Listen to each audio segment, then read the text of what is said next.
Well, mine said it didn't save what level players you played at, but that just seemed like it did. Well, that's nice.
No teleport staff.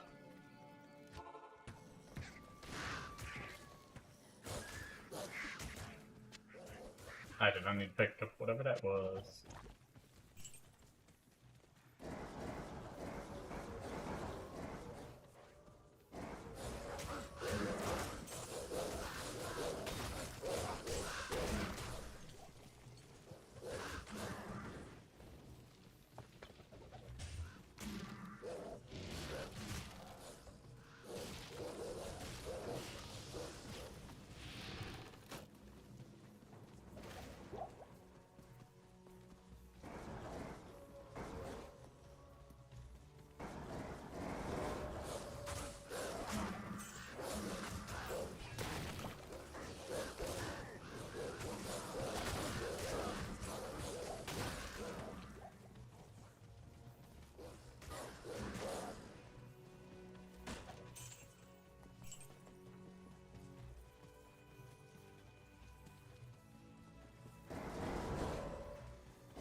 Hey, Ruined Temple first try. Let's go.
Now I guess we can just go underground.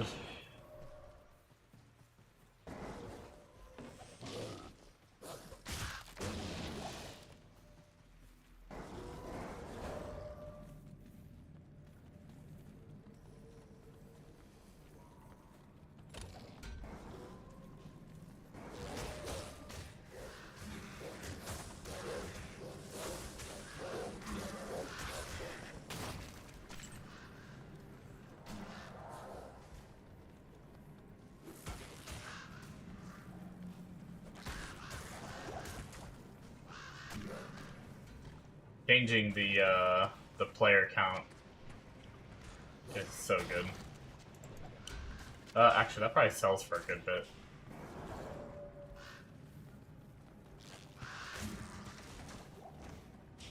After not having the player's command for so long.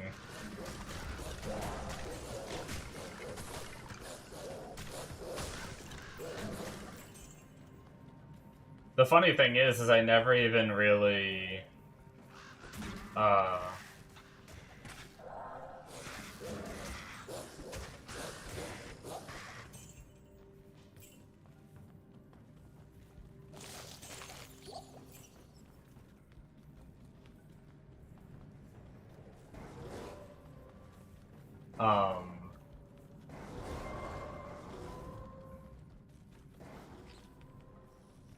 the times that I've played offline, I never felt like I wanted to make the game harder, so I never really like leveled with increasing player difficulty. But I found myself like absolutely destroying mobs in at least in normal difficulty. It'll probably change when I get to Nightmare or whatnot, but we'll see.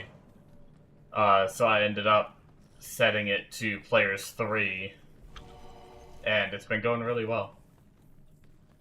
I feel like I still kill at like a decent speed, and then the amount of XP gets crazy. I'm usually like in the River of Flame when I hit 24, typically. And I haven't, if anything, I've killed less this game than normal. And I'm at 25 in Act 3. There's been several zones that I ran past, which I don't normally do, in the other times I played. So it's like, it's actually pretty wild what the player's command can do for you.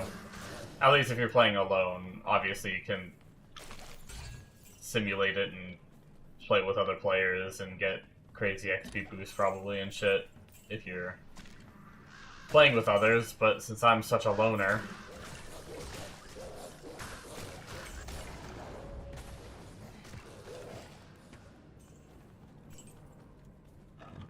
I prefer to play by myself, so this is certainly nice.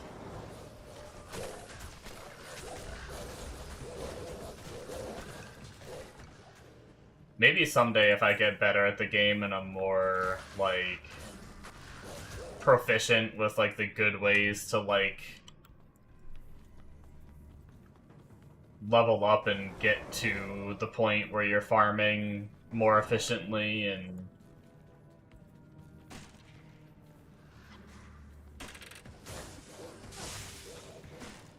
maybe I'll do a ladder start again, SSF, and try to get shit done there, but for now,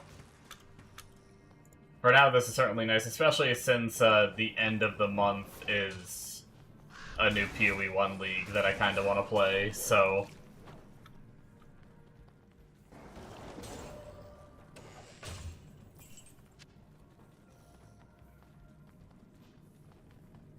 I have a feeling with how not great I am at the game, and like I'm not efficient either. That's the thing. It's not that I'm bad at the game. Per se, I'm not efficient at the game.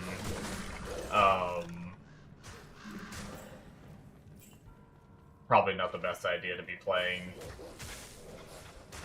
solo on ladder.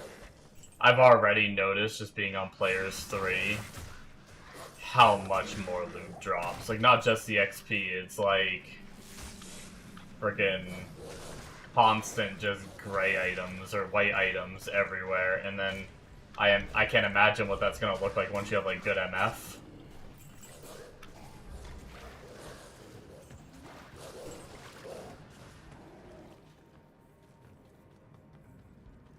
And this is only players 3. Probably gonna be in the middle, isn't it?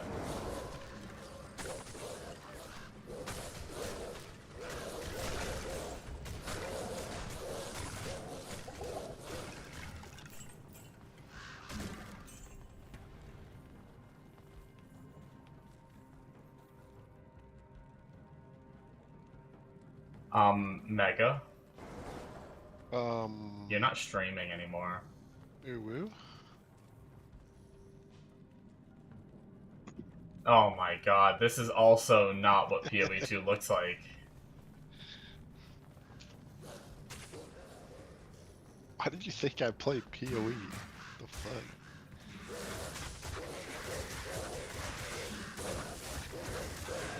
I should have guessed you were on League when you ended your stream.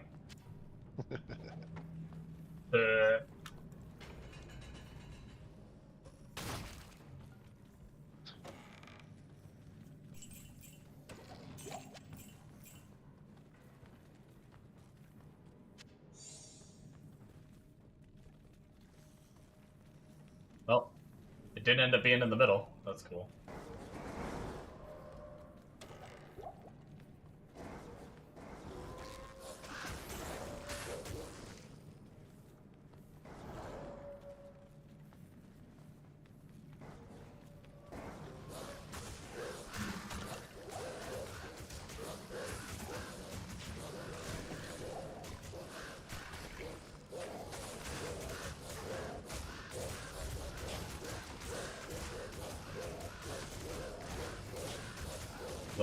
Little tanky blue boy.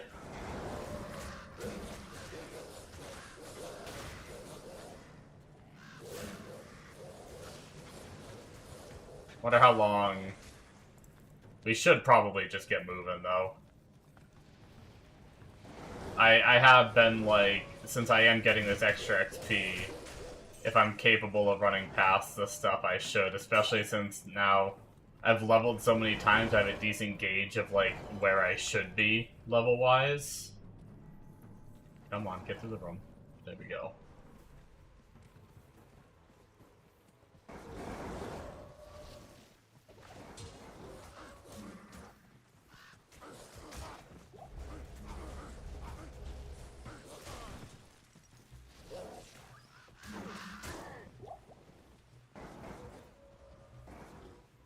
And we could probably just, if we really wanted to, just kind of haul ass through.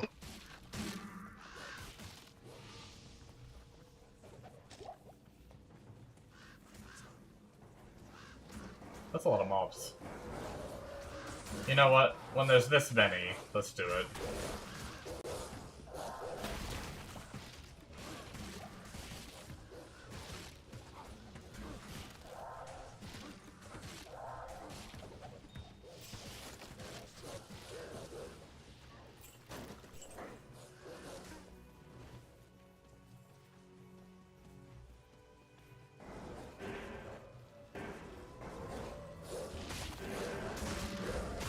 And when they're going to be blocking your path. I actually have werebear form thanks to my helmet.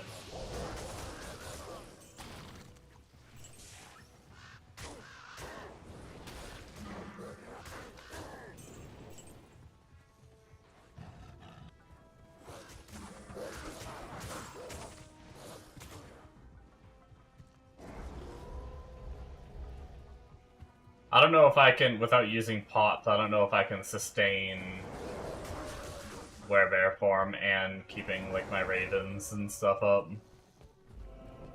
I might be able to now.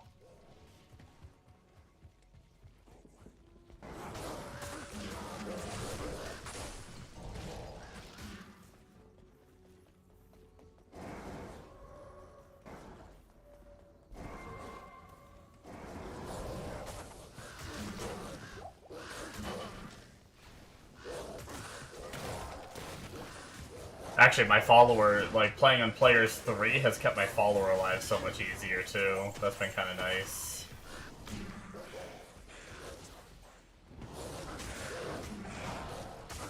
My follower was getting obliterated, or, not obliterated, but not keeping up on levels when I was playing online. I always had to go resummon a new one because she just was not getting XP.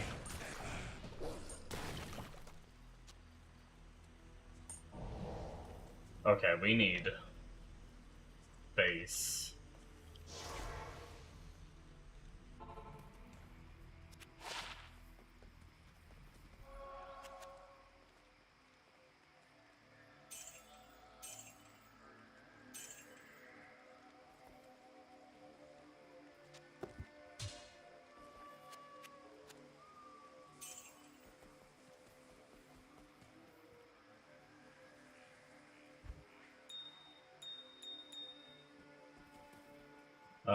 I also keep leaving jewels behind because I'm used to my other character where I have so many of them. I don't need too many anyway, but I should make sure I try to grab some here and there.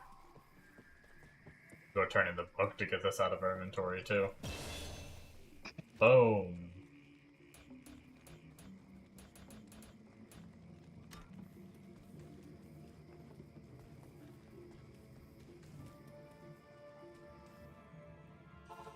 So for anyone who may be interested, the plan is to play Summon Druid again until we are going to be playing faster farming things. At least right away we're not going to be getting the Summon Druid up, and we might not ever, or for a while, we'll see. But I hate dealing with mana issues on the Sork. And I was thinking if I go Sork first, I'm gonna have to make it to Nightmare, and then I might want to save my Laz sockets. So then, not only do I gotta make it to Nightmare, I then have to farm up the bases to make Insight and Spirit.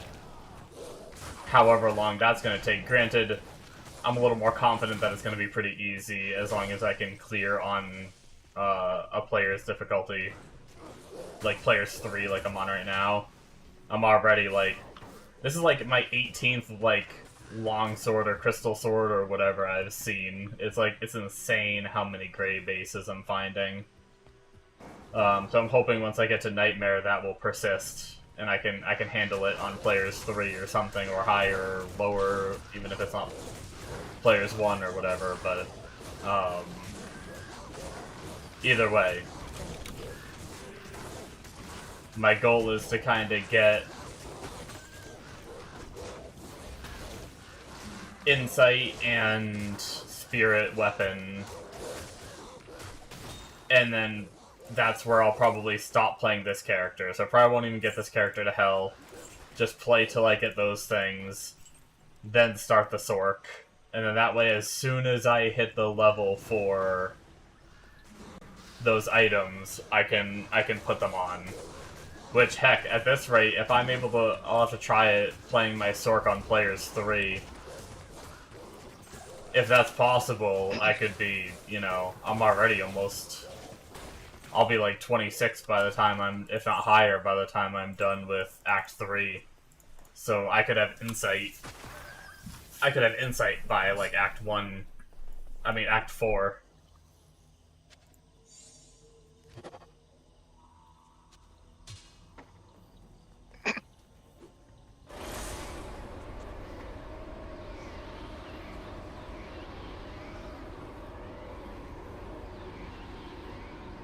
Hey, what's up, Yemi?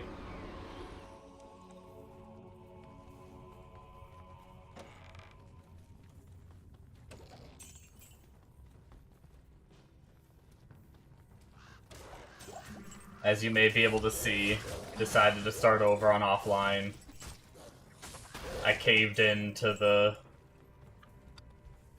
slow grind on trying to do SSF on the ladder. Honestly, I had already been considering it, and then my breaking point was when I learned that you can respec as many times as you want, apparently. I genuinely didn't know that. Oh, shit. Little dagger dudes.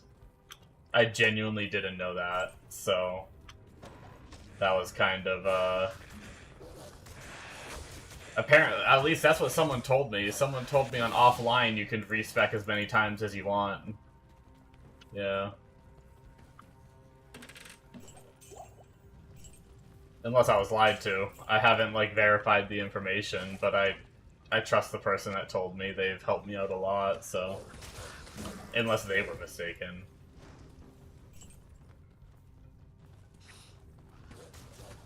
But I could Google it real fast, too. Probably get the answer. Let's see. D2R... Offline mode... Respec limit?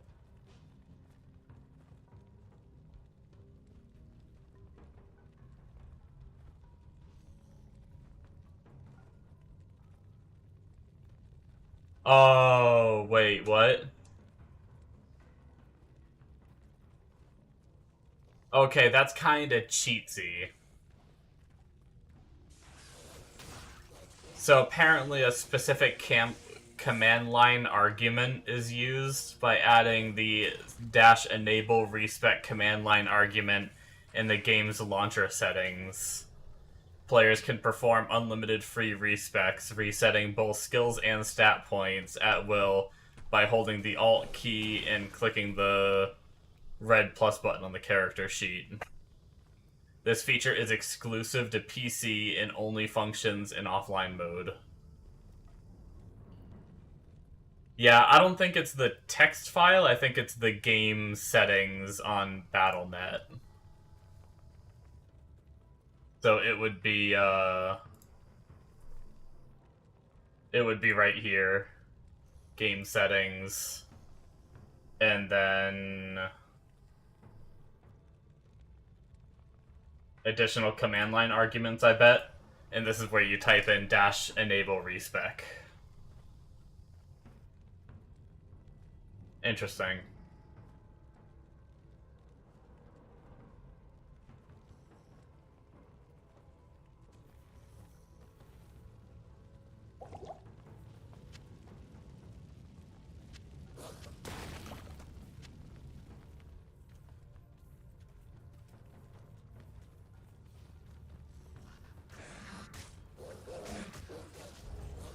I have to try to decide if I feel like that's too cheatsy or not. For my playthrough. Don't get me wrong, I'm not trying to judge anyone else. I don't care if anyone else does it, but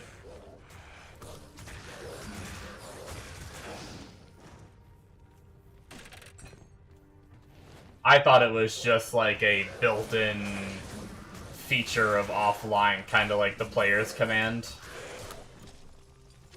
Which, I mean, I guess it is still a built-in feature, it's just for some reason it's a command line argument and not an in-game command, right? That's really the only difference. It's not like you're downloading third-party software to modify the game files or something. Yeah, that's kind of where I'm just, like, trying to decide. I will probably enable it. I mean, I used to play with Pluggy as well back on when that was a thing. Which I actually heard that Mr. Llama has a, like... There's a Pluggy version that he made that's actually allowed.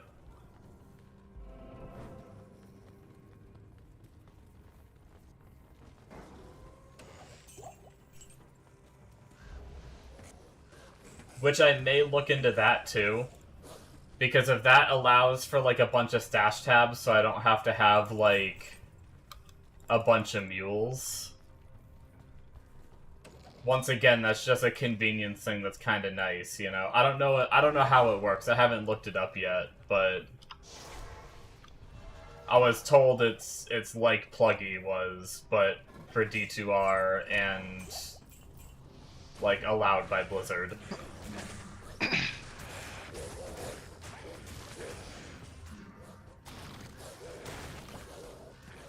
That could be nice, not to have to make, like, a bajillion mules to save everything. I can just have stash tabs, and then, like, jumping around between all your mules to find all that gear and everything. It's just so tedious.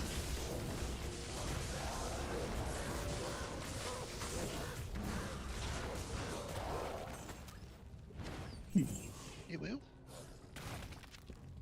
Ew, ew.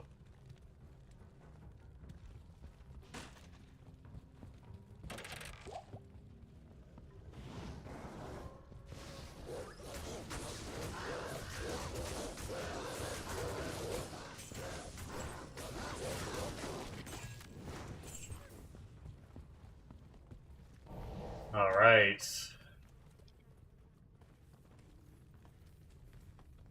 Time to fight Mephisto. And we're still on players 3, so we'll see. We've been okay, though.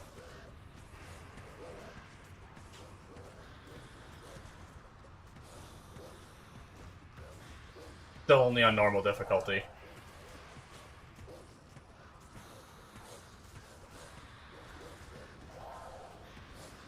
Working on re-leveling up.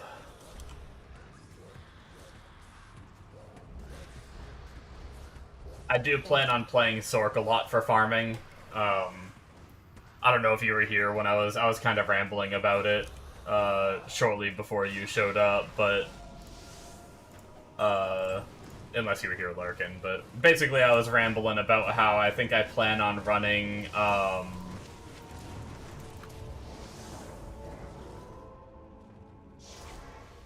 Gotcha. I think I plan on running this character until I get Spirit Weapon and an Insight Bow. And then once I have that, I think I'll probably switch over to Sork, is the plan, I think. So that way I can farm quickly. I just hate mana issues on Sork. So I want to be able to fix them as soon as I hit the level.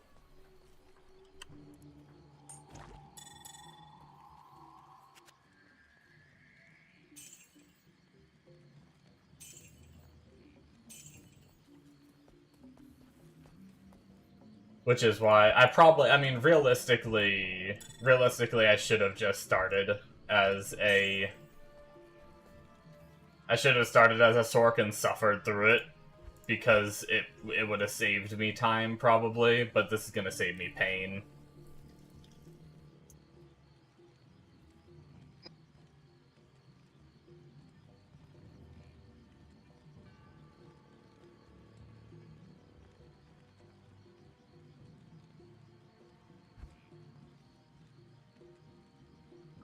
Hey, teleport staff. Let's, we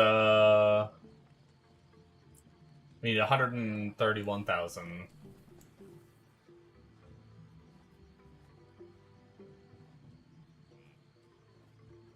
You remember that from the other day? Not a fan of chugging pots? Yeah, that's all you do in Act 5 Nightmare. Still no insight on your ladder? Damn. I got really lucky on my ladder playthrough, and I actually found, like, a 4-socket bow right away in... Like, I honestly want to say it was, like, Act 1 of Nightmare. And then I just farmed Countess, like, 10 times until I got the Soul Rune. And, it made me my insight.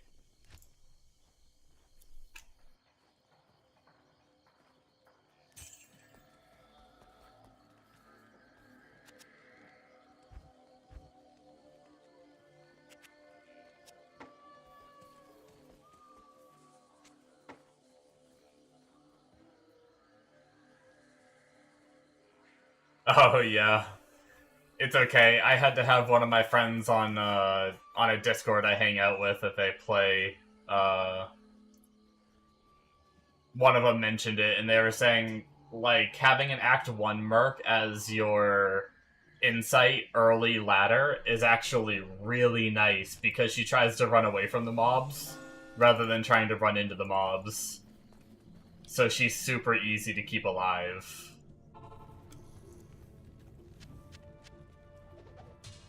So I actually am prioritizing going for a bow over a polearm.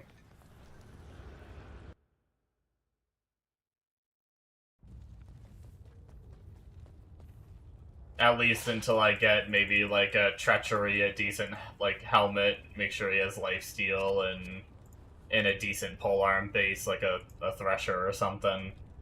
And then I'll probably swap to an Act 2 Merc. Okay, I'm back. Sorry, I was telling my kid about that GPT that Sean made. It's fucking ridiculously good.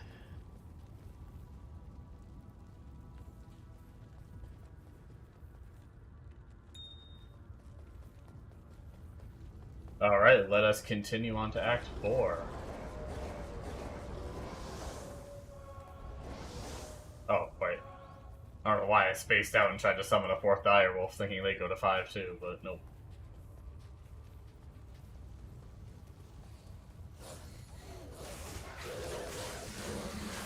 Yeah, with any luck tonight we'll get to Nightmare, and then hopefully be able to farm it on a higher player count, and so far, higher player count has been dropping so many items that maybe I'm gonna jinx it, but I feel like it won't be too hard getting the base we need for an insight and a spirit. Hopefully I'm not wrong about that.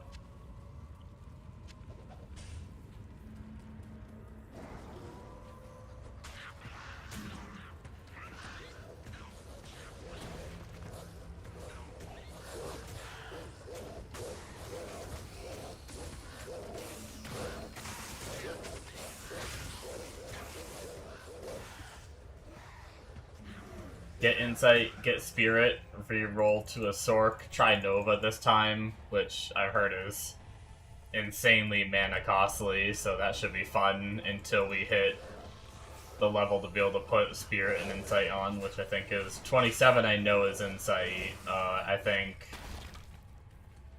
25 or something is the Spirit, so we'll tough our way through that.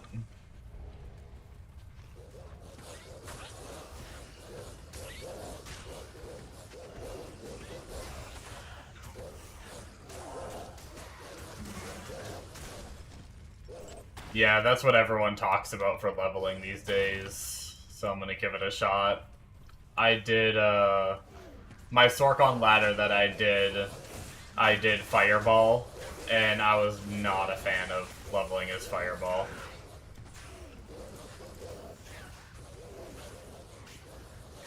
I was trying to do it so I didn't have to respec, because then as soon as I hit 30, I started putting points into Cold. And got Frozen Orb going, and just left the points in Fire as my dual element and stuff. And it ended up working, but the way people talk about Nova Sork and how easy it is compared to, I kind of struggled a bit on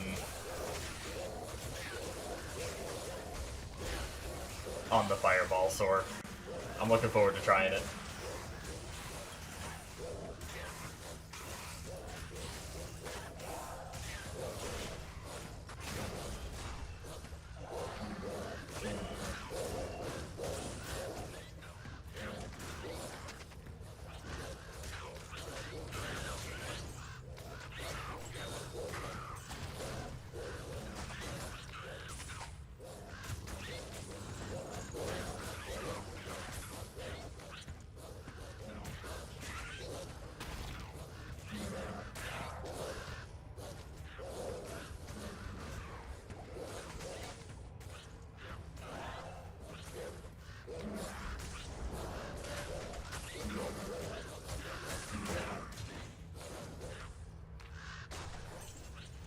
Boss is getting a little dicey. Yeah, static is so nice. Definitely, that's one thing that every time I fight a boss as my druid, I just think about how a Sork can knock him down to like 20% health in like a few seconds.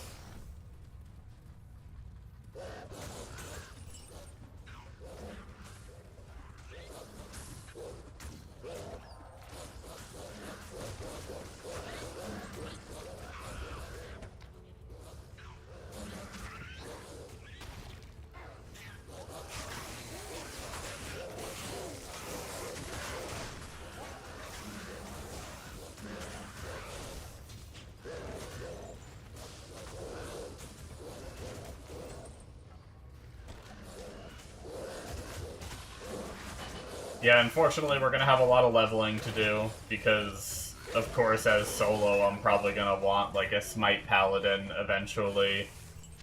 I want a Goldfine Barb eventually. So, a lot of those things I already had, like, partially leveled up. Like, I had a Paladin almost 40. Hey, how's it going? Man, my third monitor's so far away. Illurox. That's what I thought it said.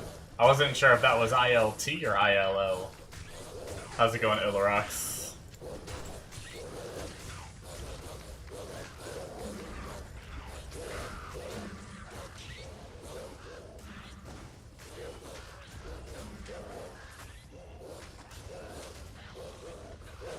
You're new to this game. Nice. I was actually thinking about that the other day. I was curious how many people, like how many people new get into Diablo 2 these days. But apparently there are still some that do, for sure. That's awesome. It's a pretty fun game, comes with its own challenges. I enjoy it. Your number one fan! Thank you so much for the follow.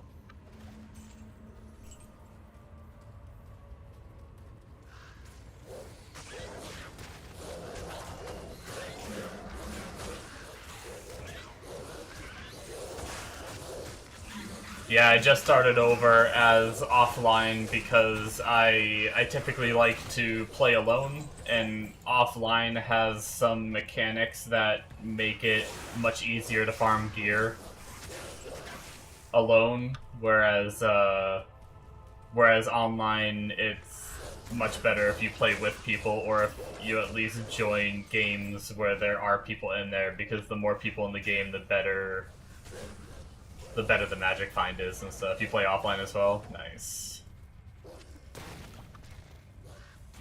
I was playing online. I wasted probably... I don't know, when did ladder start? I didn't play a lot right at ladder start. But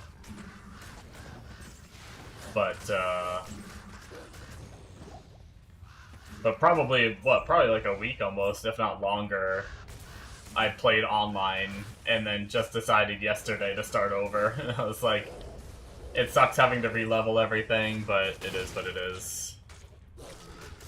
Never, I have learned a lot. You are totally right, Yami. Oh,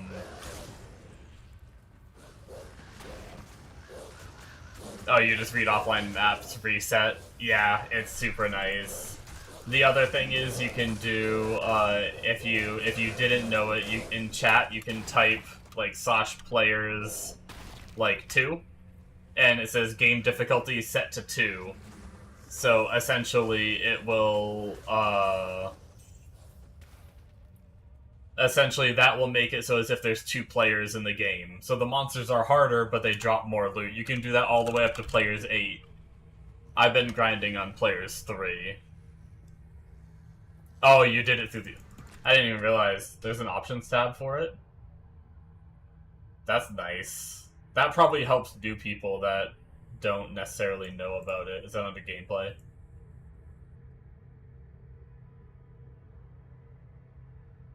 Oh yeah, offline difficulty scaling. I had no idea that was there. That's awesome. Cool.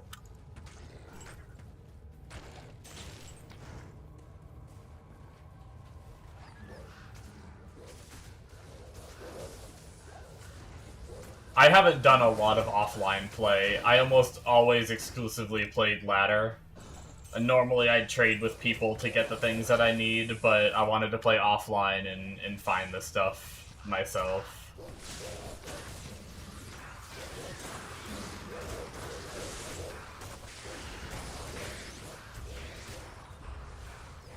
When you start a new game, you read every single option before you start playing. I typically do too, but I think I've been playing this game since, you know, before it was resurrected and everything, and I guess I just got complacent, where I was like, you know, I know what I'm talking about, you know? I've played this game since I was frickin' 12 years old. On and off, of course. So I know what the settings are, so I didn't even bother reading the remastered settings. But most new games that I play these days, I do try to go through the settings for, to try to find some of those convenience options and stuff.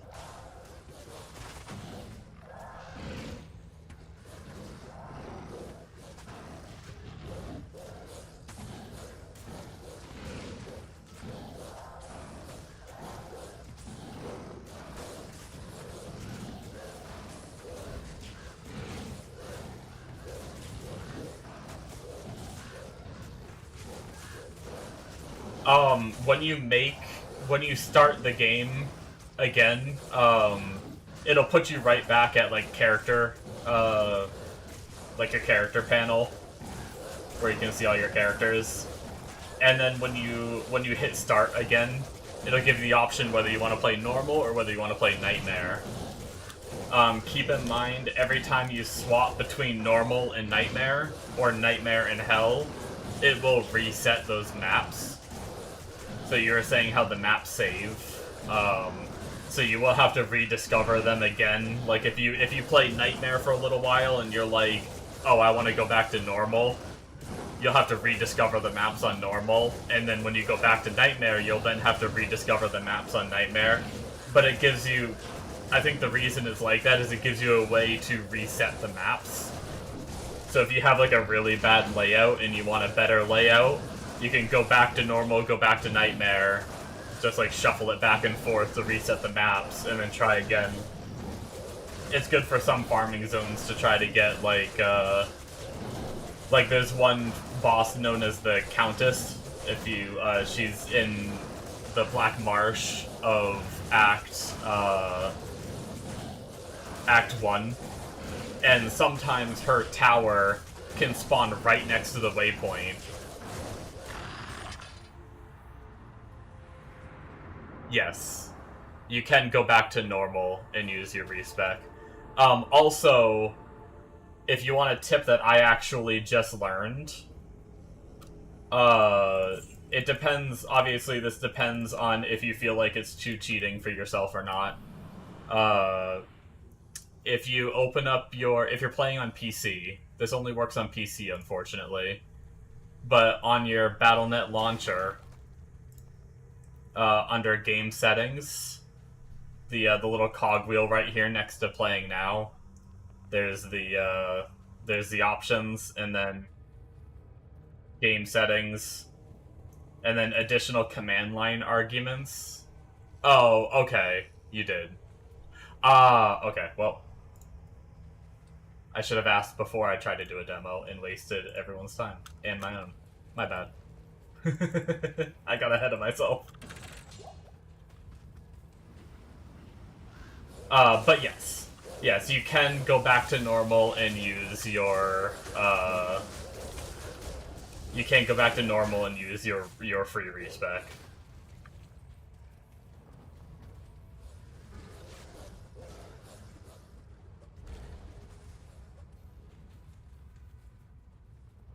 LK runs. Wait, LK runs.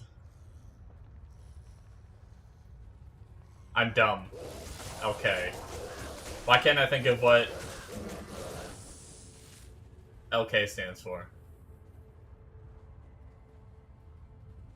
Oh wait, that's the tombs, right? Tal Rasha's tombs? Dude, LK runs, man. Is that right? I haven't heard it referred to as LK runs in so damn long.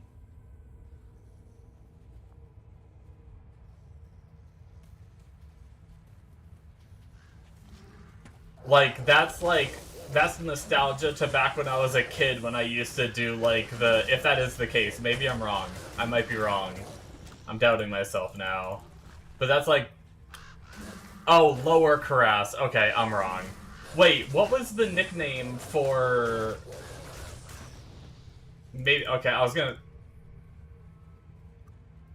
I thought that was a weird nickname for Tal Rasha's tomb runs. I guess that was just tomb runs. I'm dumb. I don't know. For some reason, LK runs, like, just triggered something in me, but I never really did that much Lower Karas runs. You actually just reached Act 3, but you didn't like your class, so you started again in Act 2. Nice. Yeah, there's a lot of things you can do to make some of the classes feel better as you get higher level. Like mana issues get a lot better when you get to Nightmare and you can get an insight rune word. Mana issues become like so much more tolerable. That's a big pet peeve of mine, is mana issues. I hate leveling as a Sorc because of mana issues, but if you make it there, they're like, they ascend as soon as you get your damn insight. It's amazing. Melee can be tricky because of hit rating issues. If you're playing like a pure like a pure melee barb, they can be like really frustrating to play unless you have the gear to support them. Oh, you played Assassin but switched to Amazon. Nice. Trap Amazon is one of my favorite classes. Or at least it used to be. I don't play it much anymore, but it used to be one of my favorite classes. Trap Assassin, what you tried? Gotcha.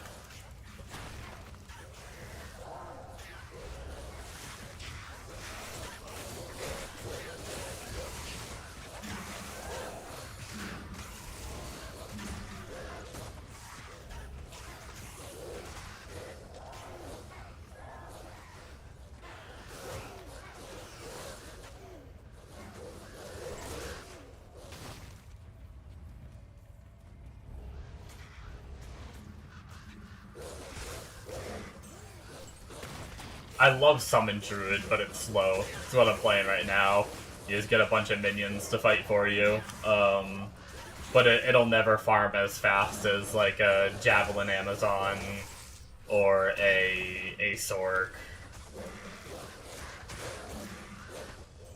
Just because it doesn't have the AoE capabilities. Like each pet has to run up and hit their guys.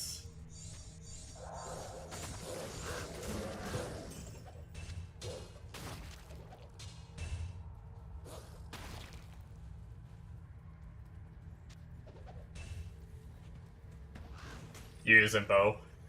Man, bow is my guilty pleasure.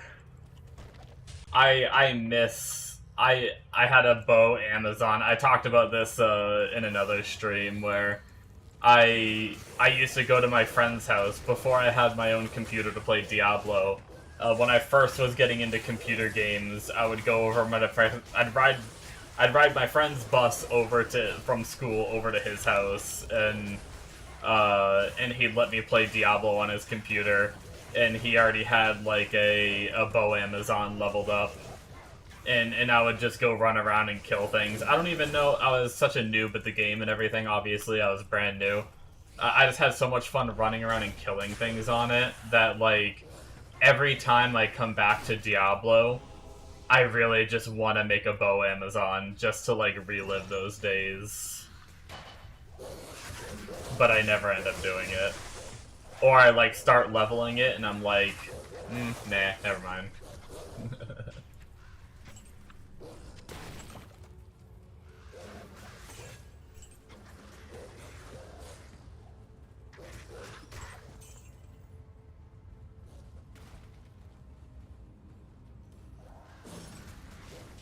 Better now than ever. I think, yeah, I think I actually did see one of the, whatever, I think there was one patch that they did in D2R that buffed them a little bit, and I remember seeing several builds for bow Amazon that looked really good. I started leveling one, but I don't know why I stopped, honestly. Sunder Charms are available offline, yep. And apparently they are heavily tied to player count in the lobby for their drop rate. Apparently if you're able to farm terror zones on players 8, you have an extremely high chance to get them. Like, they are super common from what I've heard. So that was one of the other things. That was the start to the downfall of my online play. I was farming terror zones online, and I decided to look up the rates. I was like, what are the rates? I think I can see it. Is it the message saying because you can use a build that uses both freezing arrow and exploding arrow? Yeah, it's still there for me. Yeah, sorry, I was just going on a rant from the previous message, so I hadn't gotten to it yet. My bad. But yeah, I started looking up the drop rates for the Sunder Charms, and it talked about how increasing the player count of the game is, like, makes the drop rate so much higher. And then that started my downfall of being like, maybe I should be offline. And then I can't remember if it was Bombo or Big Daddy in my chat the other night, I think it was last night, told me that you have, like, the infinite respecs too. And I was like, ooh, infinite respecs sound fun. And from there, that was just like, damn it, should I just play offline? And it devolved into, yeah, I think I should. And then I ended up starting. So, here we are.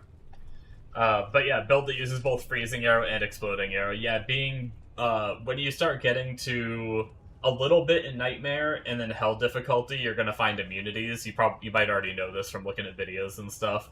Things that are immune to cold damage, so if you only have a cold damage skill, you won't be able to kill those fire immune mobs. So being able to go both freezing arrow and exploding arrow to have both ice and fire damage to be able to, you know, if you see any fire immunes, use your cold skill. If you see any cold immunes, use your fire skill. It's really handy. And then if you get your little follower to be strong enough, if you find any fire and cold immunes, then your follower can kill them. Alright, Yemi, thanks for hanging out. Have a good day, night, whatever it is over there. Wherever you're from. Who knows?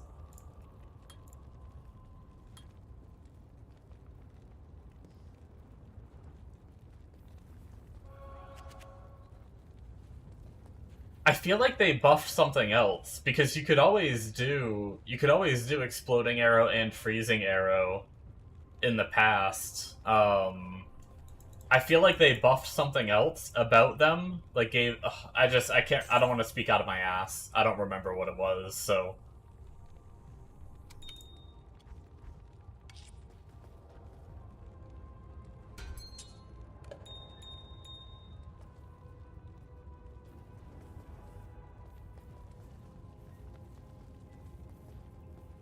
But yeah, I'm not sure. Oh. Wait, why is that ring not... Did I not ID... Did I have, like, all white items in my inventory?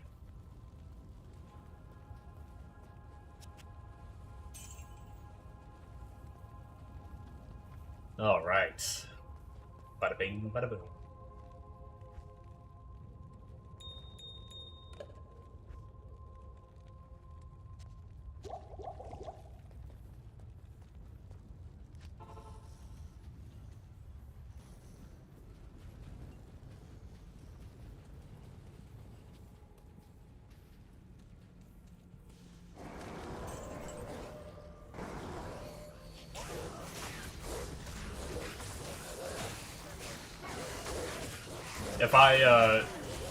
If I find some good bow Amazon gear, I may consider it.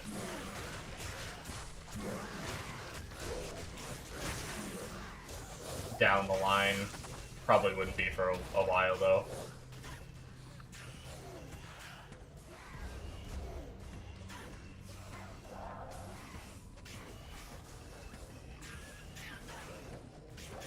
Because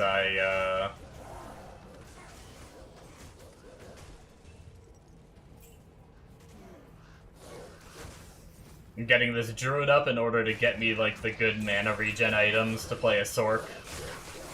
Once I get those items, I'll be switching over to a Sork. Sorks are extremely powerful because they can spam teleport. And, so they can just farm super fast.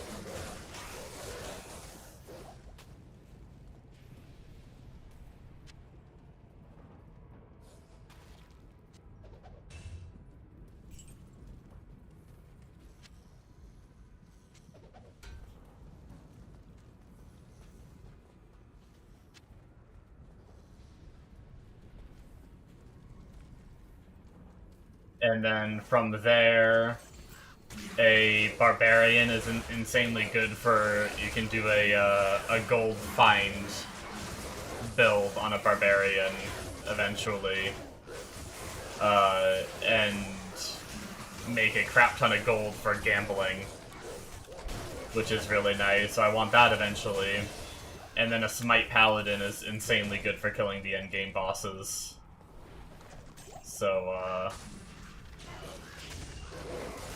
that's really my main goal for now, and then after that, it will just be making characters probably for fun if I were to do more after that.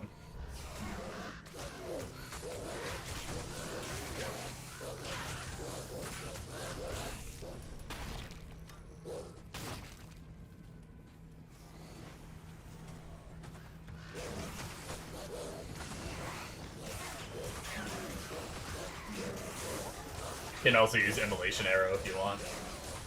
Nice. Yeah, I remember, I think the Freezing Arrow, one of the cold arrows, was the one that I used when I was a kid. It's been so long since I played bow.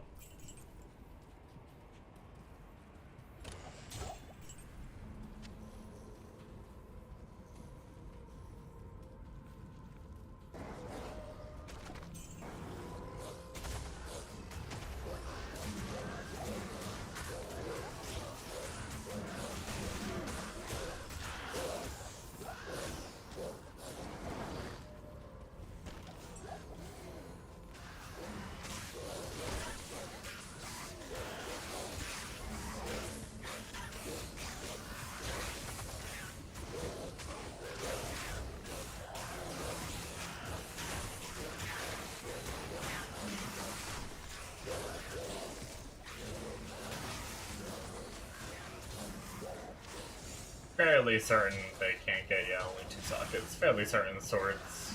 Actually, I know they can't get 4 sockets until you get to Nightmare.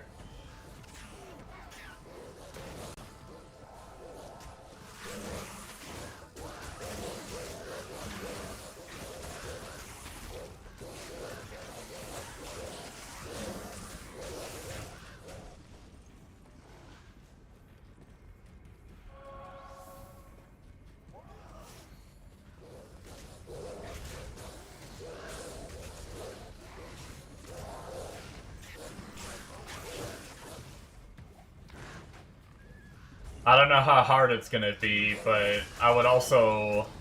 I think one of my 4 fun characters I really want to make is a Frenzy Barb, but I know they aren't good on low gear. They need some of like the really high-end gear. And I've never really farmed that kind of gear myself. I've either traded people or...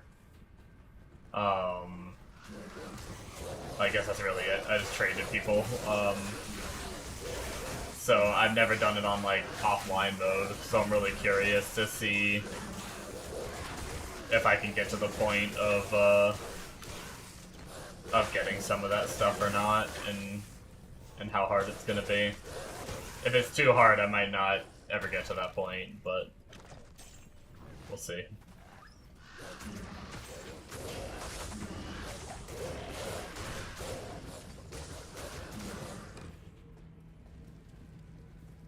I have, I think the 27th is when Path of Exile 1 gets its new league, and I'm really in the mood to play that, so we'll see. I say I'm really in the mood to play it. I could play it for a day like I did last league and get bored, but that gives us, what, 12 days? Or no, 13 days.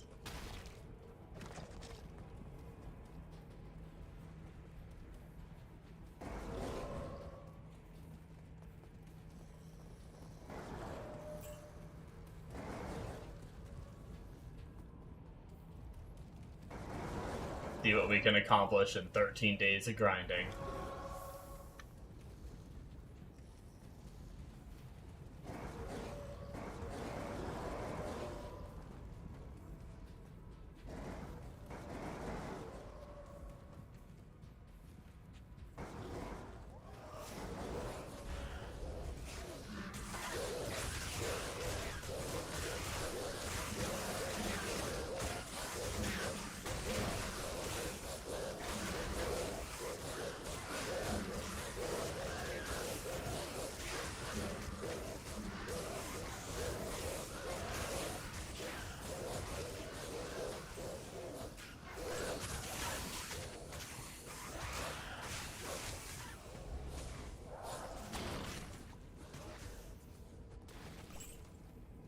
Oh, I did want to test. Okay, cool. I have a new system for popping out my YouTube chat to make it easier. Every time I go stream, I don't have to manually go pop out the chat and everything for YouTube. And I never tested to make sure that it actually was working and I could see messages. And I can, so that's good.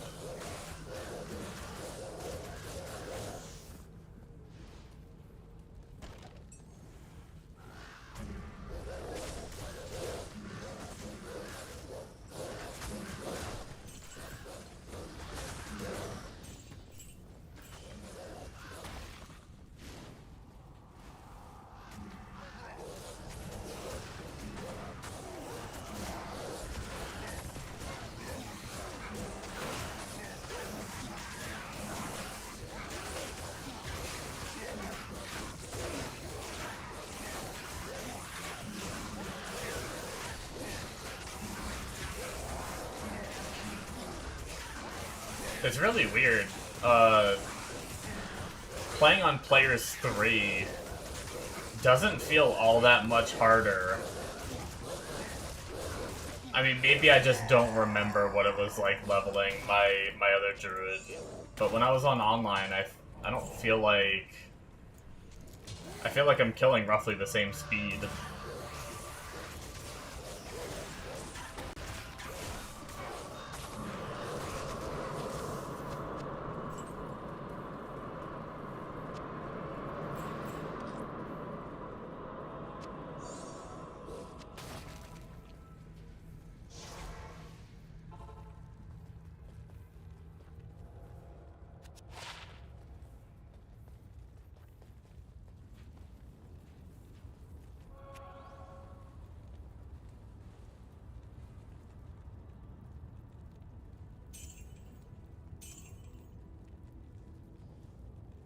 I mean, it's just a straight up upgrade, so might as well use it.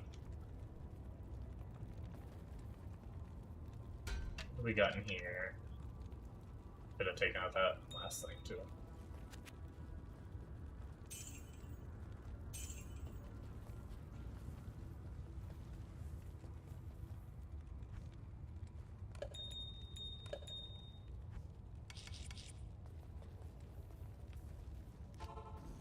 Alright, time to go kill Diablo.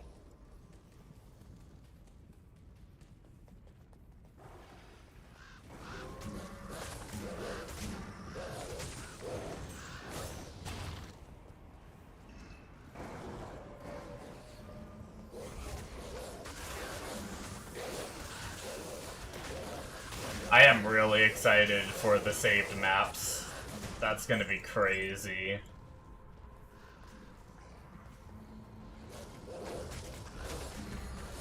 Just knowing exactly where the doors are to get to some bosses to farm them and stuff.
Chaos Sanctuary.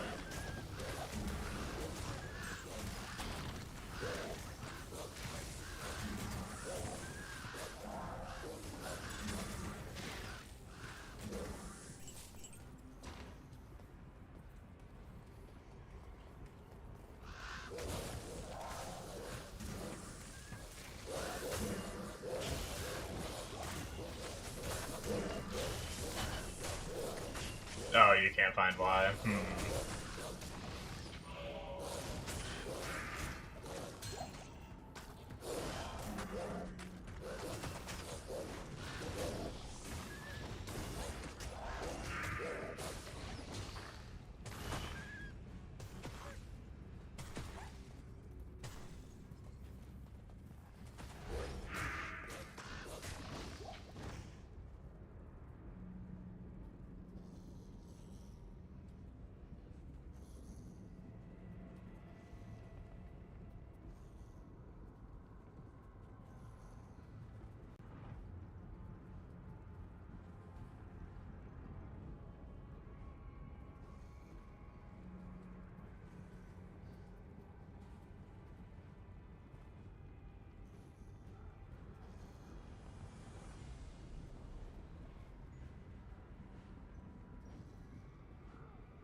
Uh...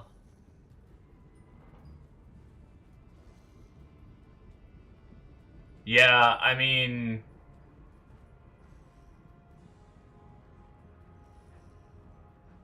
One of the things I'm seeing is talking about Strafe. Not necessarily the Cold and Fire skills. So I'm not sure why the Cold and Fire skills got buffed, but... This response says the Boazon in D2 Resurrected has received significant buffs, particularly with the release of patch 2.4.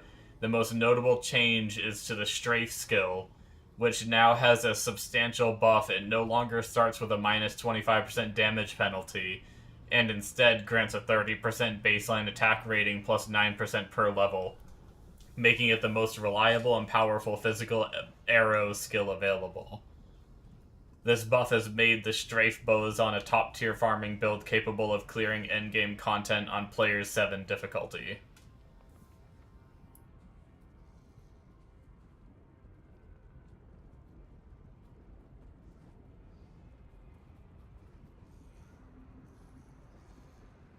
In 2.4, they increased the damage and reduced the mana cost of Exploding Arrow and Immolation.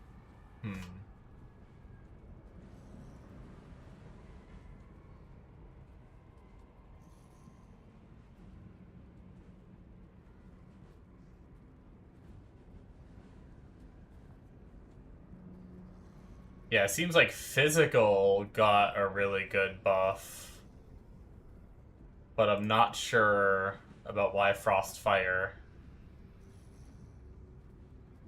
is better. I don't think they talk about it here.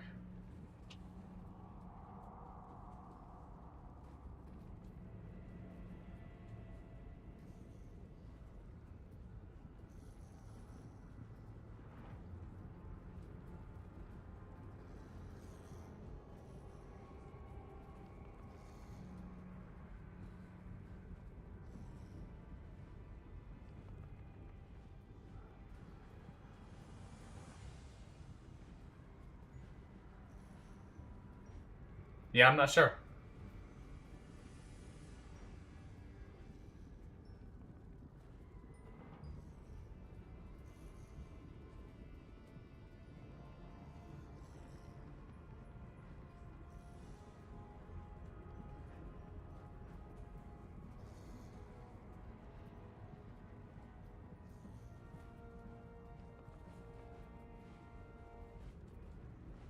Verifying age? I don't want to.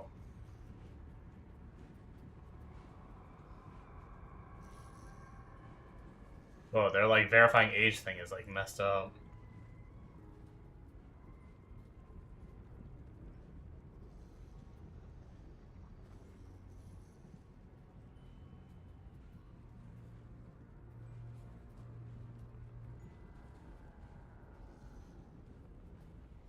Yeah, pretty much what I'm seeing from what you were saying is exploding arrow damage scaling increased by about 50% for higher skill levels. I mean, that's pretty good. A 50% increased damage scaling, and then fire arrow synergy got boosted too from 12 to 14%.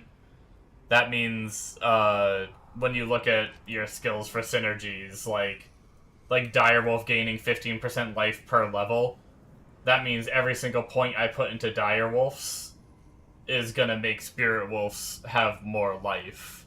So essentially, every point into Fire Arrow is gonna make your Exploding Arrow do an additional 2%. So with 20 levels, that's another extra 40% damage on top of the 50% damage scaling and reduced mana for Exploding Arrow. That is a decent bit. That might actually be why it's considered better now than before. Immolation Arrow, the average fire damage per second was increased by about... the scaling was increased by about 100%. The cooldown was reduced by 40%. The mana cost was reduced. The casting delay will no longer share its cooldown with other skills that have casting delays. So that means if you have like 2 skills that have casting delays, you can use both of them. Which, Freezing Arrow might have had a casting delay, so before that Immolation Arrow patch, you might not have been able to cast like back-to-back like Freezing Arrow and then Immolation Arrow while Freezing Arrow was on cooldown.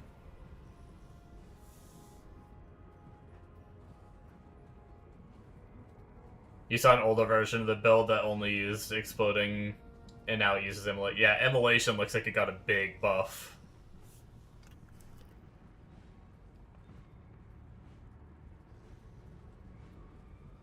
Yeah, I think it's probably that, I'd say, if I were to guess. I mean, I could be wrong, but that seems like a big enough buff to me that it would be decently significant. Did I look at this flail? I didn't, because that's a 3-socket flail. I want to save that.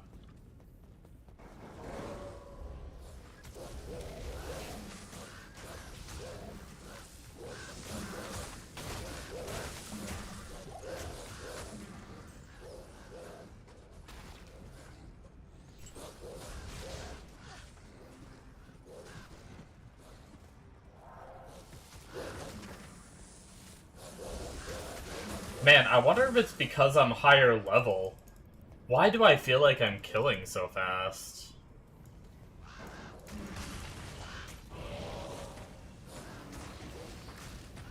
I should be on Players 3 difficulty still. I straight up just feel like I'm killing as fast, if not faster, than when I did ladder. I did remake on offline, yep.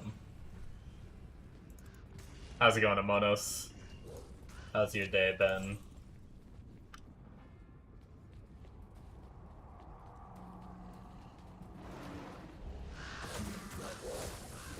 Yep, we are level 27 at the moment. Working and watching? Nice, nice. I've been pretty good. I took my normal daytime stream time off, like I said I was going to last night, and it gave me time to work on my sub badge, which I haven't finished yet. Well, no, I shouldn't say that. I think I've finished it, but then I realized after I finished the sub badge, after I finished it, I realized I actually read, like, the guidelines. I ended up doing, like, a fancy M. And then I have, like, a cool way that it slowly changes colors over the course of the badge's evolution until it's a completely different color. And then I read the guidelines after I got them all made, and I went to go upload them, and I was like, I should read the guidelines. And in the Twitch guidelines, it says specifically, images of single letters is not allowed, apparently. except if it's a brand for the channel.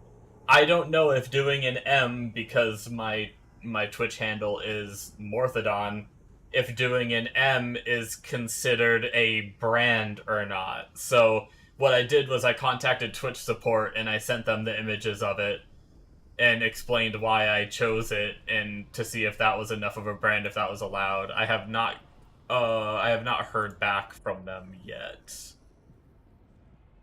So I can actually show and see what you guys think. The changelog says, oh yeah, just updating. Yeah, I think I read that too. It doesn't actually say what it updated.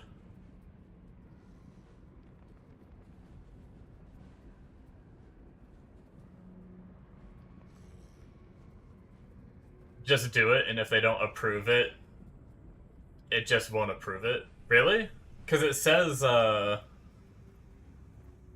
violation... Oh wait, no, sorry. Where was it? I thought I read something somewhere that said they can, like, just ban you if you go against the terms. May result in actions against your account. I guess they technically didn't say ban. It said it could result in actions against your account. Gotcha. I mean, I'll still... Since I have the ticket in, I'll just wait for a response. Hopefully by tomorrow I get a response. But give me a second to open it up and I can show you guys the... It's nothing, like, insanely fancy, and it may... If I do find some kind of, like, further theme for my channel in the future, I may change what it ends up being. But for now... Keep in mind, I did use AI to generate them. I did not draw them myself. I have no artistic skills. I just know how to edit in Photoshop, and I was able to, like, shrink them and stuff like that. But, so I was thinking the first badge at the biggest for Twitch is 72 by 72, which ends up looking like this. Nothing's gonna dox me in here, right? It ends up looking like this for the 72. And then the really small version of it would be this one. That's really tiny in my stream. But then the idea is to... There's probably some... Yeah, the little one isn't as detailed. You can see, for sure. The big one, the big one is super detailed. Hold on, let me open the big one. The big one looks pretty crazy. Where is it? I think it's this one. That's the big one, but unfortunately it gets pretty compressed down when you go down to 72 pixels.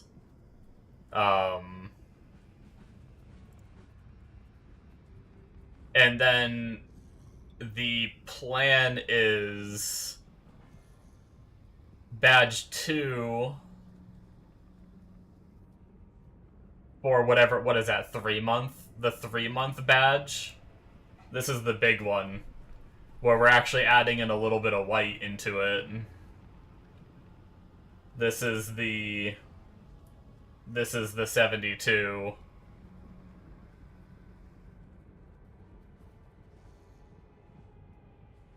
Switch aside after you upload this in compression. Oh, okay. We'll have to see then. If this gets passed and I upload them and they look like crap, we'll have to see. And then this is the really small, having like the little bit of white. Which is pretty cool. I still think it looks okay though. At least right there. We'll have to see once it's actually on Twitch. And then the third one is this one, which gives even more white than the previous one.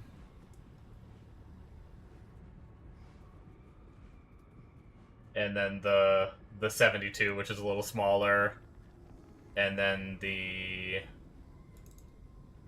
18, which is the really small one. Not too bad. And then going into badge 4, which would be all white.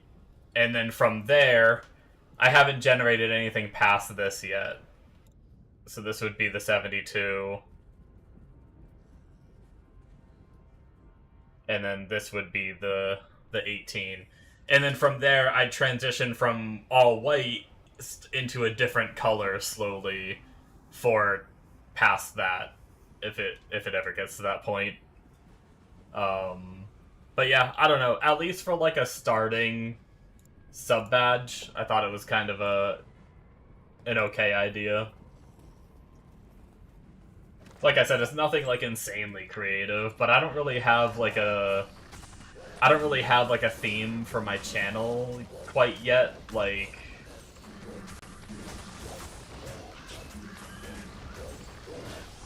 I've seen some people with, like, for some reason, like, briefly I've looked at some videos and stuff where they have, like, steak theme as their, so, like, their different stuff is, like, medium rare and things like that, and different, like, steak meals and stuff like that, and, like, I don't really have anything quite like that yet for my channel, so I think I'll probably just do the fancy M's as long as they end up looking okay on... As long as they end up looking okay on Twitch itself once, like you were saying, potential compression issues and everything.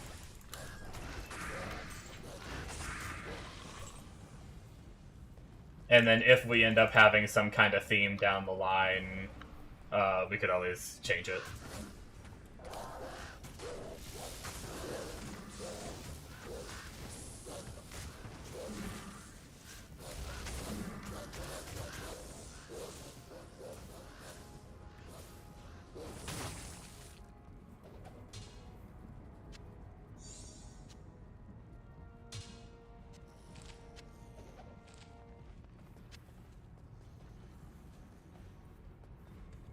But yeah.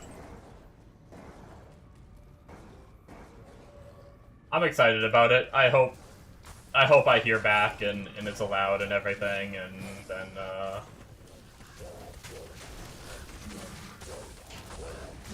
then once I add them in, I hope they look okay.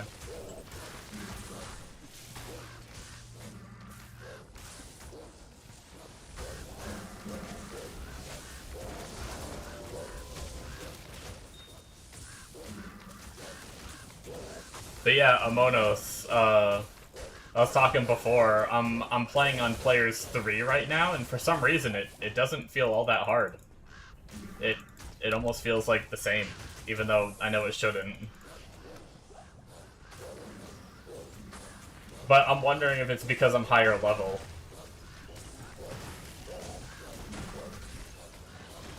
Emotes are more important than sub badges. Yeah, I'll have to figure something out for emotes. I need to look into that too. I honestly don't even know how emotes really work. Like, I don't know when you can start having your own emotes within Twitch anyway.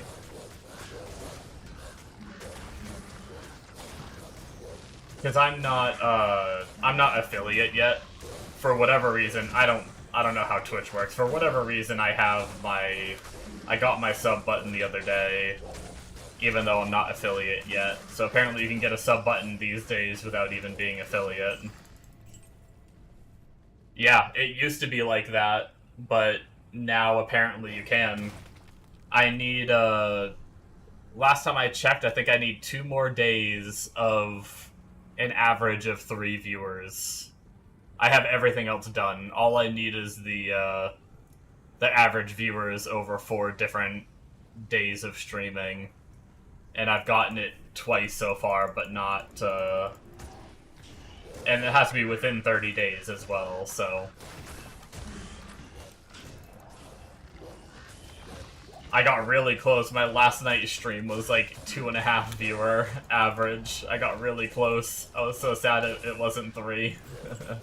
That would have been another day knocked off that to get my affiliate. But honestly, I'm not really worried about getting it. Like, I check on it every now and then, but the way I see it is, like, even before I got the sub button, I was like, if I'm not getting an average of 3 people watching me when I stream anyway, then there's not really a reason to have a sub button or anything, because, like, sure, maybe someone might sub here and there or something, or some of my friends might sub like they have, or whatnot, but I'm more worried about trying to have a good stream for the people watching and try to grow a community, you know? That's more important than, you know, having a sub button to me.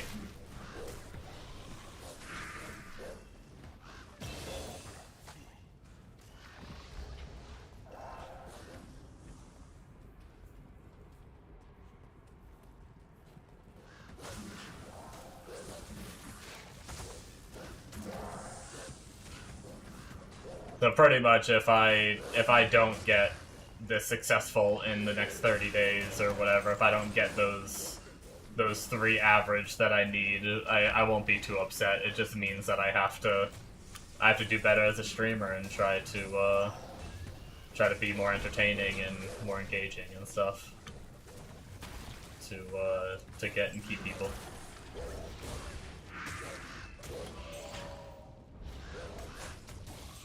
More gulls, yes. We'll have to gamble for those again.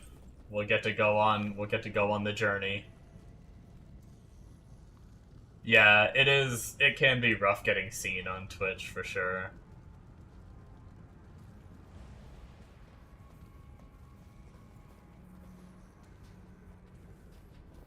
And there's a lot of people that don't scroll down to those, like, 1 or 0 viewers, and I'm even guilty of it too. I'll be honest, like, I'll sometimes go, like, 1 or 2 scrolls down or something like that when I'm going to find a stream, but I'm not really gonna go past that. Typically, I get bored of scrolling, essentially. It's like I'm just as guilty too, so I can't blame people for it being that way, you know, but... Not even death can save you from me.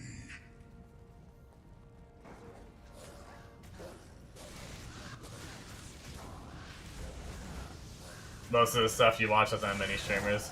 Yeah, it's a lot easier to engage and have conversations when man, I didn't have mana. I'm not used to not having mana. Oh, there goes my follower. Okay, players 3 Diablo is a little spicy. My mana regen. I have really bad potions. This was my fault from the start. I had really bad potions to start with. I haven't updated my potions since Act 2 because I haven't had to press them.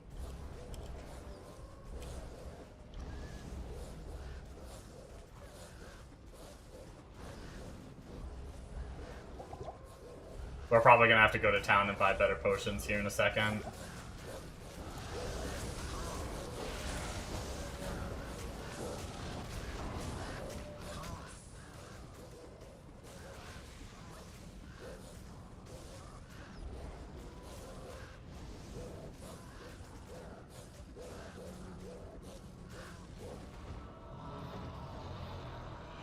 Oh, nice. So you avoid the streams that don't have cameras?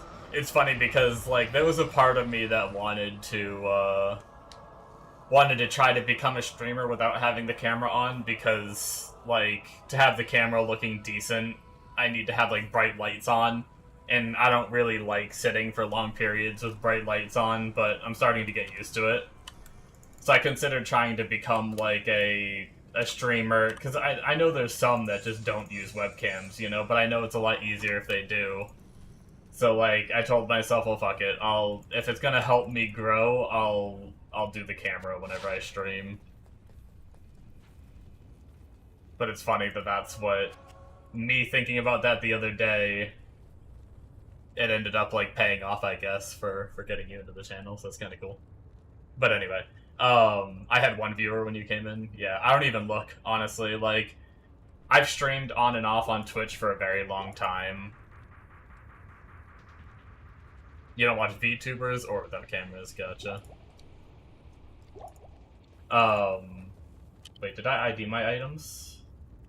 I did, okay. Dude, but I need to deposit first. What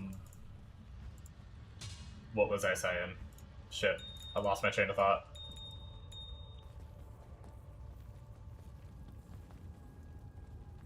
Oh, right. I used to stream and I used to sit there and look at my viewer count all the time.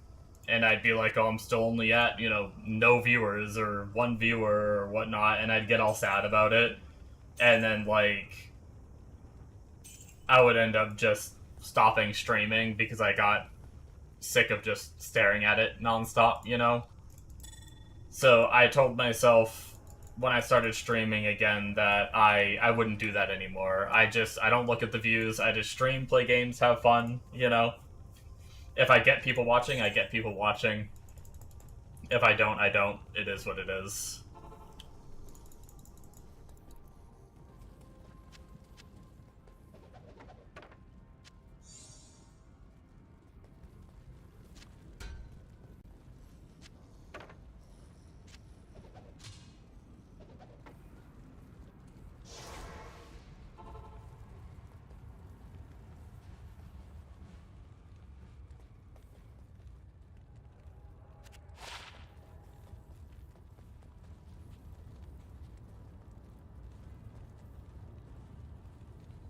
I need to talk a bit more.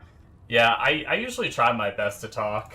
I feel like I talk a decent bit. Yeah, Summon Druid's really nice for leveling. I really like it. This is kind of why I wanted to start as Summon Druid, because,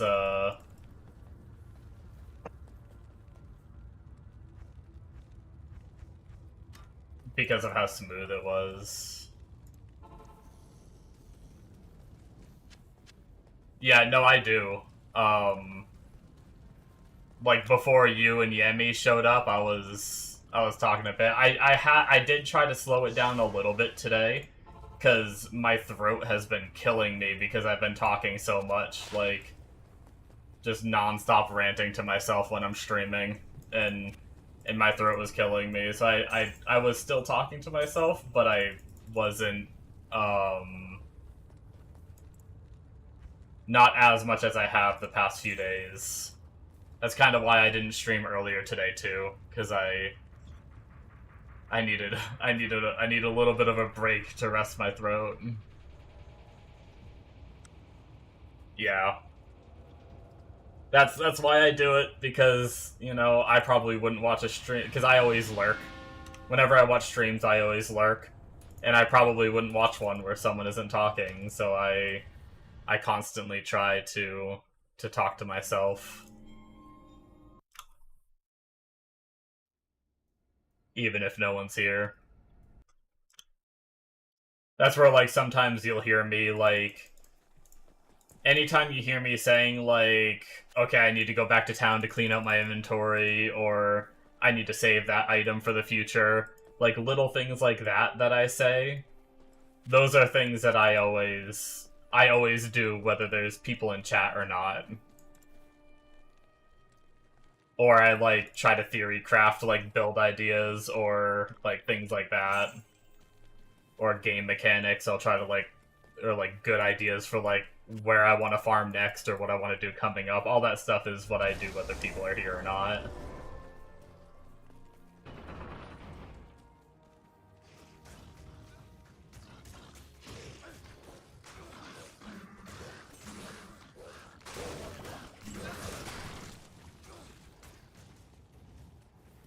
Which, the stream has been doing a lot better. It was, like, dead for quite a few days until Hail the Undying.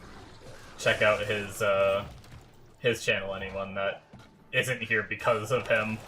But he hosted me, like, 3 or 4 days. He's hosted me twice so far, or raided me, with, like, 40 to 60 people.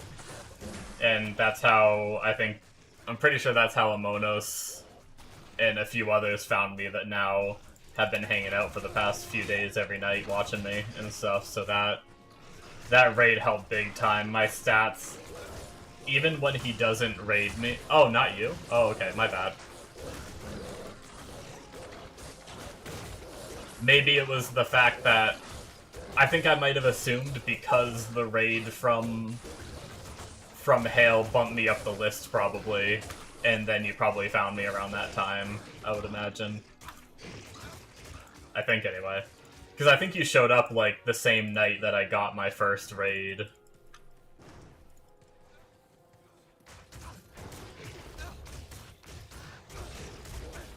But yeah, that helped big time. Oh, biggest Bombo told you. Okay, I see.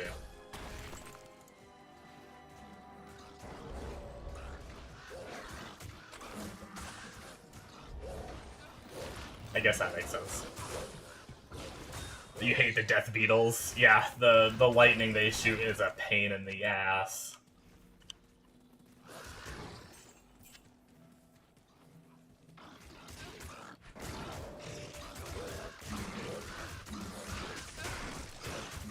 But yeah, it was... my stats were pretty sad before that raid. I'd be lucky if I got, like, 1 unique viewer in my, like, 4-hour streams. And now, ever since that raid, I more consistently get, like... On days that I don't get raided, I get, like, more consistently 10 to 15 unique viewers. On the days that I did get raided, it was way up there. It was, like, between 40 and 70, which was freaking crazy.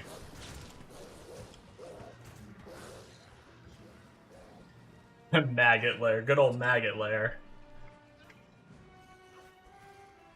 Yeah.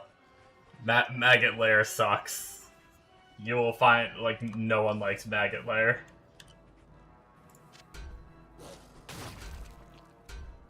Oh my... Wait, did I not empty? Oh, I didn't empty my cube earlier. Oops. Okay, well. Yeah. Those are aspects of this game that are kind of dated. You know, they...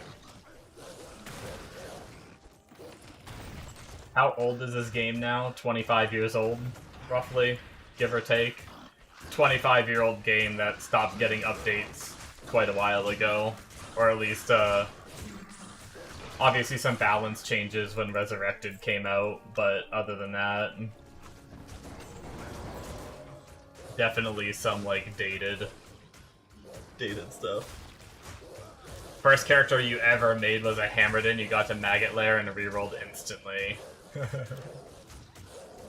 Yeah, so on a Hammerdin Illurox, you have it's an insanely strong build. You have hammers that, like, rotate around you and they expand out further and further and further. And you just keep summoning them, so you just have, like, a wheel of hammers around you. But if they hit a wall, they cancel. So with Maggot Lair being so narrow, it's almost impossible to hit the mobs in Maggot Lair with the hammers before they just hit a wall and despawn.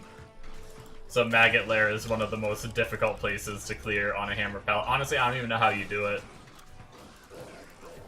I've never played a Hammer Paladin in Maggot Lair, so I don't know how you manage. I don't know if there's a trick to it, or if you just have to hit things with Smite until they die or something and just suffer through it slowly. I don't know what the trick was.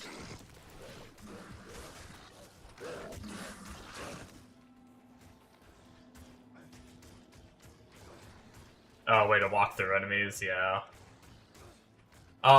Once you get to 24, you can buy a teleport staff.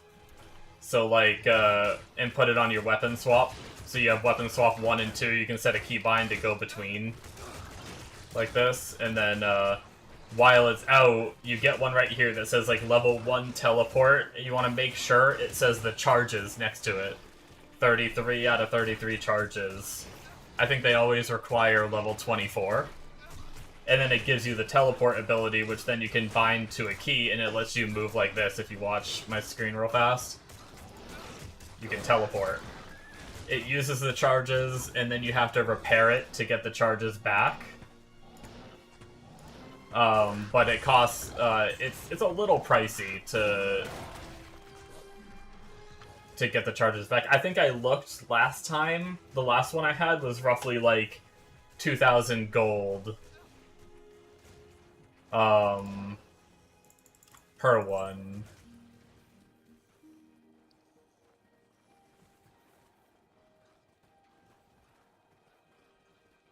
Wait, what? I'm not sure what that word is. Sorry.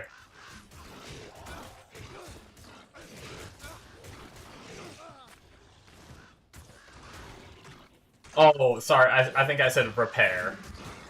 Like repairing your gear, not prepare.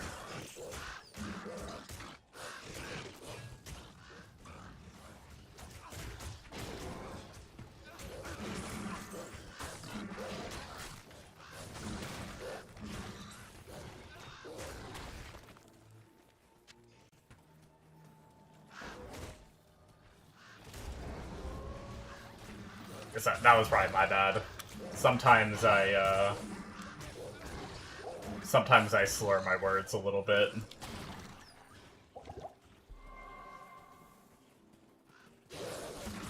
You have a crossbow on your second weapon? Gotcha. But yeah, it's just, you obviously don't have to do it, but it's a way to help you reposition if you get stuck.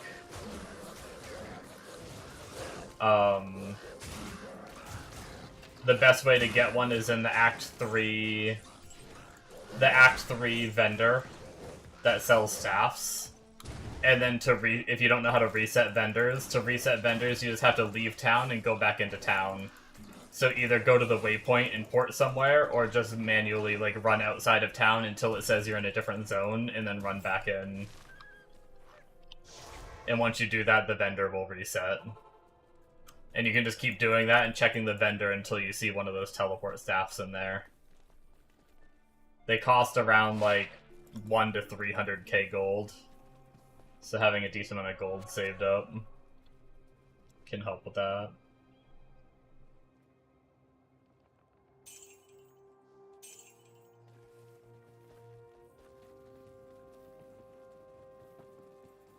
Yeah, D4 those a roll, yeah.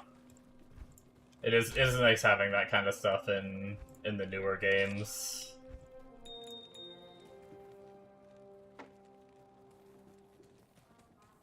But it's kind of what I was saying with like D2 having a little bit of clunk, like for people who play it after playing some more modern games. There's definitely a lot of things that like this game could benefit from, you know, where you can definitely see the age of it in some aspects, for sure.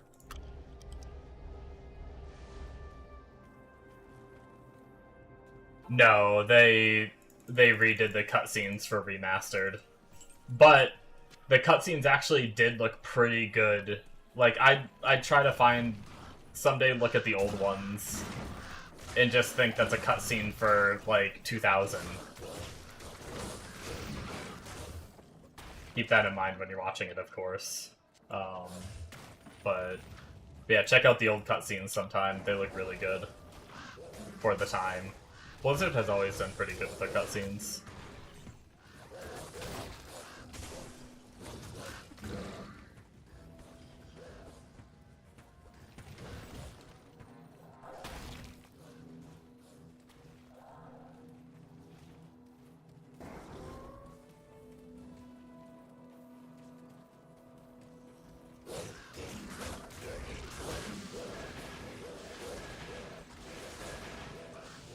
You know what games look amazing for their time? Which ones?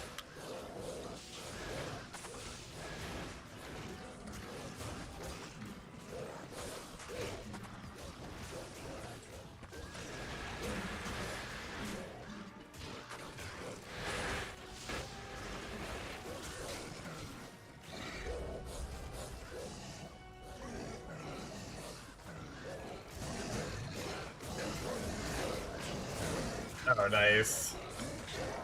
I grew up not playing a lot of single player games, so don't hate me, but I've never played any of those. I've always wanted to, though. I've heard passing mentions of Arkham Asylum, but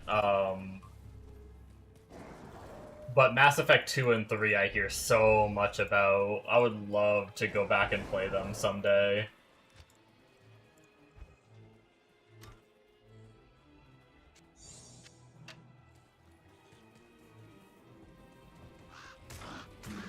I was talking about this the other day, too, when, we had a Yeah, I think it was on stream. Yeah, I'm pretty sure it was on stream that I had this conversation and not with my Discord friends. I've, like, never played the Zelda games, either. Even though I grew up with all the consoles that all the Zelda games were on. But when I was younger, I grew up in not a... We weren't poor, but we weren't rich. So I was only... I would say, like, either middle class or lower middle class, if I were to, like, try to put a label on it. Okay, yeah, I'll Google it in a second. But I was only really able to get games on, like, my birthday or Christmas, and maybe one or two in between. And because of that, I didn't get a lot of games when I was younger to play. So even though I had, like, some of the consoles that I'd get for Christmas and everything, I never really had many games, so I got really picky with my games because of that. And that's why I settled for a lot of online games once I started getting older, and online games started becoming more a trend when I learned about PC games, essentially.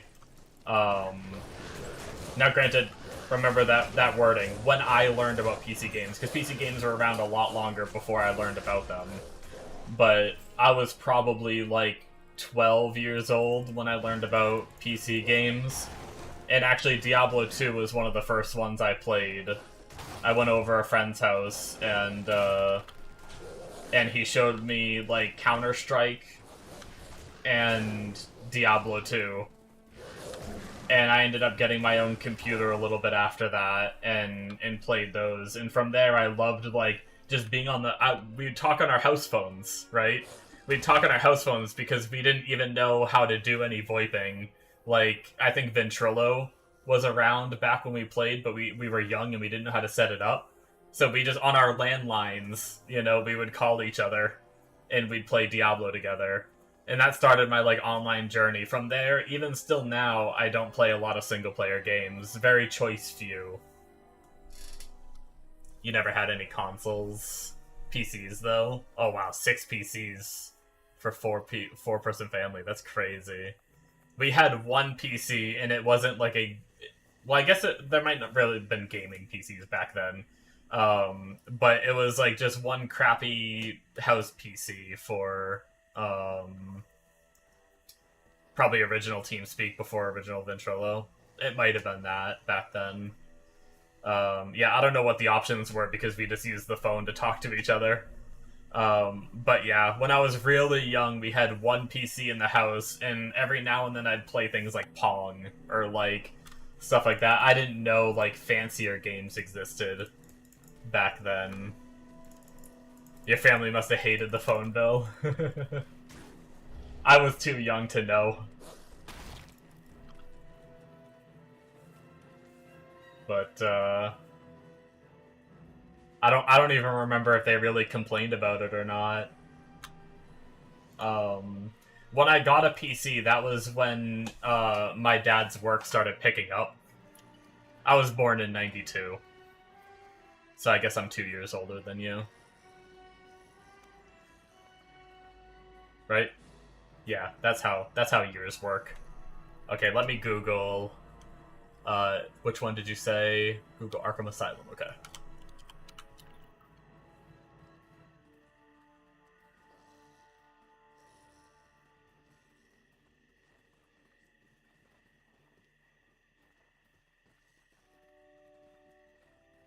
Wait, was that game remastered?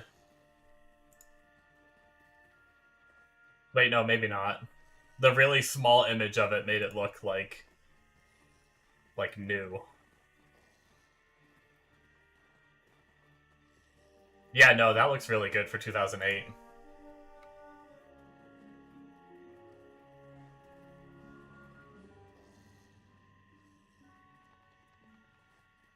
I think. Unless it was remastered and these are newer. Here, let me try to make sure I don't dox myself and I can... Yeah, I don't think there's any, like, private information here. let's hope not. These are, like, what I'm looking at. But, like, this one as, like, a small image looked really good. But when you open it up, I could see it being, like, a little older. And then, like, obviously this one. But, that, I mean, if that's 2008, that looks really good for 2008.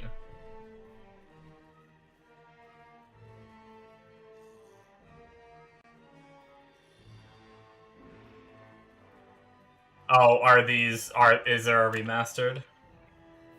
Let's see, 2008. I mean, that same one did come up. I mean, it doesn't, just because I typed 2008 doesn't mean it necessarily is. That's like a super low res one.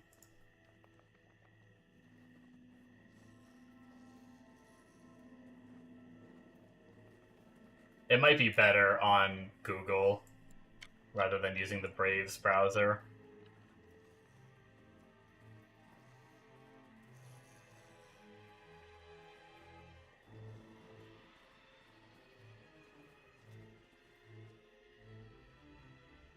Yeah, I mean, if that's 2008, in your results, there's pictures from September and December 2008. I don't even know how to see dates on some of these.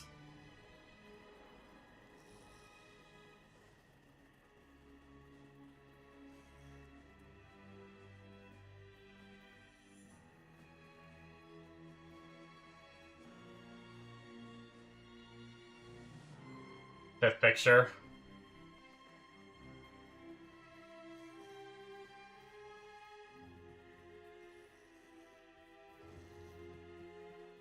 Yeah, I mean, oh, that's 4. Yeah, I can count, guys. Don't worry about it. I can count. Oh, I see. Yeah, it says the date.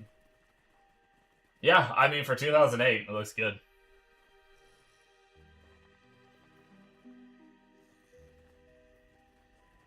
Definitely a,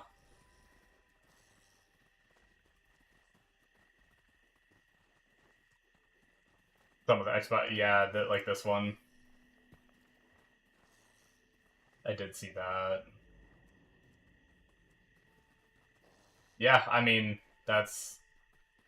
My memory is terrible, so I can't remember other games that had come out around 2008. But, I mean... I feel like that looks good. I feel like that looks even decent now.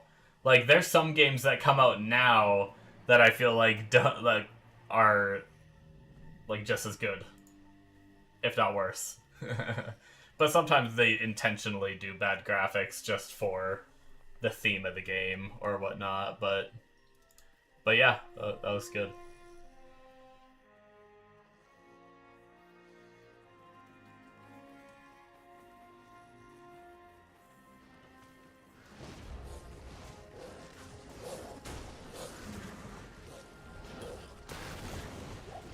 One more level and we maxed our Ravens, and then we can start working on our Wolves. That's going to be awesome.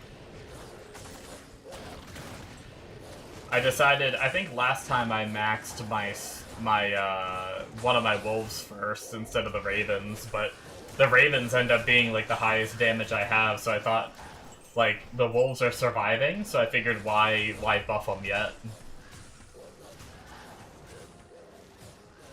Gaming was so much more of passion projects back in the day. Like, I don't wanna sound like a old pessimistic fart, you know, but like, so many games these days are designed to make money. They're not designed because someone had a dream of a game they want to make and they pour their heart and soul into developing it. I'm not saying it doesn't exist anymore, but like there are definitely some that do exist like that. But a lot of like the bigger titles have just been taken and smeared just to try to make money, unfortunately.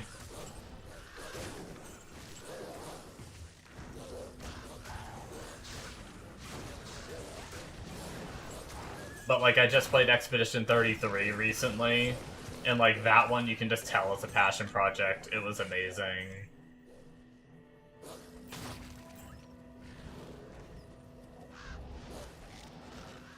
You feel like a lot of people don't have their own opinions. Oh, yeah. I try not to look at reviews too much.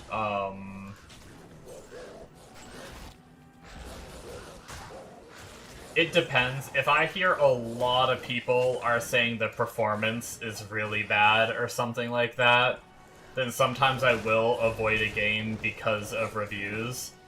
But if some people just say like the story isn't good, I don't think I'd ever judge a game based on story based on what other people think. If that makes sense.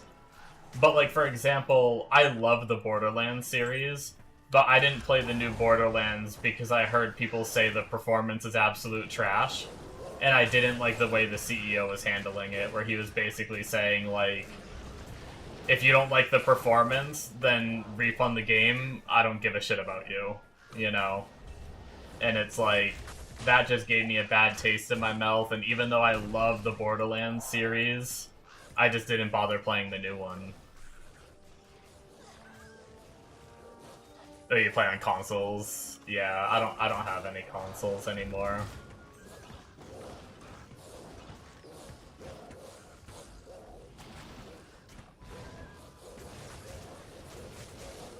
Should look into some of the stuff Blizzard. Yeah, I've seen some of the stuff Blizzard says too and does. Yeah, it's not great. I mean, I'm not a fan of Diablo 4 for a reason.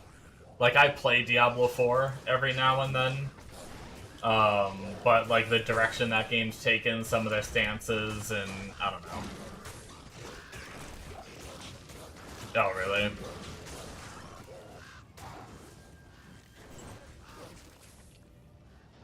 I guess... how can I word this? I like games with a big grind, if that makes sense. Where also the grinding, like, you do feel like you're gaining power, like, your upgrades feel like you're gaining power, right? So, when I played Diablo 4, you get geared pretty quickly, and yes, there's still upgrades that you can find, but a lot of the times they're like a 5% damage increase, and you just don't feel it, right? But I also came from, like, Path of Exile, which... Path of Exile has, like, a lot of good chase items, like, you're constantly feeling like you're getting upgrades that are making you, like, significantly more powerful, and you can grind for, like, a month on that game and still have things to grind for. Whereas when I play Diablo, I feel like I grind on that game for 3 days, and I don't really have, like, things to grind for anymore, if that makes sense.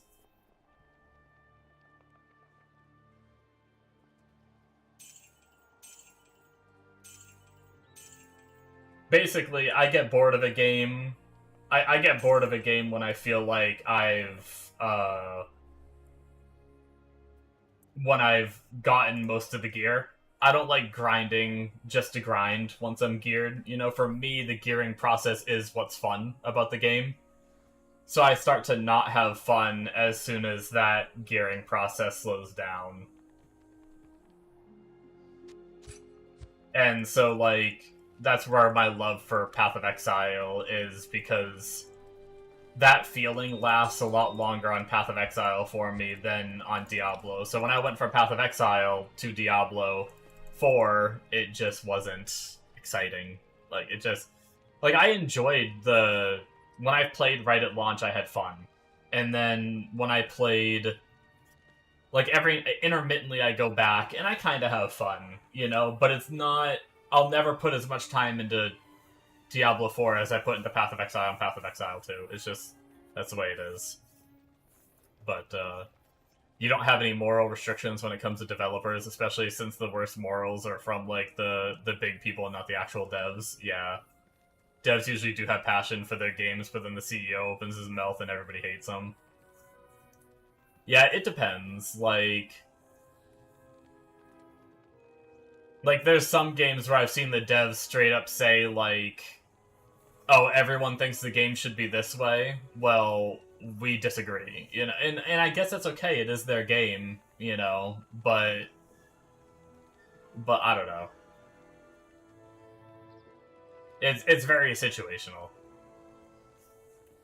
Sometimes it is just the CEO being dumb, or someone else higher up in the company, and the devs are innocent and just being blamed for something they didn't do. That is definitely the case in a lot of situations.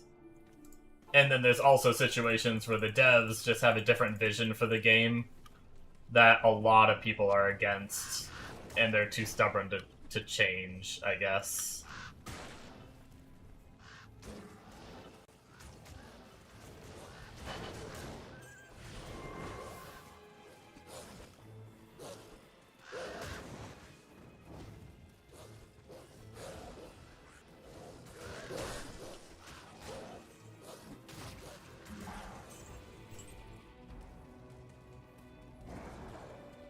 Yeah, it's really... It's a touchy subject. It really is, because there's situations for me where I really like a game. If they do change, wouldn't it just be... I think it depends on the situation if they change.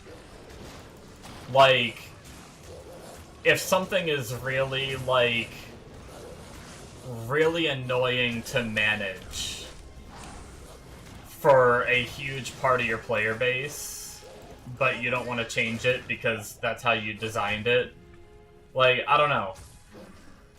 Everyone just has their own opinions, I guess. I don't know how to put it into words. Like, for example,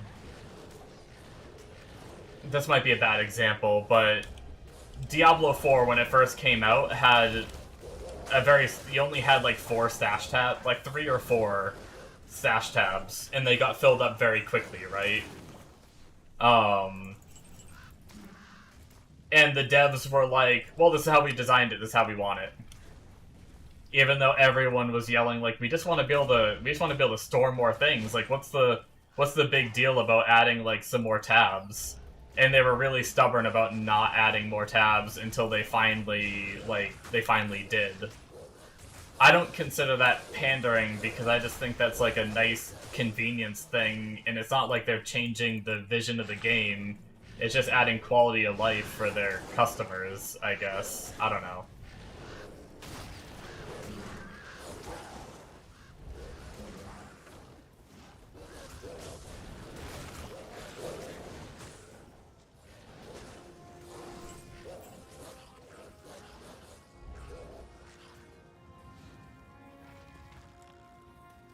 But there are...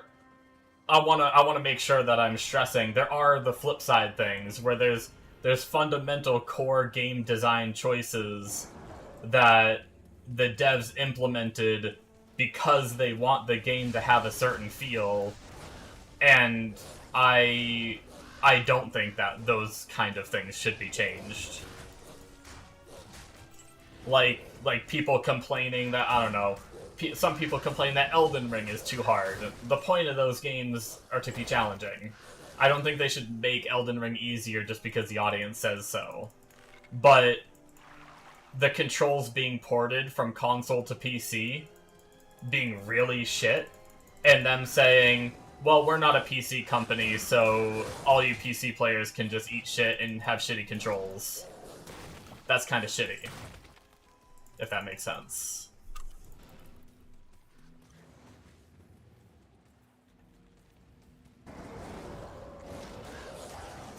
just play console if you want better controls, or use a controller on your computer. I don't like when the responses are like that.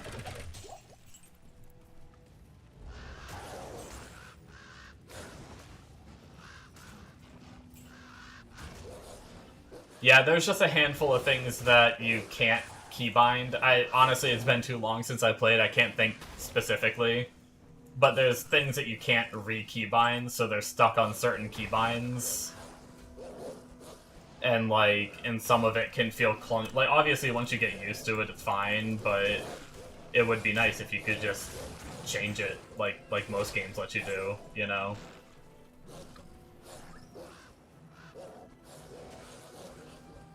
Did I finish? I didn't even pay attention.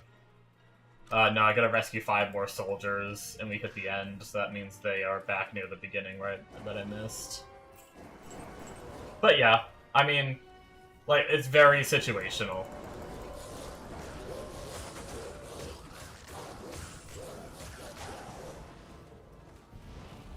Sometimes I think it's good that developers cave to what the players want.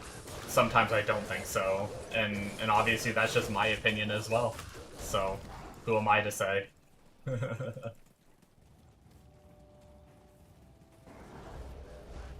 Oh, my follower died. She hasn't died in a while. I wasn't even paying attention. I don't even know how she died.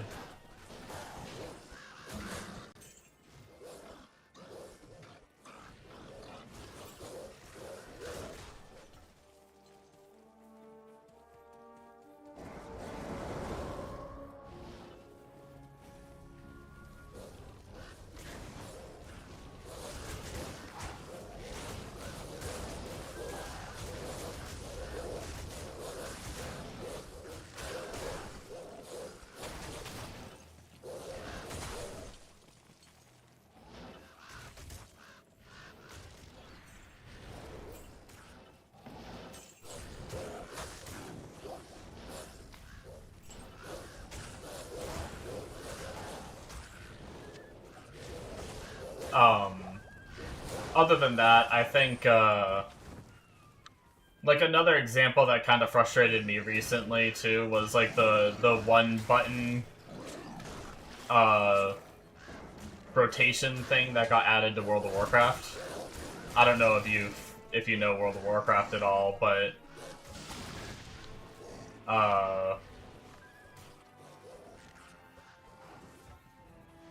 there were so many people that were, like, angry that they were adding it, and they didn't care. I mean, I guess I didn't follow it enough to know if the outrage was more heavily on, like, not having it versus having it, because there are some people that do like it, you know?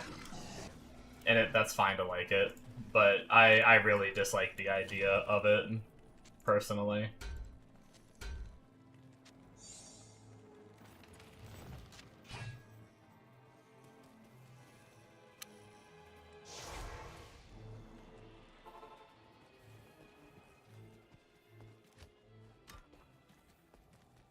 But then there's other good things they do, like they're doing some of the add-ons to be built in the game now with their next expansion, and I think that's actually really healthy for the game. And one of the first times in a while that I've said that WoW is doing something like really good, I think, for that. But I still probably won't play just because of the one-button macro, like.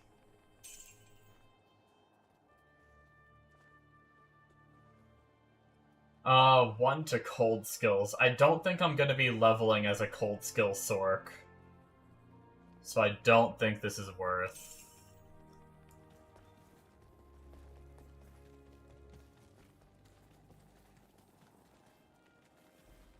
Yeah, I know you can play Classic.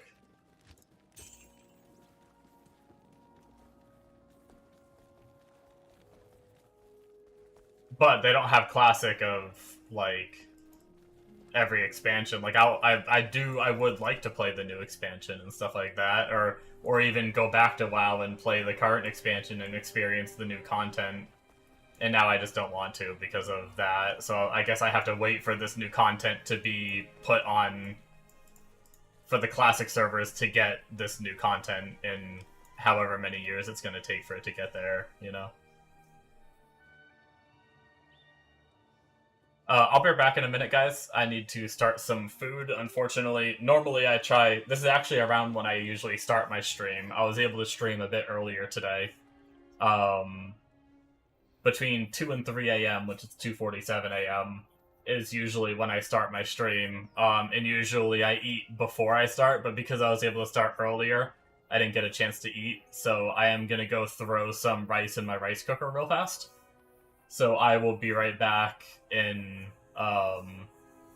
hopefully not too long, like probably less than 5 minutes to get it in the rice cooker. And then that'll cook. So I'll be back in a few minutes, and then I'll catch up on chat when I'm back.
Alrighty, guys, I am back.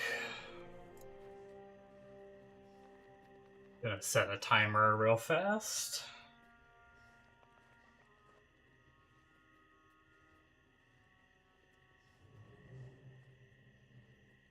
Actually, a little later than I wanted to cook food, but I lost track of time. Alright, let us continue on, shall we? Oh, let's get our, let's pull some money out and get our follower back.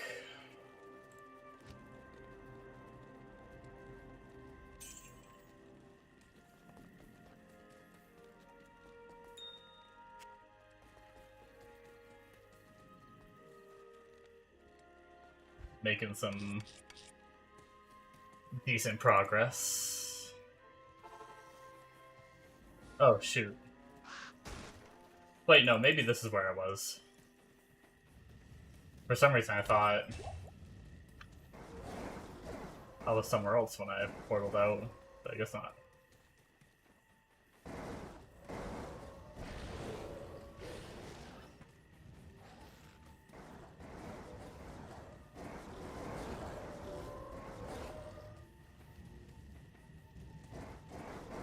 Making some rice tonight, nice, relatively light meal.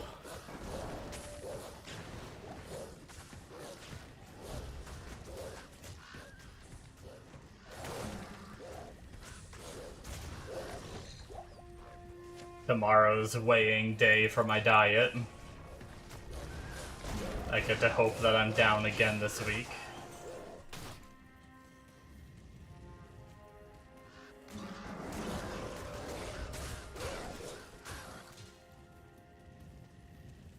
I guess instead of it's more so my weight loss rather than saying the word diet. I have like fixed up my eating a bit, but I'm not like on like a full on diet. It's more so cutting out all junk, but a lot of the meals I still eat are roughly the same. And then it's just actually exercising and not eating junk are the main two things. With the only junk that I still have is my coffee that has junk in it, because that's the way I like my coffee. But I used to eat frickin' just garbage every night.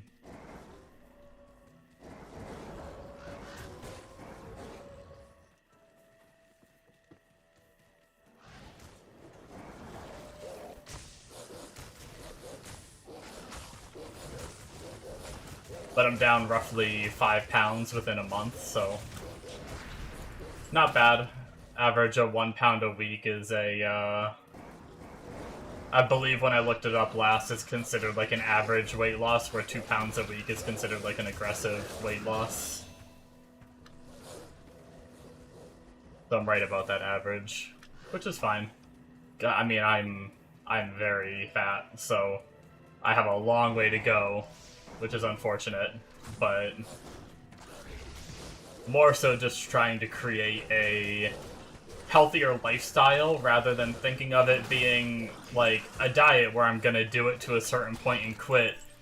It more so be something that I do forever, right?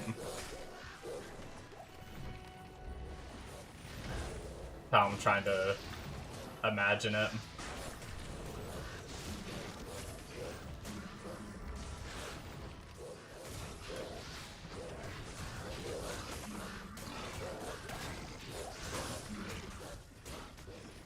I didn't realize we hit 30. I could have grabbed my bear at the bottom of the tree, but I too quickly clicked my raven. But my ravens are maxed now, so that's cool.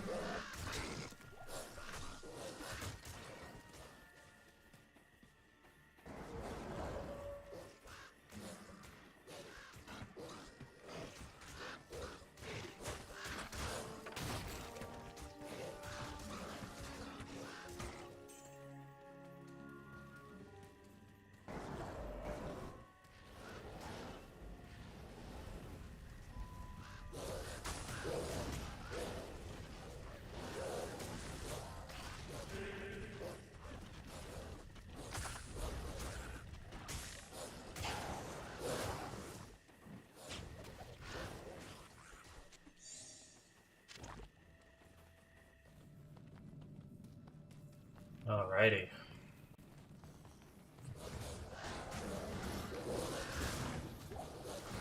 Crystalline Passage, let's go.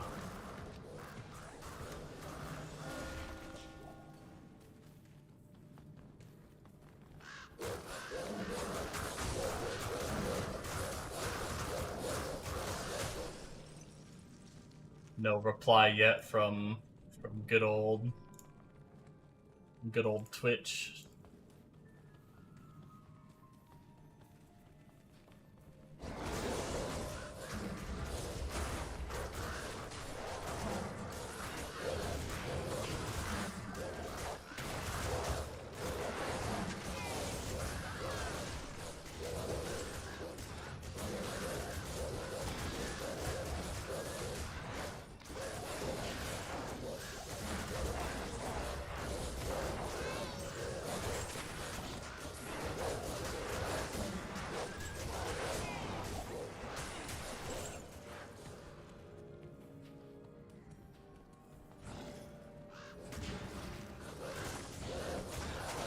Making pretty good time since I was able to get on the earlier side tonight, though, so we should be able to beat Act 5 and do a bit of Nightmare. With any luck, we might be able to craft our spirit, like, if we can get lucky with the drops, we might be able to craft our spirit weapon and Insight Rune Word, which would then allow us to switch to Sork. And start leveling up the Sork. And not sure if we'll get all that done tonight. But,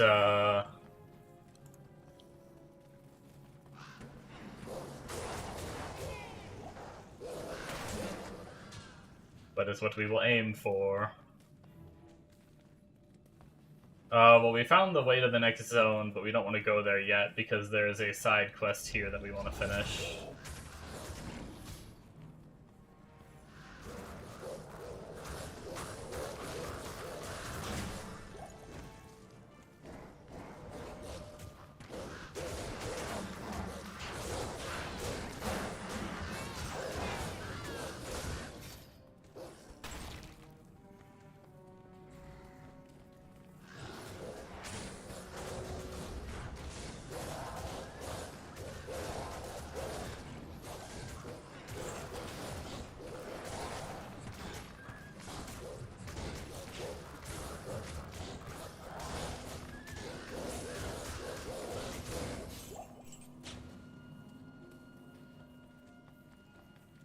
Alright, that's where we have to go for the side quest, but ideally, we also want the waypoint. We kind of got this in reverse order.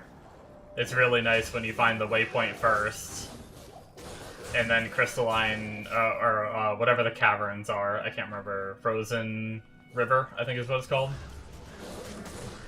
And then once you finish that, you go back to the waypoint and can then progress to the zone. The next zone, but we found it in the reverse order.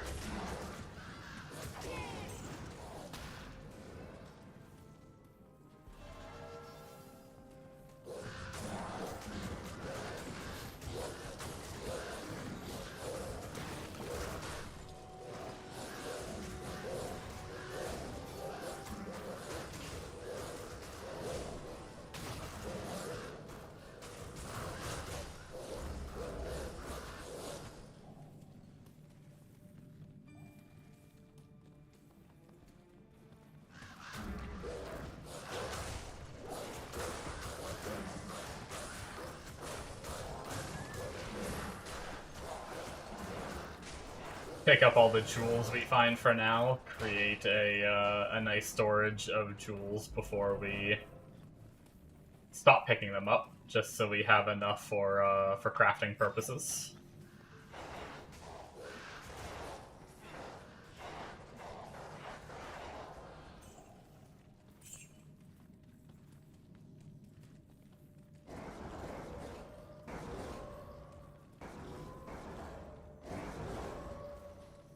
Probably not going to be too many crafts that we do, but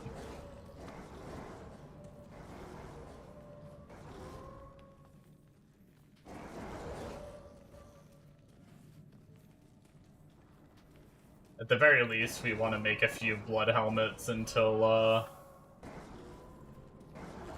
we get one with different rolls, ideally, or good rolls other than just the ones that it's guaranteed to have.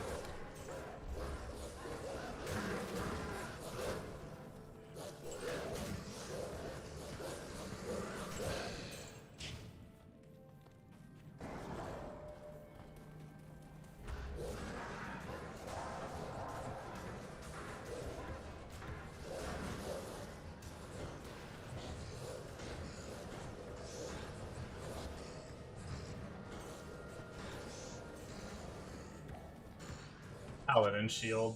Do we have space? We do.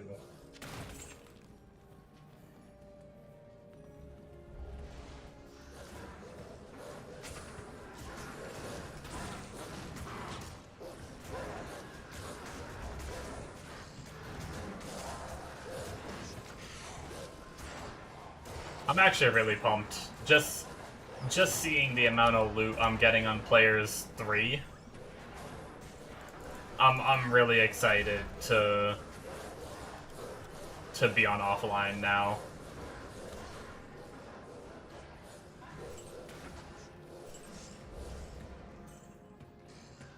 Although there's a bit of regret with how much time I spent online. Just a bit of regret there, but I'm used to re-rolling. I'm very much an altaholic on these kind of games. Same with Path of Exile. I play so many different builds on Path of Exile. It's actually such a hindrance to my progress on those games, but it's kind of fun for me. Sometimes it's more so me just having very specific tastes with how I want my builds to feel in the late game. Like, I want them to be tanky, that I don't have, at least in Path of Exile, this is like my thought process, right? I want them to be tanky enough that I'm not gonna, like, get randomly one-shot, unless I'm randomly one-shot by, like, the really hard content, that's fine, but just, like, generic endgame farming maps, I don't want my build to just have random deaths, and sometimes I play a character, and I think it's gonna be tanky, and then I end up just dying a lot, and I get mad, and I make a new one. Some of them don't have enough damage to, like, kill the endgame bosses at a decent speed, and then I want a new build to be able to kill the endgame bosses a little faster, and I have this checklist that I'm almost never happy, until I finally do find that one build, and then I usually sit on it for a long time, and stuff like that, but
hey, there we go, we'll grab the bear now.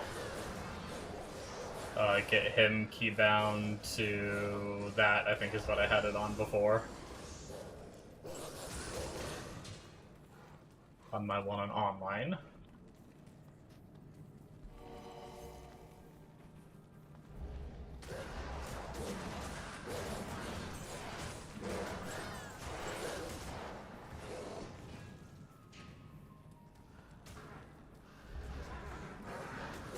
Got a big old grizzly bear to fight for us now, too. And then I'm not sure where we go from here. Probably similar to what we did last time. We'll max out Dire Wolves next. And then Spirit Wolf, and then Bear, and then Heart of the Wolverine. Which we actually need to grab Heart. Maybe we'll spend one more level to grab Heart of the Wolverine, too.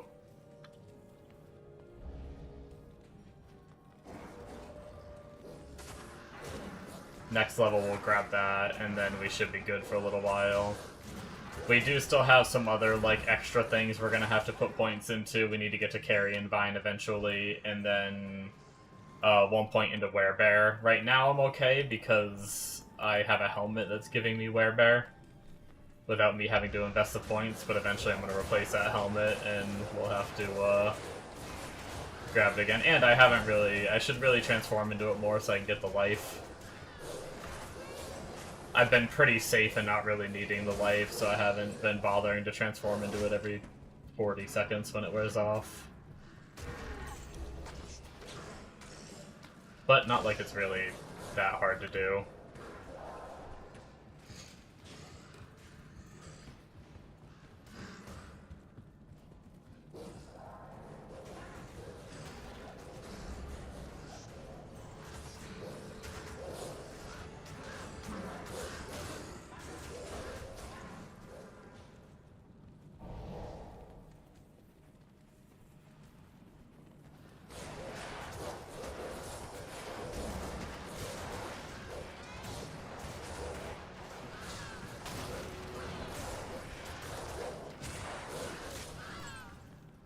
We must be getting pretty close to Anya. I would imagine, anyway.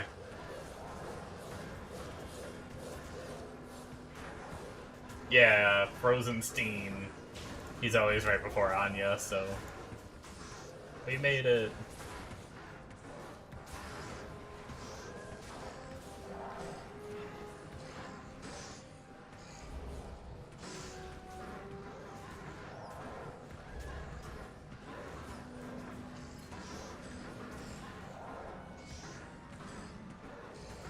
I wonder if, for having not that many points in my minions other than my Ravens, they actually have a lot of survivability.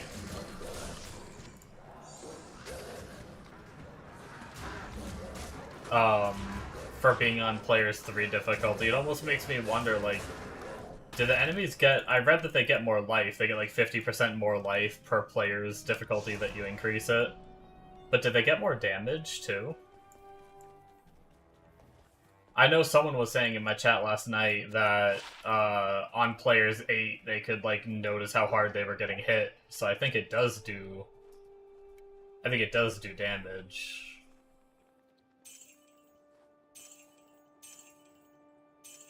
It just doesn't really feel like it all that much sometimes.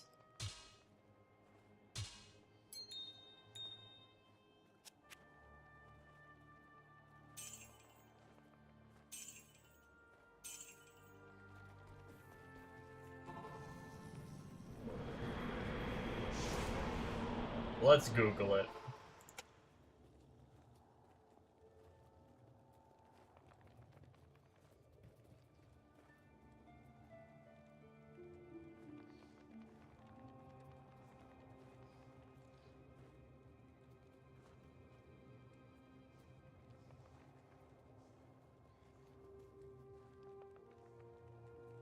Oh, okay, so it's just not a lot of damage. Okay. But it does. At least according to the AI response. Assuming that's accurate. For each additional player beyond 1, monsters gain 6.25% increased damage and attack rating. And it's applied after any champion or unique monster bonuses.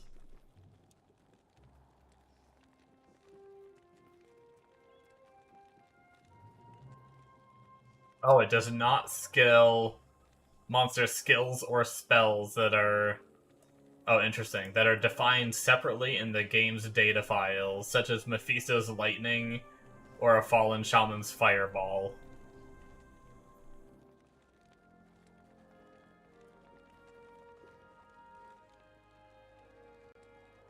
Okay. Interesting. So some things might not be affected the same as others.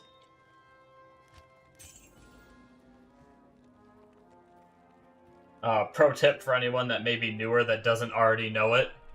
If you deposit your money into a shared tab instead of your personal tab, when you die, like the whatever percent money loss you take when you die, it will not come out of this amount. So this money is safe and won't be touched when you die.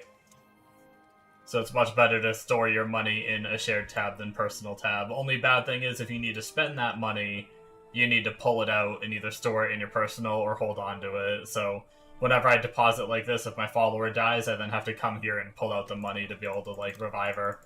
If I haven't farmed enough money to already have the money on to revive her. So a little downside there, but it helps save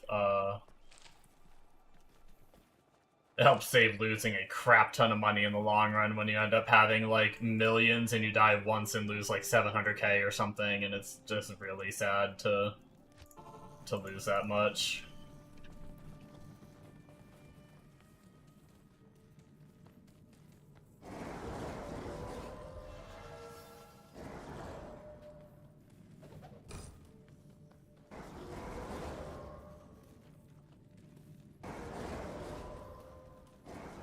Alright, let's hit up the next zone. We're probably pretty close to needing to go grab our rice out of the cooker, but that won't take long. Just gotta scoop it into a bowl and come back.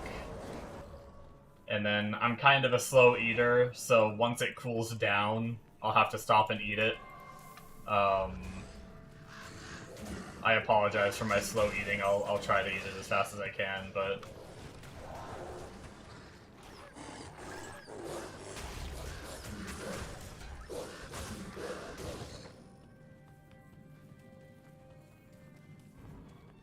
I always feel bad eating on stream. It's why there's a lot of times where, like, for my daytime stream, I do, like, 2 separate streams in a day. I do one around 2 to 3 p.m. Eastern, and then one around 2 to 3 a.m. Eastern.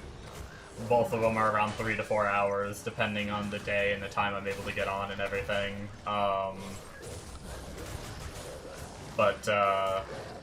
My daytime stream, I usually end around dinner, sometimes because I have to cook dinner, like an actual meal, and it's going to take a very long time.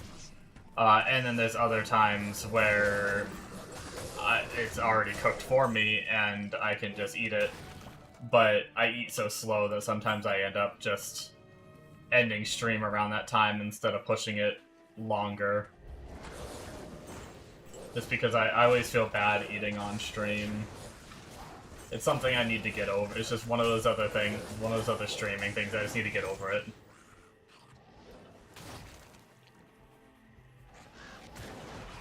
I just feel like, oh no, I'm gonna go, you know...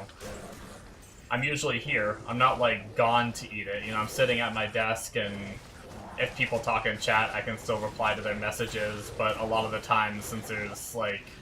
If there aren't people here, I'm usually just sitting there eating and not doing my normal, just kind of talking to myself thing, and that makes me self-conscious. Like, oh no, someone's gonna come in and think I just never talk. But I usually throw a message up on the screen saying that I'm eating to try to counter that a little bit. The best I can.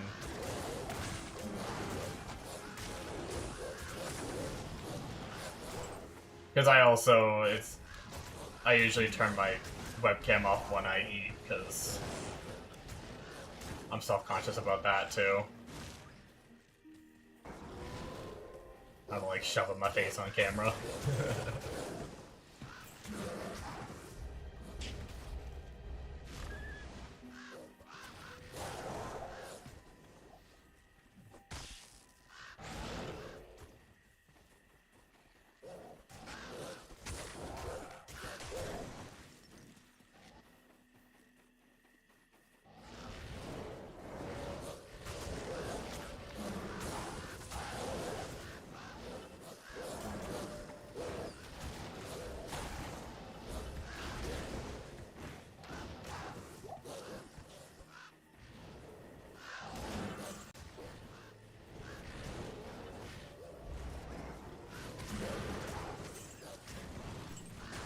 man, crazy being almost, because of being on Players 3, being almost 32 and I'm still not done in the Nightmare yet.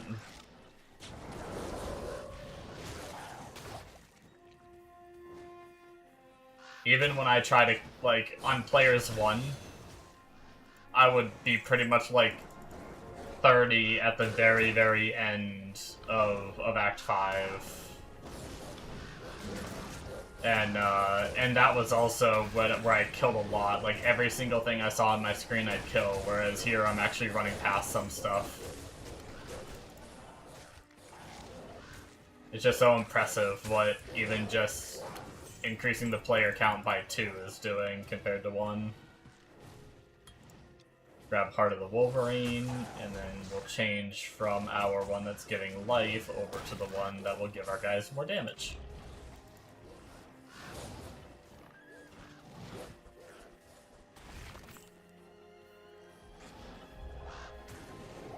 Because more damage is more fun.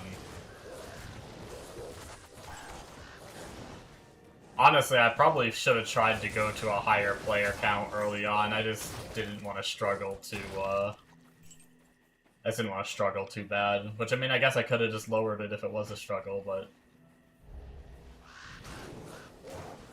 that's one thing I'm not good at. I'm not good at pushing the limits of my characters. I always, like, play it really safe all the time.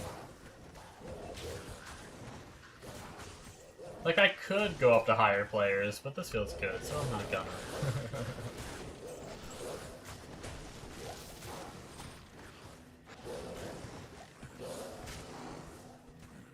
Oh, I finally ran out of keys. I knew that was gonna happen soon.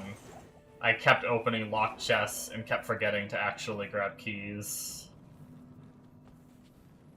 My alarm's still going, right? Oh, yeah.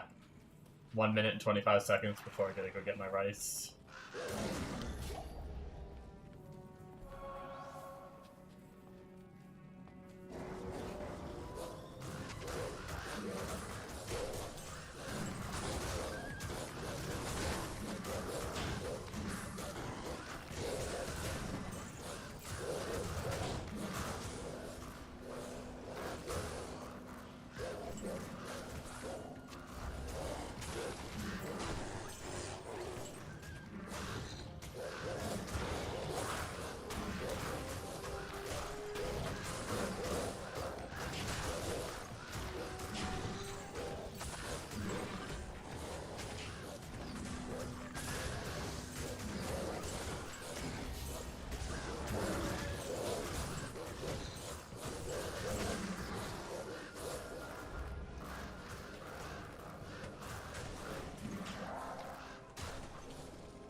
Alright, food is done.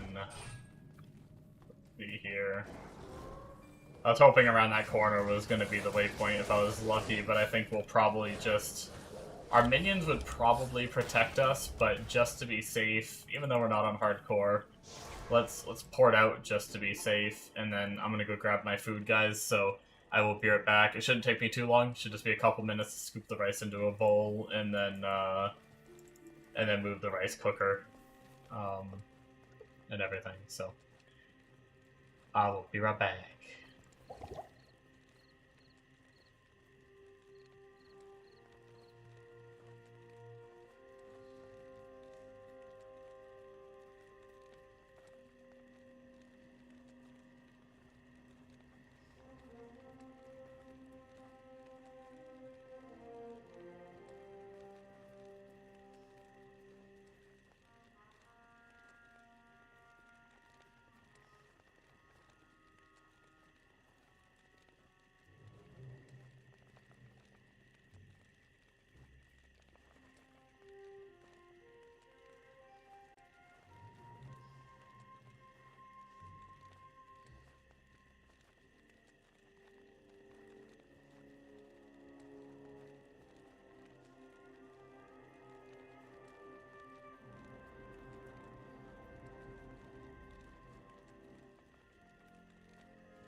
woo, woo, What do you want? woo, woo.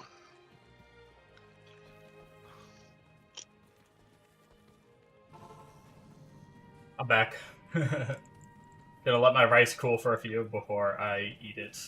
So we will continue playing for a bit.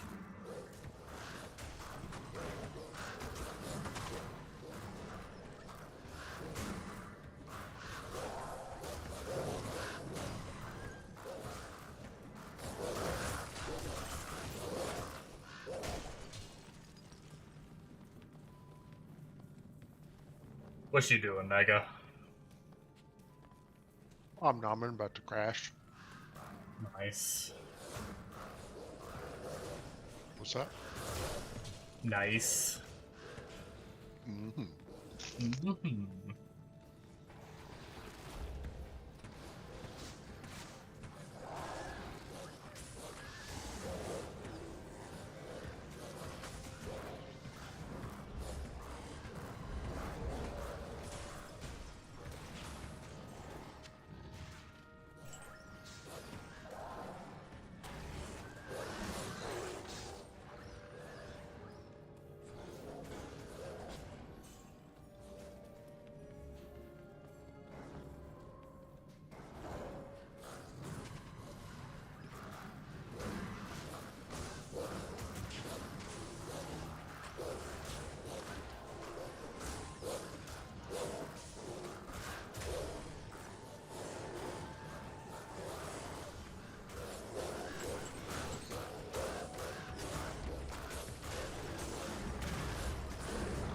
Pretty close though. We've got the ancients to kill, and then gonna traverse through like 3 or 4 zones, depending on RNG of finding those zones. Like the next floors and everything. We might finish up pretty quickly here and get into Nightmare.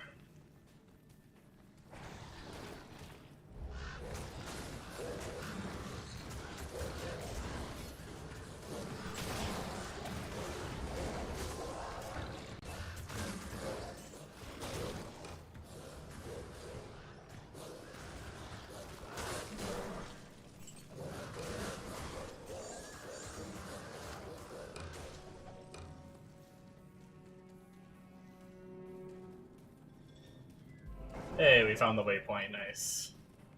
We don't necessarily need this waypoint on normal if we found the, It's nice if we die, just in case, and we don't have a portal up.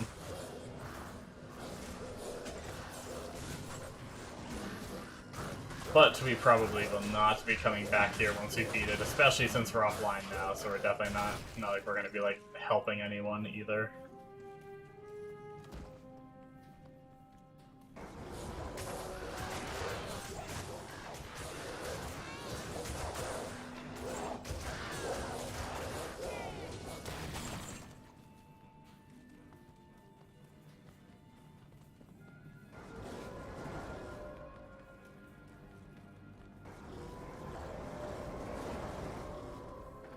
Idiot summit. We shall fight the ancients. I probably should have. We might be okay. Sometimes the ancients can be spicy. I probably should have gotten more mana pots just in case, but I think we're okay considering our guys haven't died yet.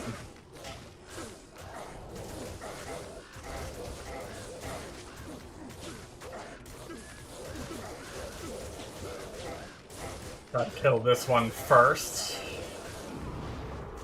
Nice.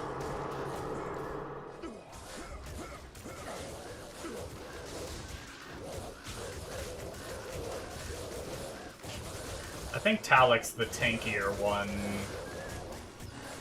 but he's the one that's not gonna kite my minions.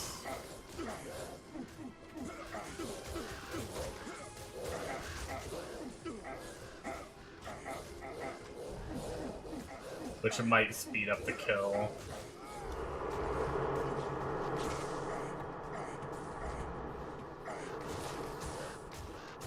Yeah, he dies fast. I probably should have killed him first, but it's fine. It's not like we took too much damage or anything.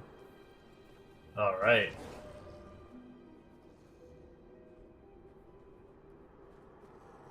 Let's, start pumping points into Direwolf, I think.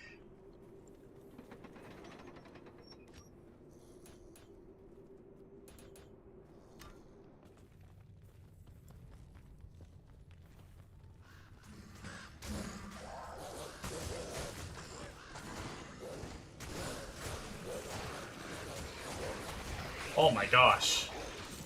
I'm trying to stir my rice a little bit, and this rice gets so hot. I mean, I guess even when so I'm kind of new to having rice cookers, or at least fairly new. I used to always just cook it on the stove. But it was always really hot when I cooked it on the stove, but it is actually so hot. Oh, shit. Thank you for subscribing, Mega. No problem.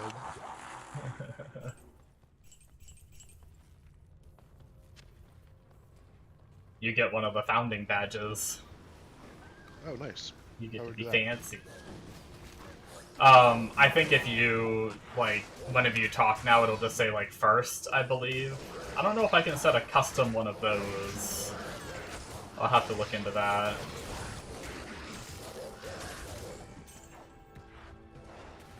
But yeah, so, like, when you mouse over it, your founder, which I think there's only... I think there's only, like, 10, like, the first 10 subs or something get the founder. Oh, nice. I don't know, it sounded like it was, like, different levels of your account, you get, like, more founders, but I don't know how that necessarily works. I'd have to go read into it more.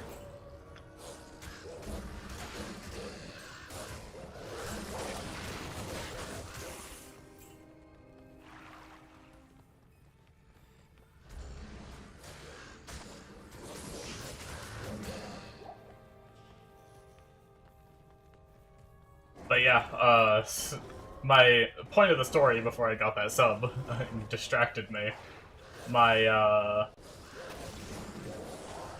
the bowl with my rice in it, I, like, held it by the bottom of the bowl, and it, like, cooked my hand for a second there. I had to, like, rest it on my leg while I stirred it. It's crazy how hot that shit gets.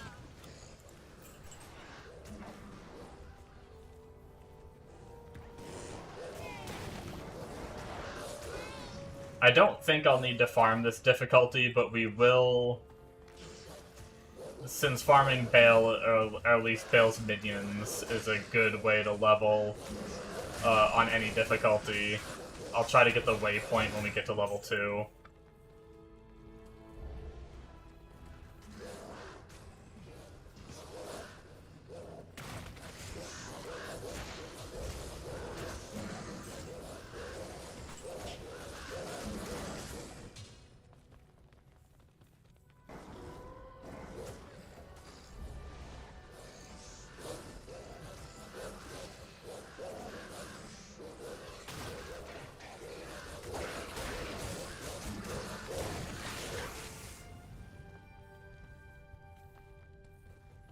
Speaking of level 2, here we are.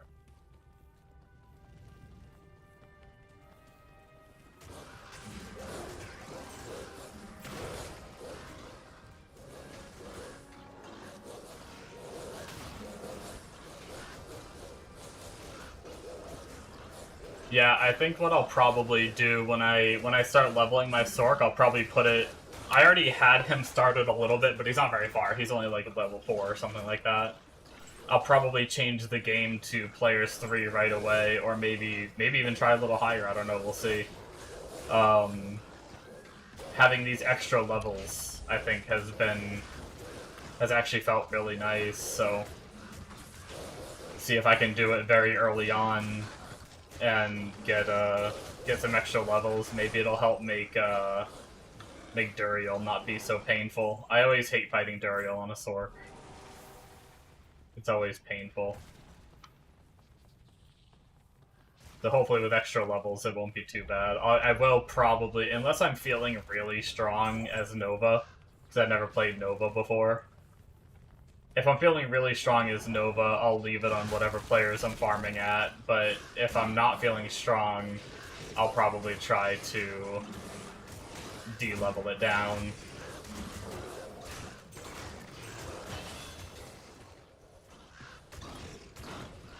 So that way I can fight the boss when he's a little easier and then bump it back up.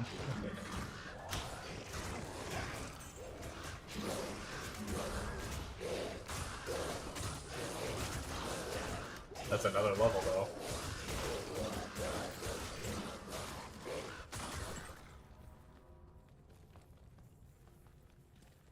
Oh, we found the way to go. Damn, we gotta go find the waypoint now, though, because I want it. I want it. Give me it. Give me it.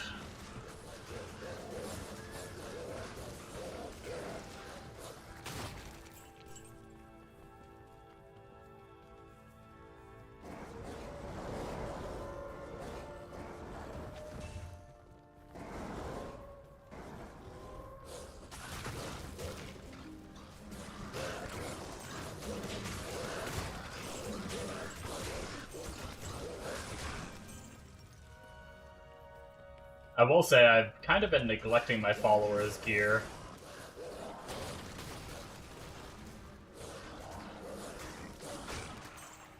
I need to keep an eye out for, like, some better body armors and helmets than what she's probably wearing.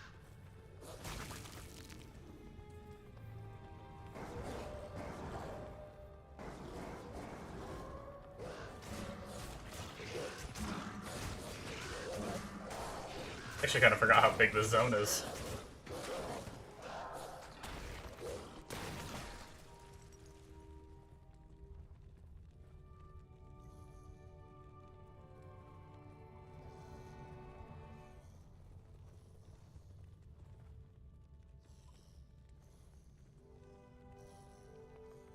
Man, rice is still steaming.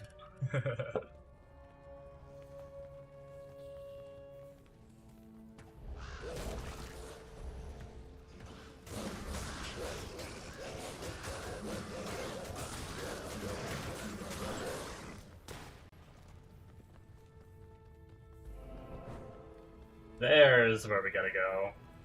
Got the waypoint, and now we can run our happy ass all the way back to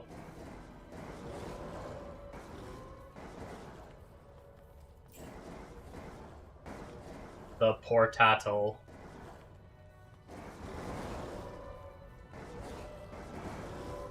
Man, between the time it took for the rice to cook, starting cooking it late, and then waiting for it to cool, it is so much later than I planned on. I usually eat around 1:30 to between 1:30 and 2:30 is usually when I eat. It's 3:40 right now. Actually, pretty darn hungry.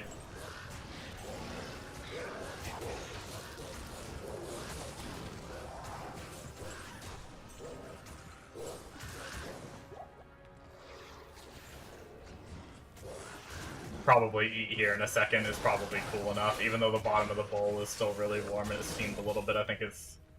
I'm really weird when it comes to eating. I don't like eating things when they're extremely hot. There's a lot of my foods that I actually will sit there and wait on to eat until they're like roughly like not room temperature, but maybe like a little bit warmer than room temperature. I must have like a very sensitive mouth or something, because if I eat something too hot, it just like I don't even know if I would say too hot, because like most people I know will be eating the same cooked meal and they eat theirs so much sooner, but if I try to eat it when they eat it, my mouth is like burning. But they're fine, you know? It's kinda funny how that works sometimes. People's different level of I don't even think pain tolerance is the right way to word it. I think it's more so like I don't know if it's like skin sensitivity or whatnot, but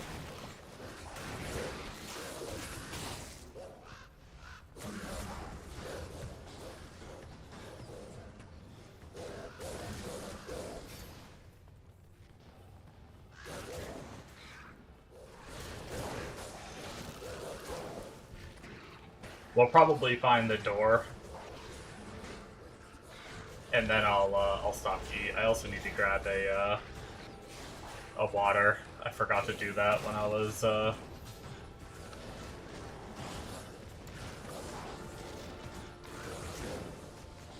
was coming back with my food. But that's just in the mini fridge right behind me, so.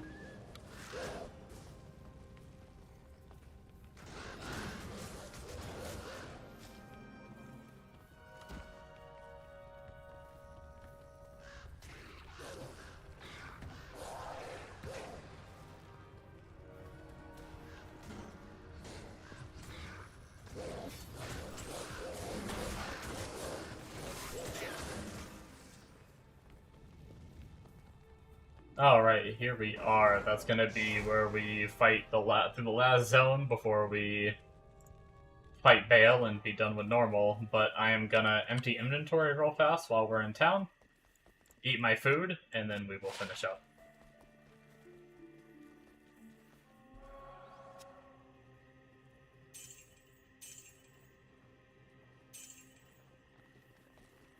I didn't cube any. Oh, I did cube some stuff.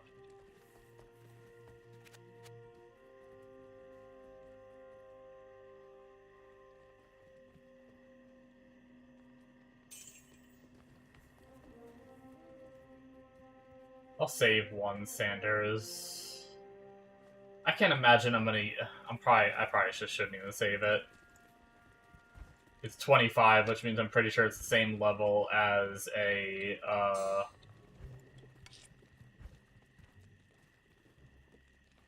spirit weapon, so I'll probably never end up using it. Okay. I will pop up this. Eating but still here. Turn off my webcam because I don't like to eat on camera. I'm gonna grab me a water real fast.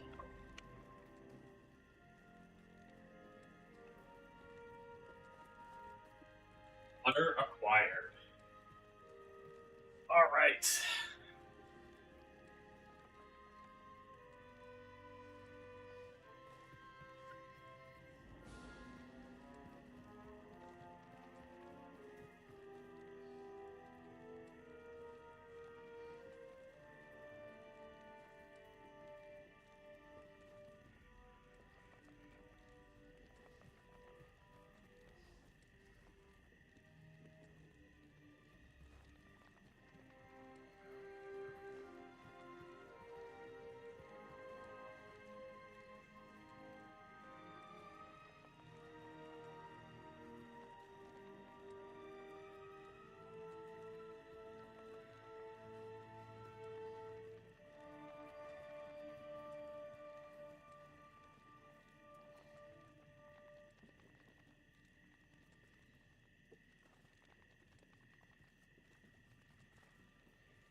It doesn't look like my mic is activating while I'm eating, but if you guys happen to hear any noises from me, like chewing or anything, please let me know. And I'll mute my mic. But it looks like it's not being picked up, so.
getting close to being done, and then we'll get back to the grind.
A few more bites, guys. I'm sorry. I'm almost done. I'm a slow eater.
Okay.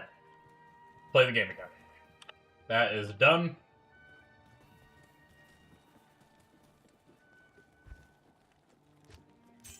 Other than potential restroom breaks, we should be good for the rest of the stream.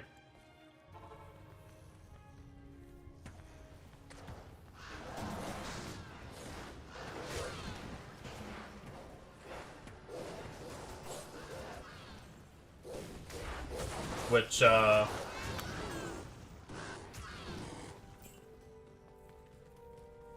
been running the stream so late the past few days that,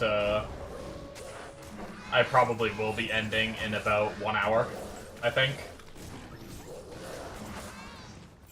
Get off at 5 a.m. That will give me time to mentally wind down after the stream and get ready to fall asleep. Rather than recently where I've been going until like 6 or 7 and then freaking not actually falling asleep until 8 or 9, and that's been freaking... I've been exhausted the past few days because of that, so...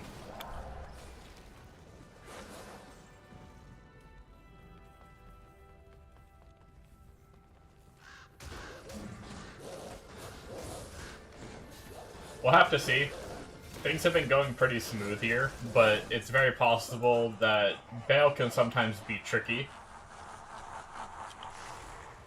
We might have to reduce the difficulty for Bale. He can sometimes be a pain to fight, as a summon druid anyway.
Artuk, not too bad. That whole wave, pretty good. They definitely took out some of my minions and everything, but... Oh, come on, I want my lady to get away from those guys. Back away, girl.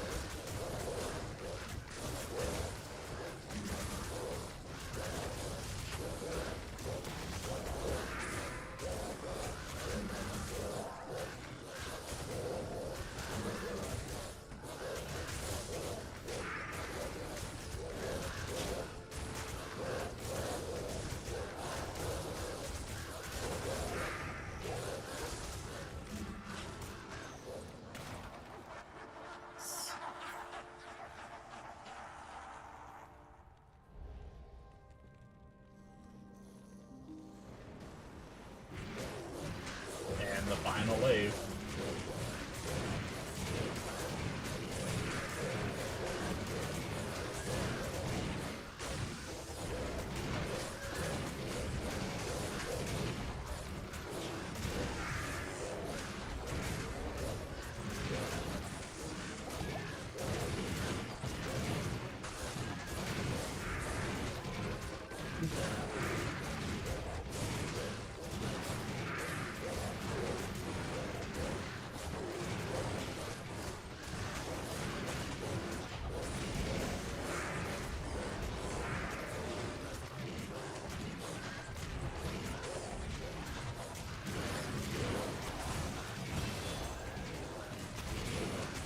Hey, we leveled again.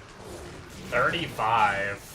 We're 5 levels higher than what we normally are, thanks to playing on players 3.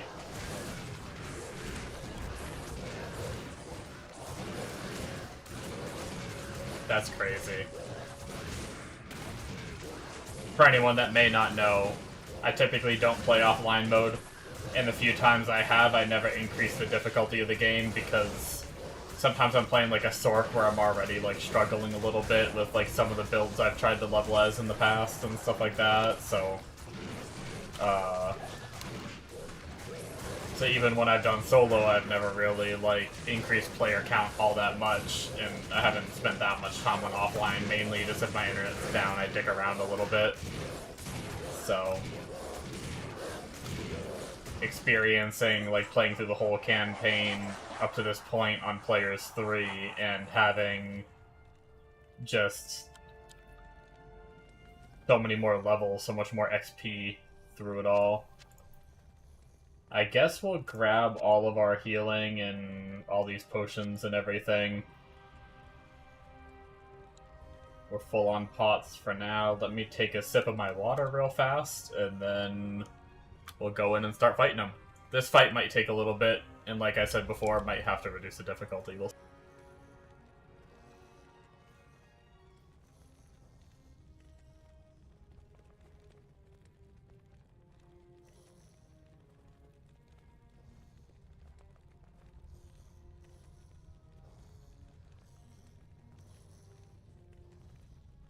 chug that water. All gone. Alright.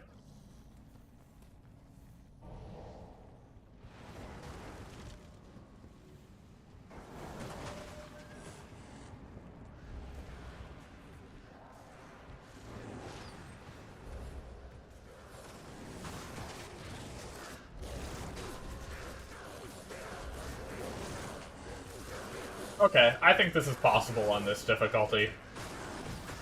He's not dying as slow as I thought he would. Our minions are kind of getting bopped, but that's kind of expected.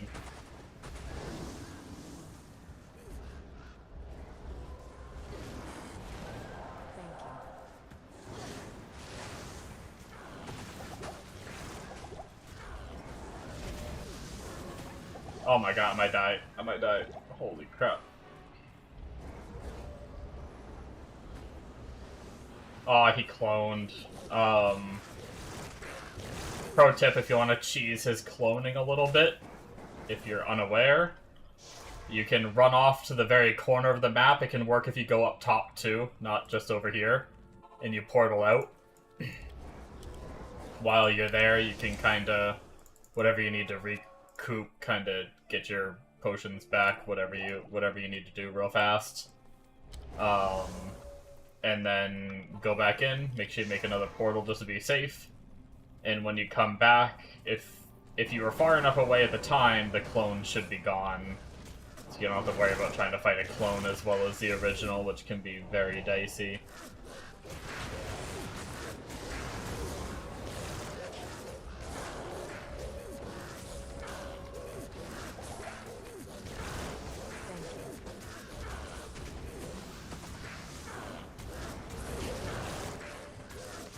Yeah, Bale is very, like, hit or miss for a summon druid. It's like, sometimes he'll target you every time, or, like, I try not to line myself up with the ice little waves that he does, but sometimes he just sends them at me, and it can be a real pain. Sometimes he'll spawn his clone back to back to back, and that can be a real pain, too. Also, when he teleports around a lot, can be a pain like that. Then you gotta wait for all your minions to path all the way back to him and everything.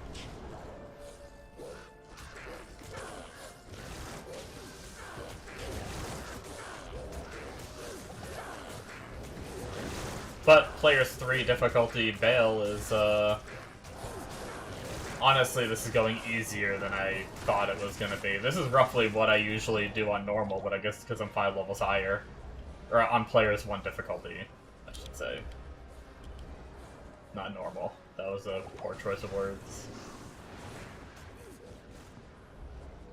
Thank you.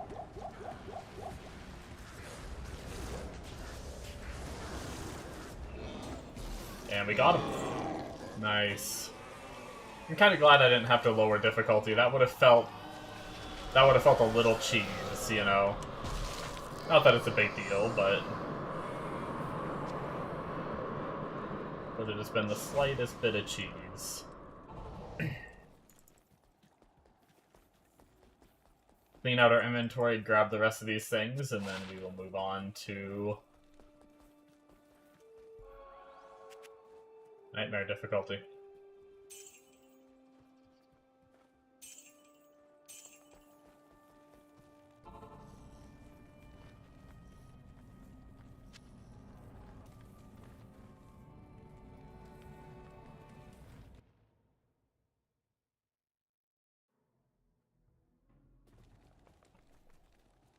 Henceforth be known as Slayer Morth Druid. Hell yeah. And then now we can hit play and select Nightmare. Let's go. Unfortunately, we no longer have Deckard Cain. It looks like even difficulty scaling is still saved. We're still on players 3. That's cool. So until we save him, we're going to have to go back to using ID scrolls.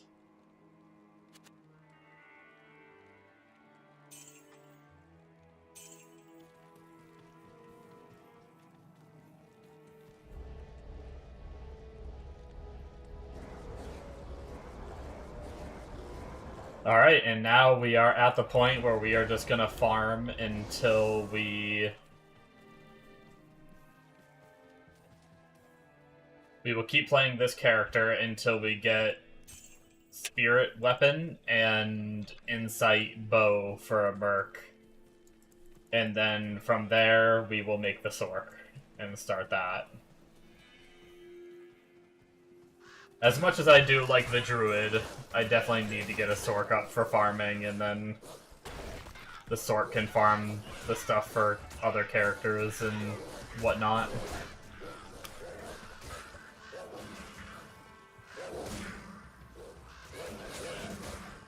We're probably going to kill a lot more now that we are on Nightmare.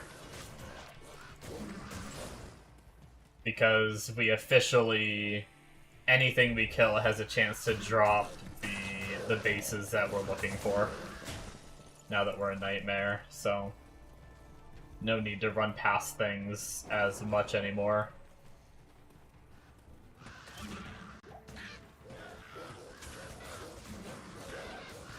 Essentially, progressing through Nightmare is not our main goal anymore. Our main goal is gonna be getting that stuff. Gothic Shield.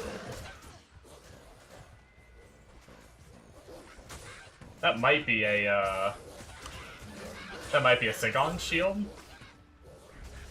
which is a +1 to skills as long as I get enough strength. So, if I'm not mistaken.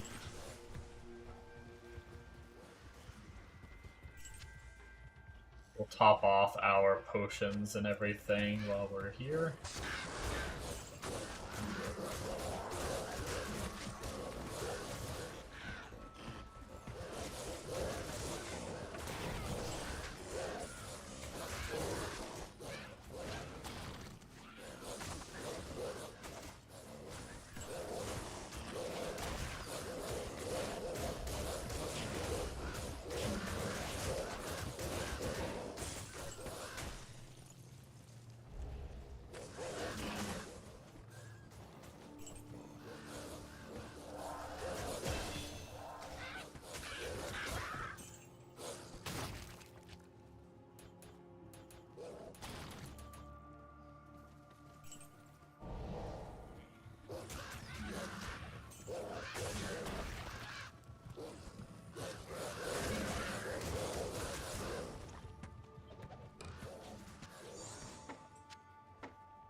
Socket bow, unfortunate. Oh, we also need more keys. Oh, hey, we've had an amulet over there for so long because I didn't even realize it was there because it took the slot of our keys when we ran out before. It's so funny.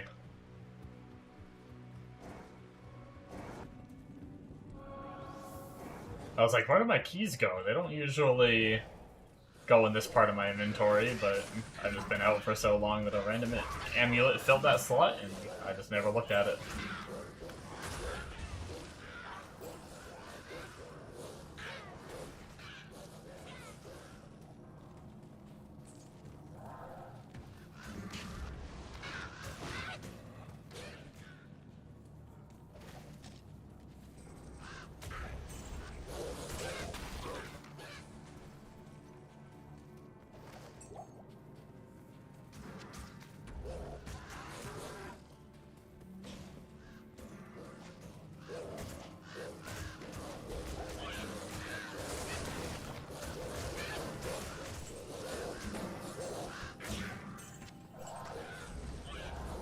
probably gonna have to go clean inventory soon, too.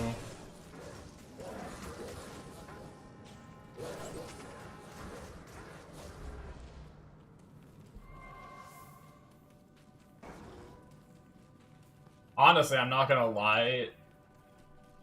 Players 3 is still feeling pretty easy for now. Let's push it. Let's push it a little bit. Let's go to 5. Let's see what happens.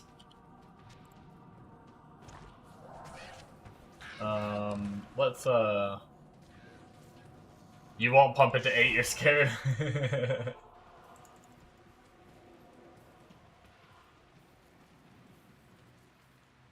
I am scared. You're right about that. Man, I was saying that before, the loot on Players 3 felt good. I can't imagine the loot on Players... oh, that isn't... It's Ice and Hearts. Never mind. That is not Sigons. I don't think I really need to save that. I'm not against trying Players 8, honestly.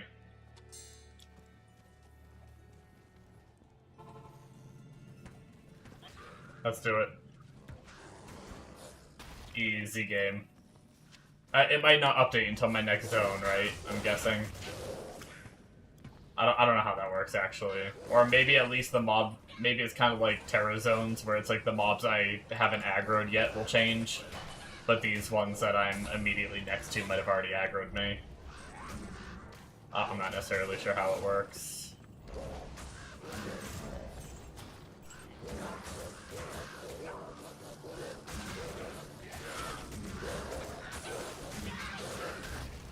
Dude, I wonder if you could play through all of Nightmare on Players 8, I wonder what level you would be.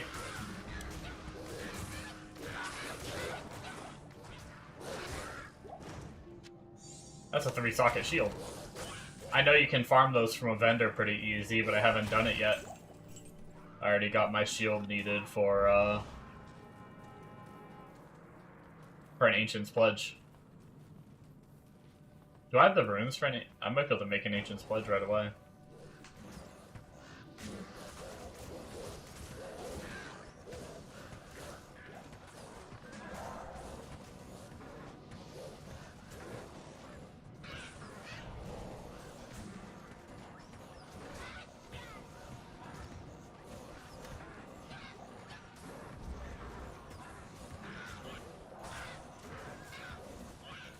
Okay, these guys are feeling pretty tanky. This might be Players 8 now. Maybe.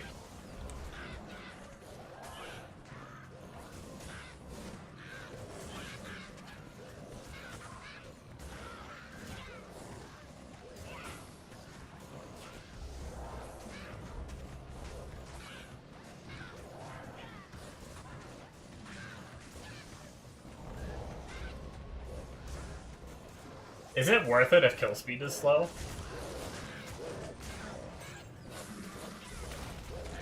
Try to get these shamans down so they stop reviving.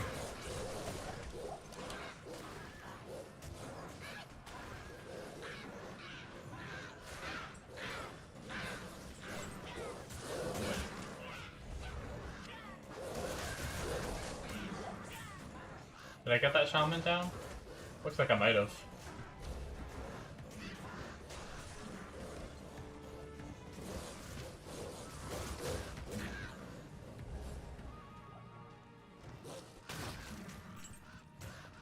If it's more than 2.5 times what you're clearing on 3, okay. It probably is. 5 wasn't feeling super bad. I don't know if I farmed far enough away to even tell what 5 was. I think I might have changed it too quickly.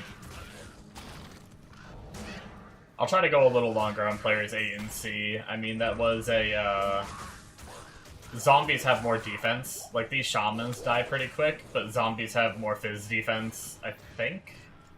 They're usually pretty tankier to fizz, I feel like, on average.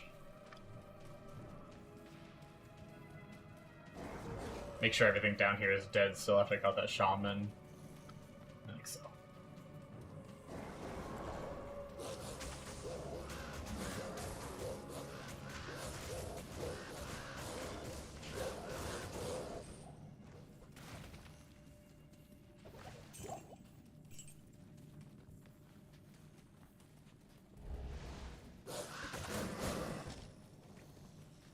that one died fast. I guess there was just a lot of mobs that time, too.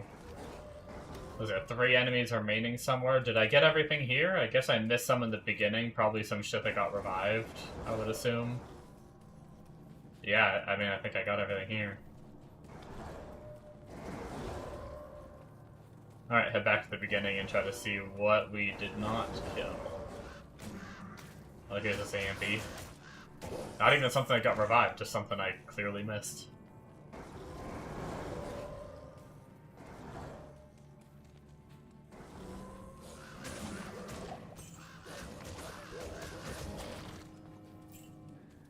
I wonder if some of those died really fast. I wonder if some of those were ones that I aggroed before the switch. It might have been.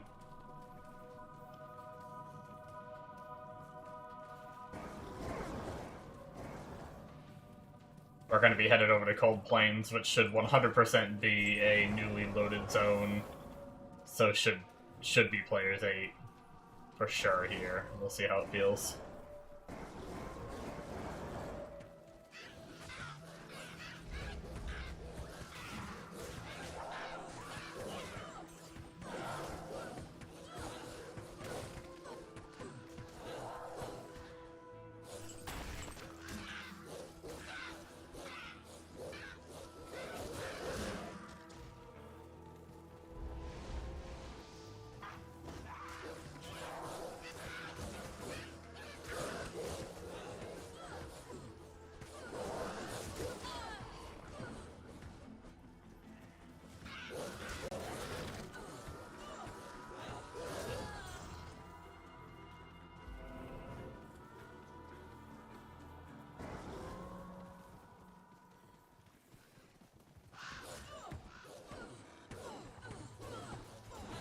Yeah, I mean, it's not terrible, to be honest.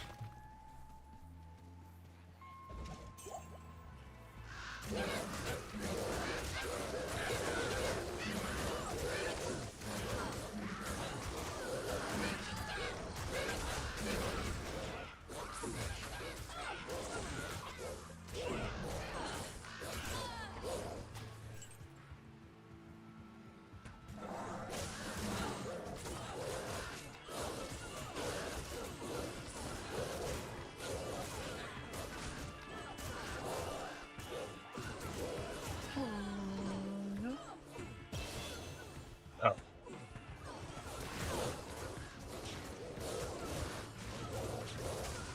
What are you talking? What are you talking?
Try to get the Wrath Poison down immediately to get rid of the Might Aura.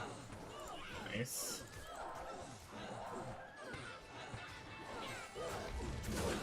Get the Shaman down for reviving.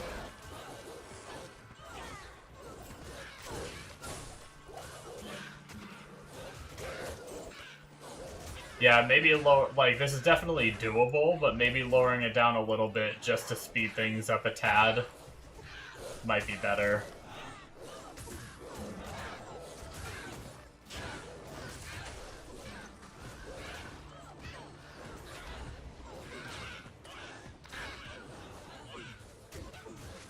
Yeah, let's go back down to players 5, I think.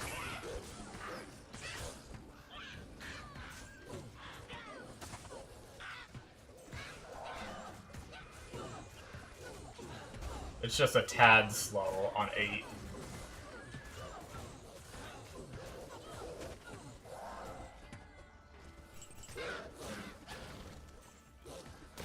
Crown Shield. With the Paladin Shield. Enhanced damage attack rating. Eh.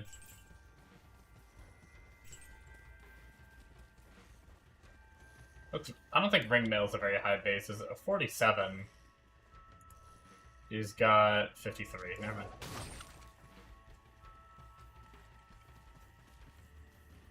Okay, we do not need to do Burial Grounds.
I wonder what people usually level on.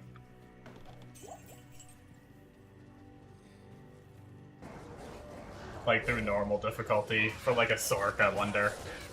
I'm just trying to think of what I want to start my Sork on. Like, players 5, maybe.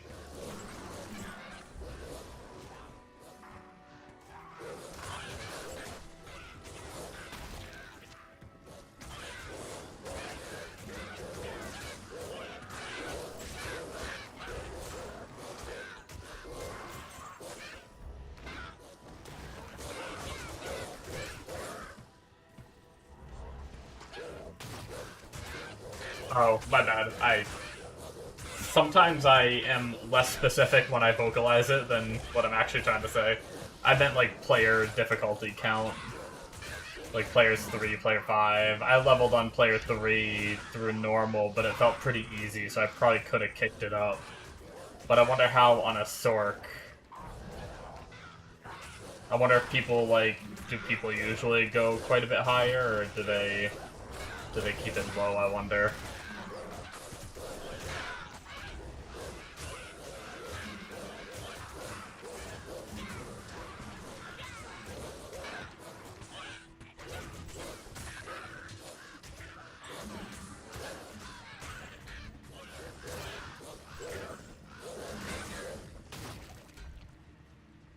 Let's, go clean inventory real fast.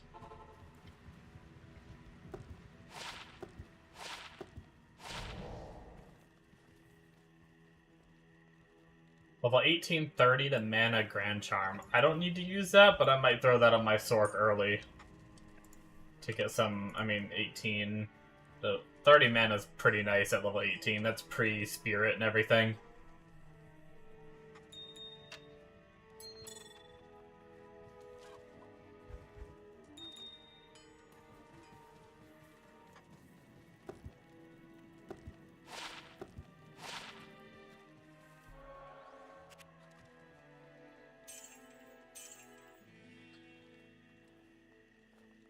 That is going to be a better belt than what we're wearing.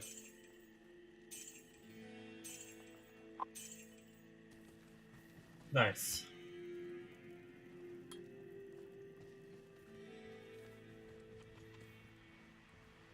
I forgot why I had a skill point for a second there, but no stat points to spend, because I always do the skill point first, but then I remembered I did Den of Evil.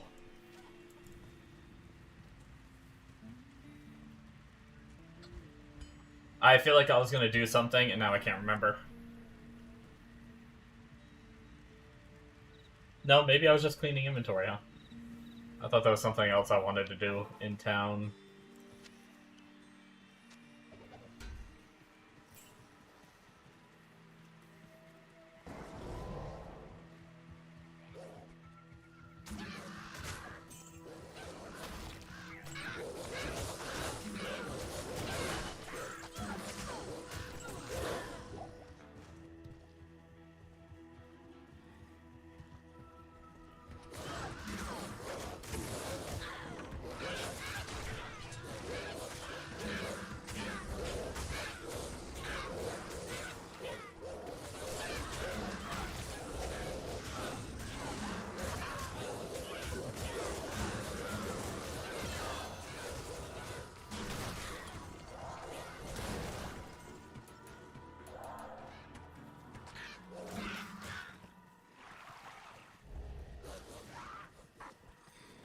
Yeah, I really want to try to naturally find my 4 sockets if I can that I need.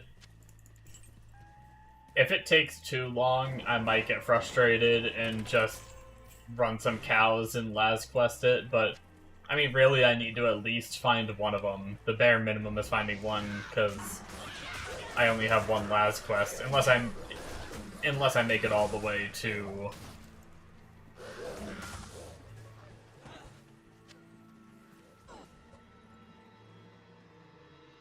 unless I make it all the way to Laz quest on freaking Nightmare, but I'd like to have my Insight and Spirit before that, so I can start the Sork.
Long battle bow. Oh, I never took the shield out. Damn. One socket. Damn.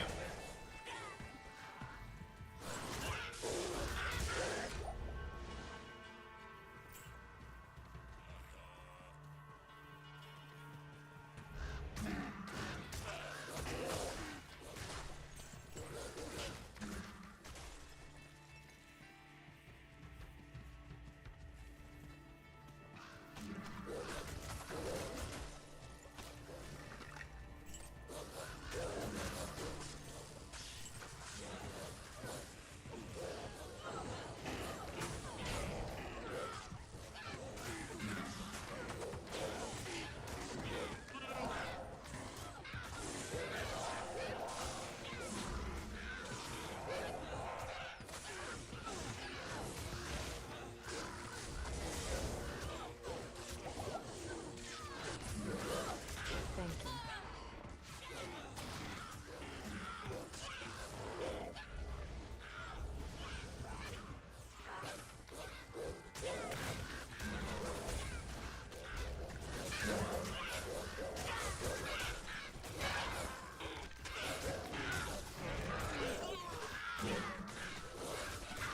I might grab the short... What's the level on that? Requiring 55 dex. How much does Elisa have? She's 115.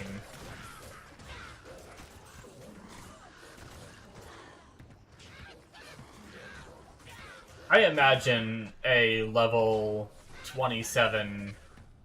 No, I know. I'm just thinking for my Sork. My Sork's gonna be level 20, or I guess my Merc is gonna be level 27. If, because I want to make an Insight that I can use right at 27.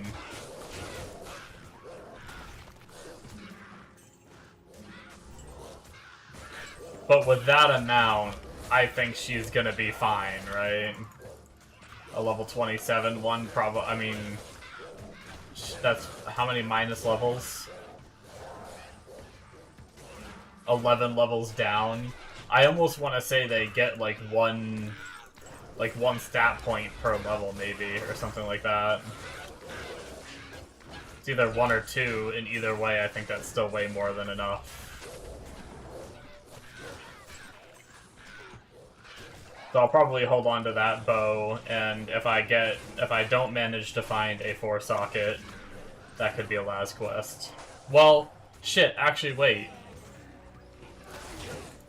Can bows get more than 4-socket? I just realized I have to be careful of getting more than 4-socket. I don't know if they can. Never mind. So this requires level 21 and a little bit more dex than the other one. I guess I'll just have to hope she gets the dex that's needed. I'll probably make my insight out of that. Nice. That's one down.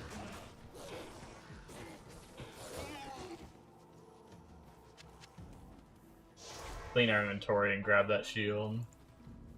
Yeah. Increasing player difficulty, I've noticed, is giving an insane amount of,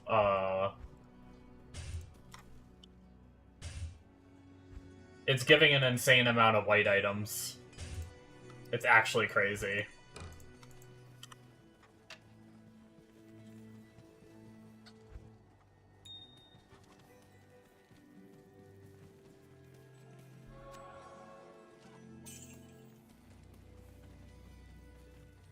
So I think I'm very much being carried by increasing player difficulty right now.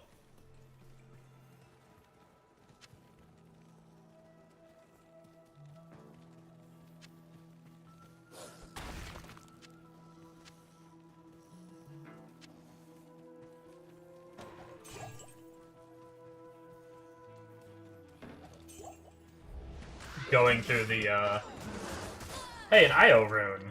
Hell yeah! I need that for for something. There was something I needed that for on my other character. When I was on ladder.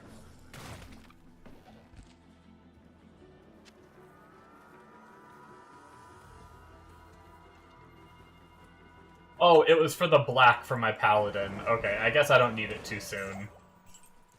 I'm not going to be making the paladin for a little bit.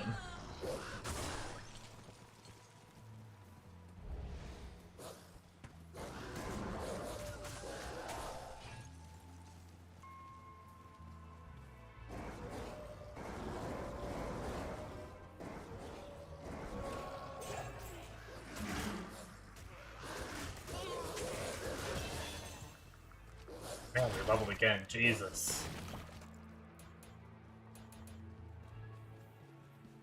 Player 5, baby. Cooking.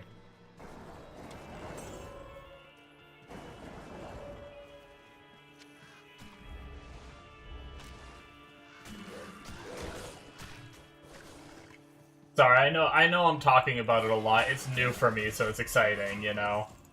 Getting this much loot, like, I've talked about it before, never really played with boosting difficulty of the game. So it's just, I get really, all the stuff that everyone's been used to doing for years, probably. Tons and tons of years. I'm just getting used to it now. I'm getting excited.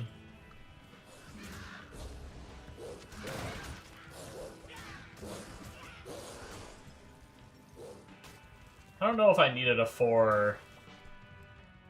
Did I need a 4 axe? You've only played 3 ladders. Nice. Have you done offline?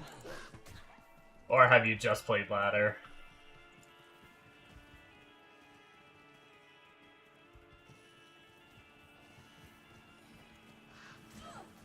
Gotcha.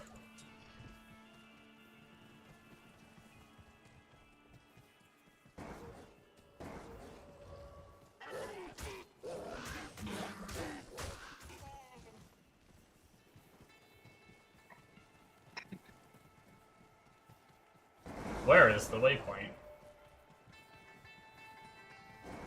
I guess I didn't check this whole... Oh, it's right here. Ask and ye shall receive. I'll save the 4 socket axe just in case and check it out later. Same eyes and hearts again.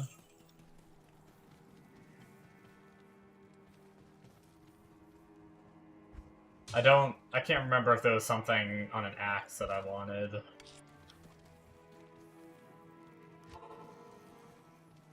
And then time to go progress forward.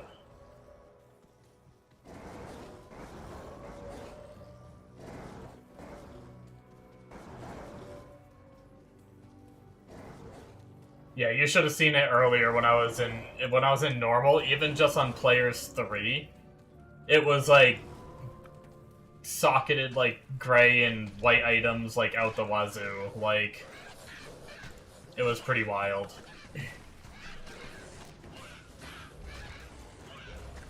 Like I probably it sucked because they didn't have a chance to be 4-socket.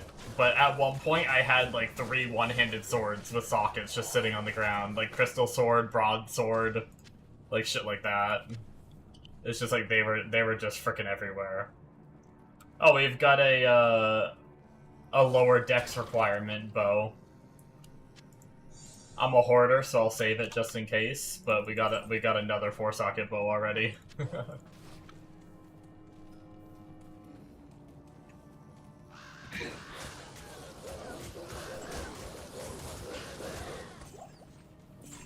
I can already feel how crazy this is gonna be once I get to farming on like higher player count and stuff. I think it's gonna be pretty wild.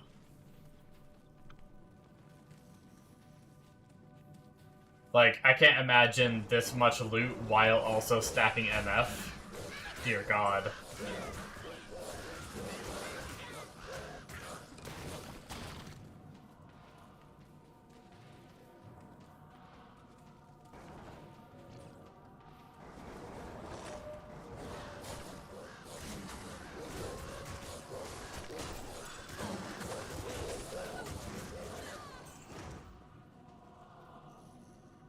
Yeah, I really wish they would too, and just make it so you can only do it, like, if they want to do it that way, like, make it so you can only do it solo if they think it'd be too OP to be able to, like, group for it or something. Make it so, like, if you're in the game alone, it lets you change it, but as soon as someone else, like, joins, it nerfs it back down.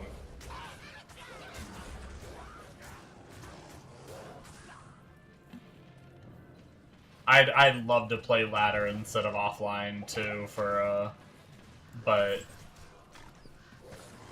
having kind of limited time until the new PoE 1 League comes out. I don't think playing online was going to be feasible for me to really get. I think it's the 27th of October, so like 13 days. If I'm not mistaken. Don't hold me to that date, but I remember thinking end of October.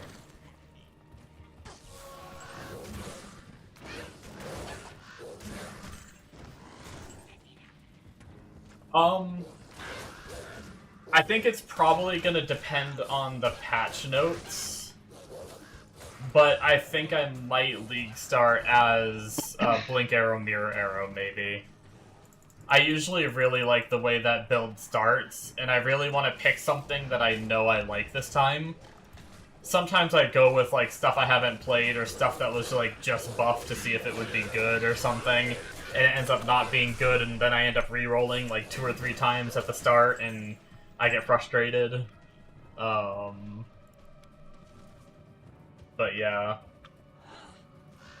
it's pretty fun. Only bad thing is early League, I might end up, because there won't be many on the market if I'm playing right away. Oh, we got a white crystal sword. Is that good enough, or is that going to get too many? That might get too many sockets. I don't want to risk it, and honestly I'm too lazy to look it up. So, I'm just going to leave it on the ground. But a lot of the times it uses the, what are they called? What are the fancy gems that you get from Lab called now? Transcendent gem? Is that what they are? Are they transcendent gems?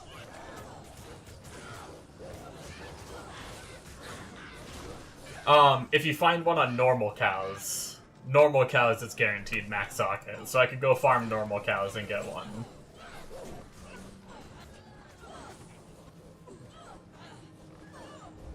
Nightmare cows, I think, is just like a really good place to farm if you want to try to get a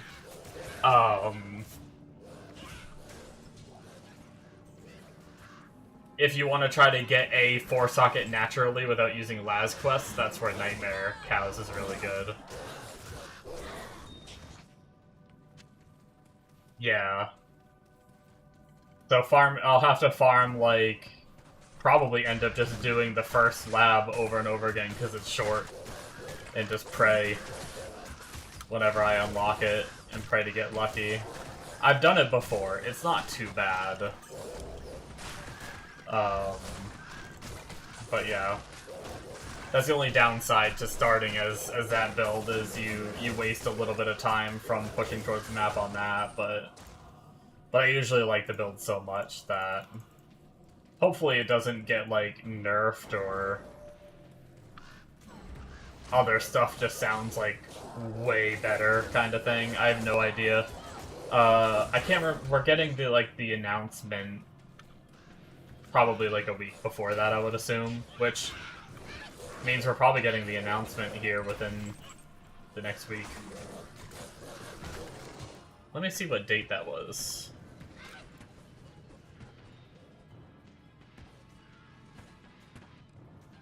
.27 announcement. Oh, never mind. It was 3.27. That's where I got the 27 from. I'm sorry. It'll be released on the 31st, so we have a little bit more time to keep playing Diablo. The Mercenaries League ends on the 27th. So many 27s.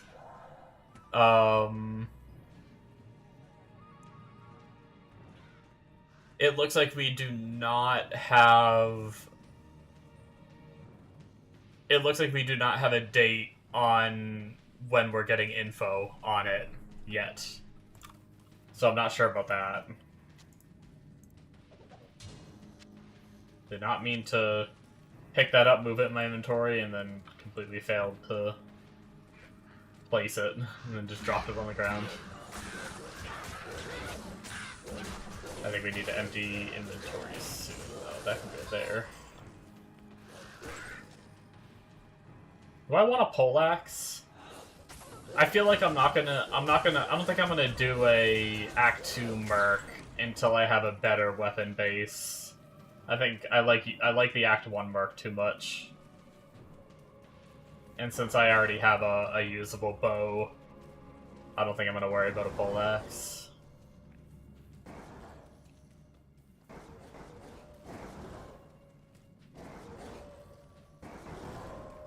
But yeah, I didn't play much of Mercenaries League.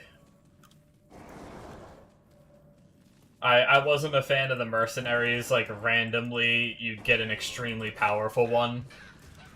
And it really bothered me. And sometimes I die to them. Just because you RNG into one that's, like, really strong. So I hit maps and I was like cruising through maps, like early maps, doing fine, and then I encountered a mercenary that just one-shot me. And then I cruised through some more maps fine, and then I encountered another random mercenary that one-shot me. It was like, I don't understand the rhyme or reason to this. I'm annoyed. I don't like dying in games. Or at least in like action, like in PoE and stuff like that. I hate dying. It's like, I feel like I just need to play a tankier build if I'm dying. And I just logged off and didn't continue playing it.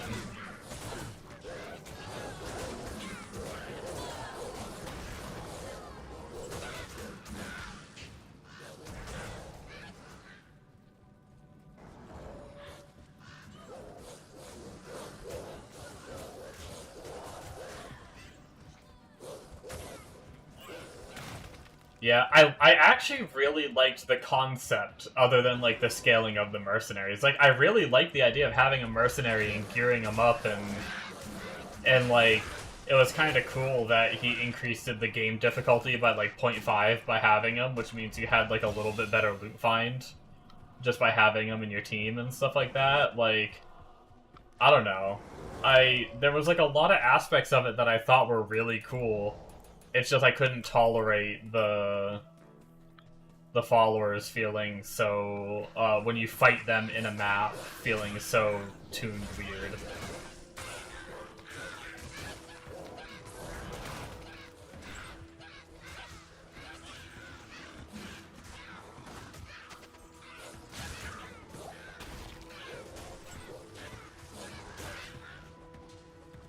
But yeah, it does kind of feel like they might have had more time to work on this one. So hopefully it is, like, a little better.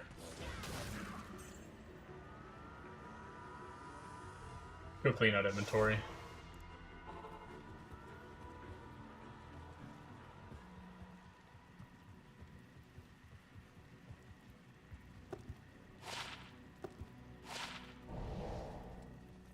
Oh man.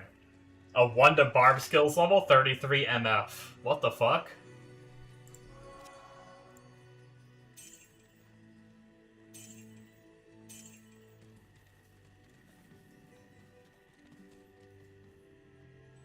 Yeah, right? That's what I'm saying.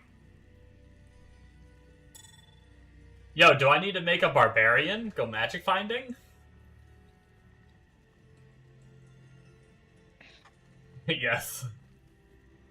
Dude, if I can get some barb gear... The problem is I know Warcry is better, but I had a lot of fun with Frenzy. I really, like... I had so much fun at low level with leveling as, like, double swing and then as Frenzy. Like, that is my guilty pleasure. Oh, I got the Druid weapon.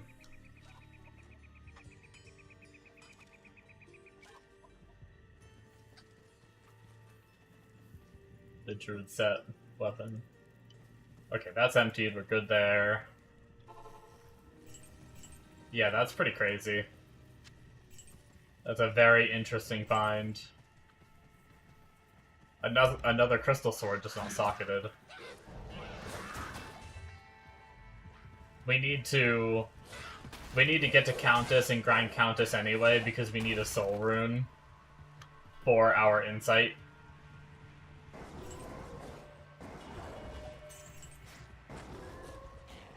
So even if we were to get our 4-socket sword right now, we still need to continue on this character. Because we gotta get to Black Marsh and get that. Luckily, we're on single player, which means the map is gonna be all shown for us. So we won't have to explore to find Countess over and over again. Sometimes I forget that's a thing, because I haven't really started grinding yet too much.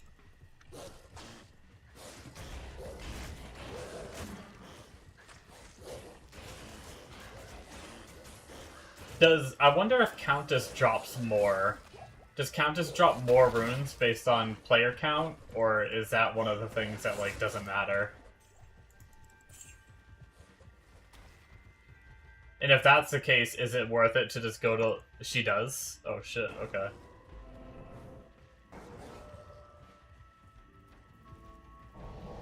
Wait, drops less? Like, she drops less on higher player count?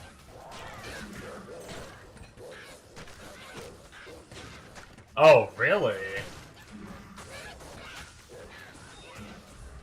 Oh, so I should go... Okay, so I gotta make sure when I go to grind Countess, I go back to player 1. Alright. I mean, hey, that's faster farming, so I'll take it.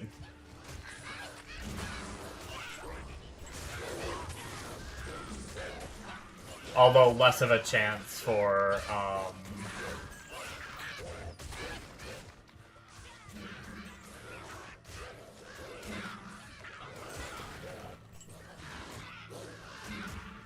That's with more players, but not players 2 to 8.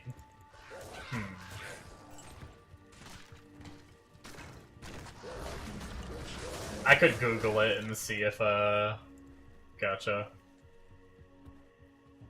I guess that still begs the question, does he drop more, or does she drop the same if I'm on, like, players 5 versus players 1? I could Google it, too. D2R does Countess drop more on higher / players? No, the Countess does not drop more runes on higher / players setting in Diablo 2. In fact, the opposite is true. Wait, no, you might be right.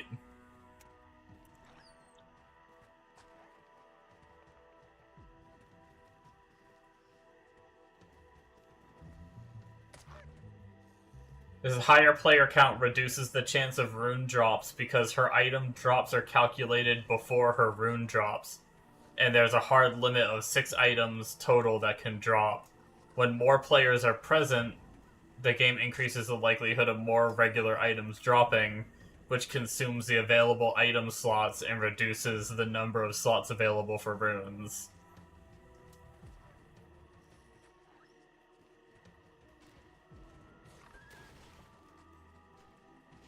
For rune farming, it is best to run the Countess at /players 1 or 2, as this maximizes the chance of her dropping runes by minimizing the number of regular items.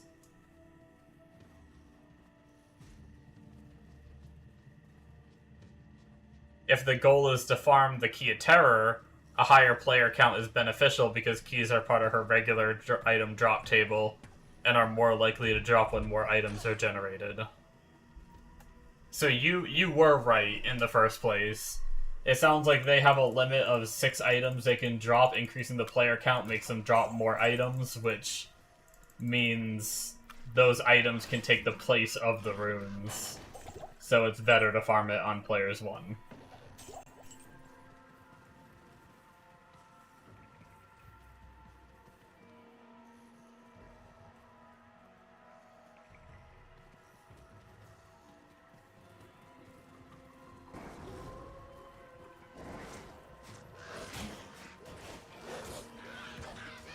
Assuming...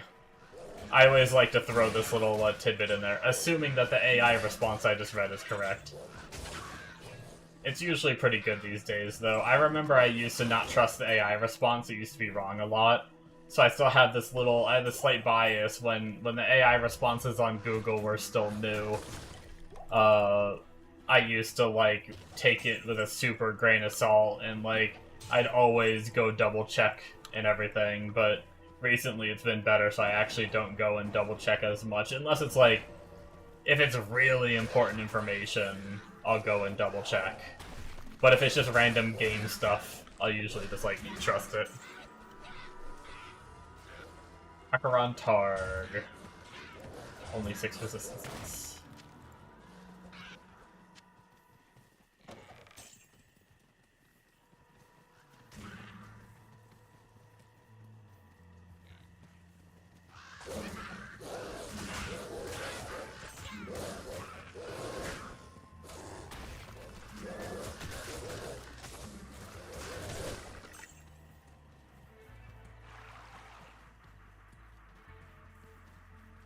So we found the waypoint here, now it's just a matter of finding the tree.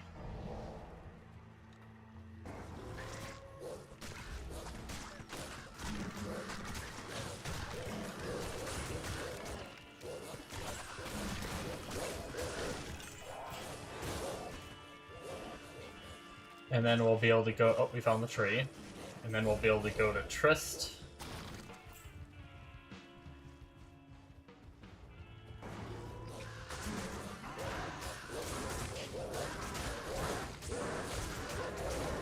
Save little old Deckard Cain, and then head over to Black Marsh, find the waypoint, and hit up the Countess until we get Soul Rune.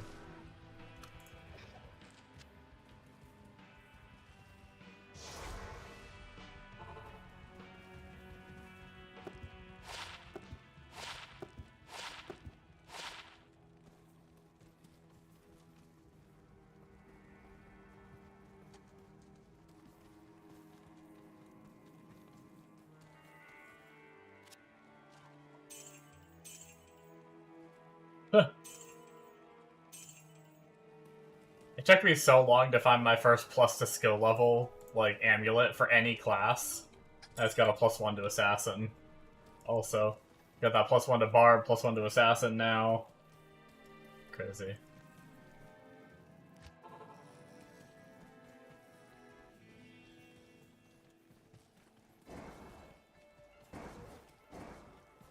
It's kind of funny. I'm still using the very first weapon. The little club that I start with. I'm still using it. Just waiting for Spirit Weapon, you know?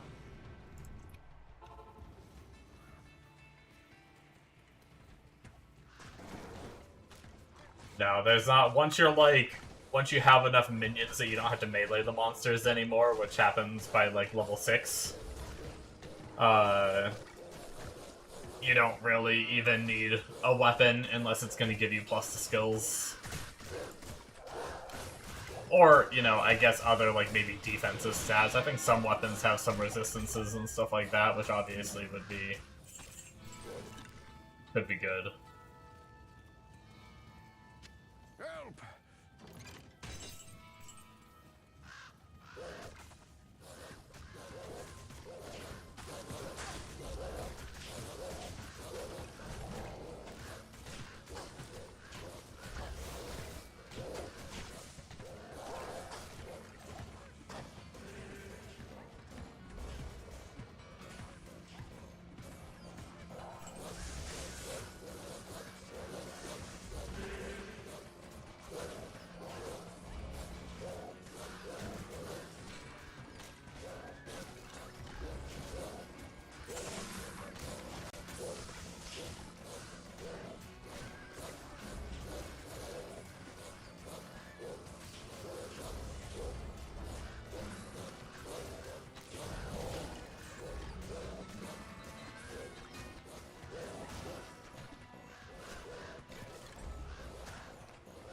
Picking my little ravens on all the archers in the back, try to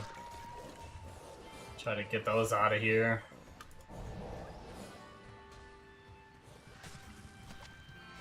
Alpha Helm.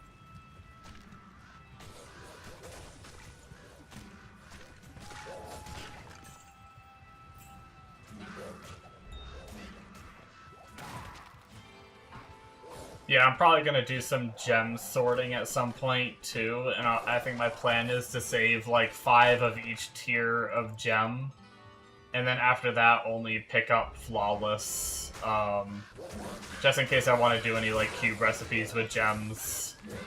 Have 5 of each sitting around, and then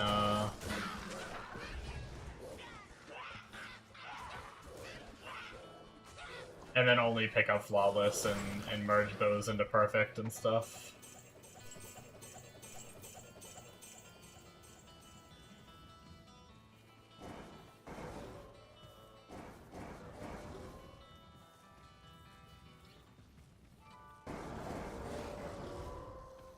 Alright.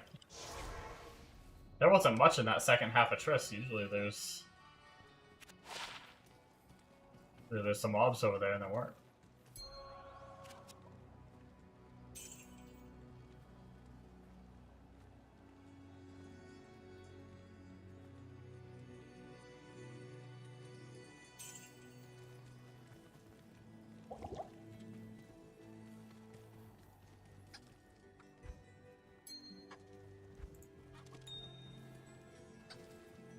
I was thinking about looking into that. I can't remember who was talking about it, but someone in chat was talking about the mod made by Llama that's apparently like allowed by BNet, which is like what Pluggy used to be.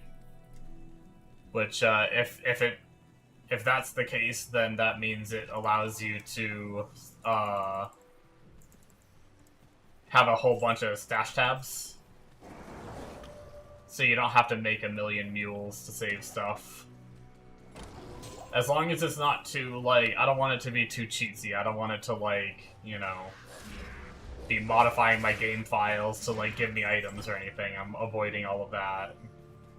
But if it just gives stash tabs, so I don't have to use, like, alt characters as stash tabs, I feel like that's okay.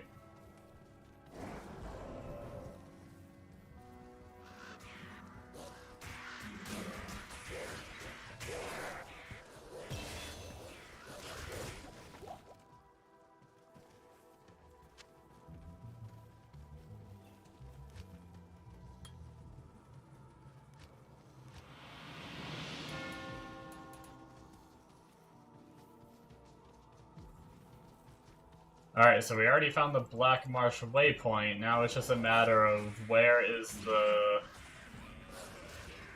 Countess's building gonna be in comparison to where the waypoint is. Either way, I don't think I need to do enough runs that I feel like it's necessary to, try and reset my maps to get one where the door is closer. I think I'll try. Unless it's, like, really far away, then maybe I will.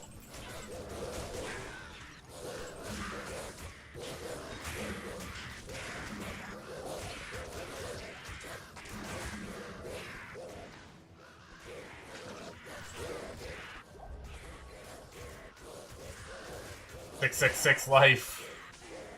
How's it going, Bombo?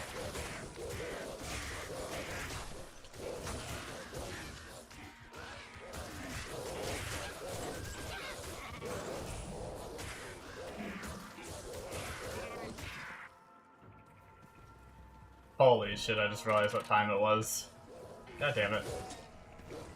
Bombo, you got here right... I am leveling on offline, yep. You got here right at the end. I'll go a little longer, because I want to do a Countess run or two. But my plan was to get off at 5 AM. Because I've been staying up too late recently, so I'm trying to make sure I get enough sleep and everything. So I'm not tired, but yeah, we are on Players 5 difficulty in Nightmare. Doing pretty good. We did Players 8 for a little bit, and it was doable. It was just a little bit slow kill speed, so I dropped it back down to Players 5.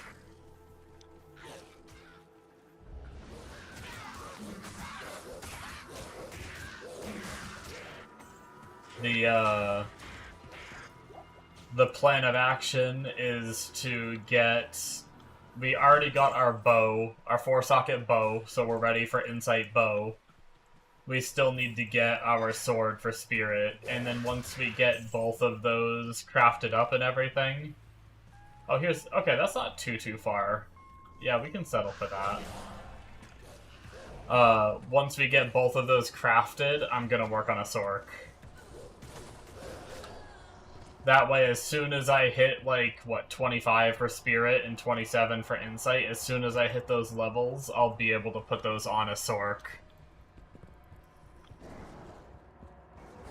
That's the main reason I did this, is to not have to work, like, deal with the mana problems too much. Sork is God mode. Yeah.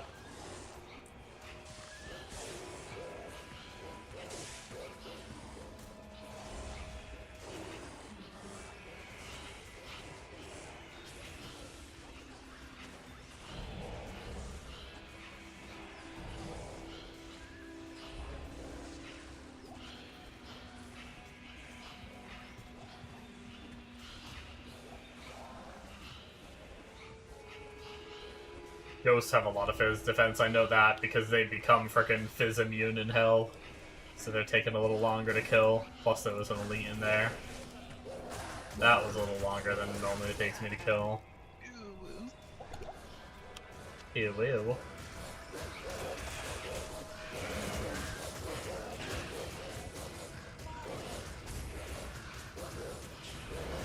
Oh, and my bear is dead, apparently. Come back, bear. Oh, dead end.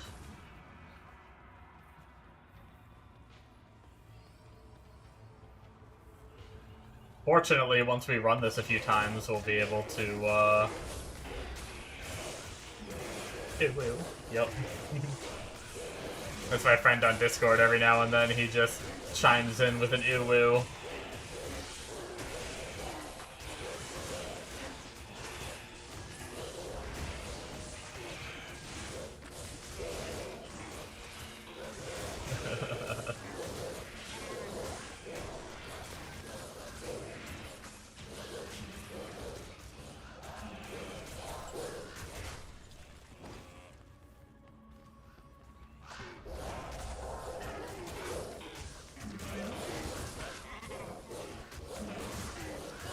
Ew, ew. That's what I was saying.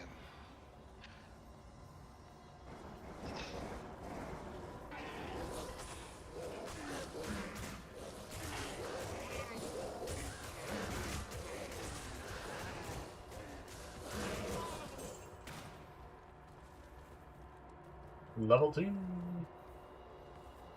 Hey, we see the next door right now. Hell yeah. Minion, save me!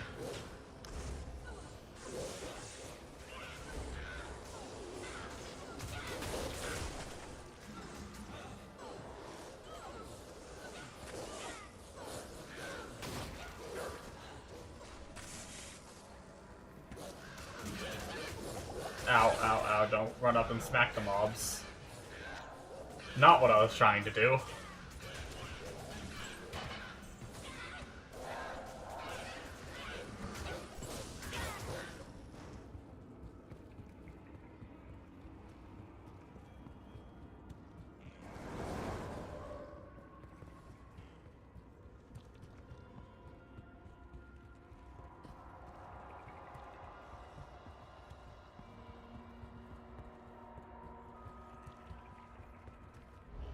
Alright.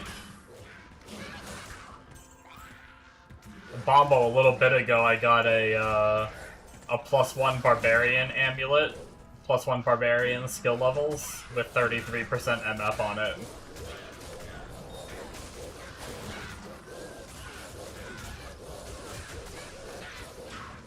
I know, right? That's what we were saying. Pretty sure that might have been my exact words. It's like, what the fuck is that? Or no. Amono said, what is that? I can't remember what I said. But yeah, anyway. Do it? Okay, yeah. Give me 1 second.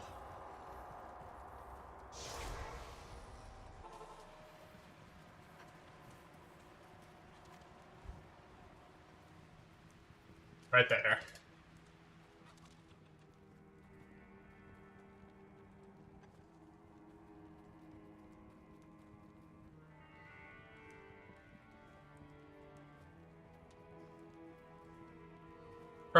Pretty good start to my, offline journey, I'd say.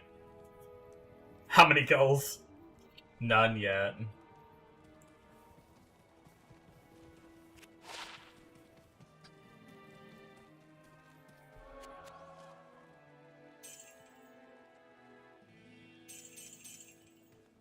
I'm having a good time though. I'm sad about having to re-level up like all the characters I had already kind of leveled and prepped for what I wanted to do. That kind of stinks, but I can already tell how much more loot I'm getting in offline. It's actually pretty insane how much bigger the loot piles are. Even just going through the campaign on like players 3 for most of normal, I could tell the loot piles were just bigger. And now I'm on players 5 and it's pretty crazy.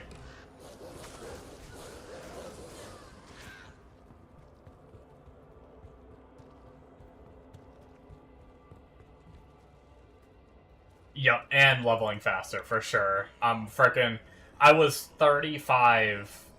Yeah, 35 when I beat normal. I'm usually 30 when I beat normal. It's crazy.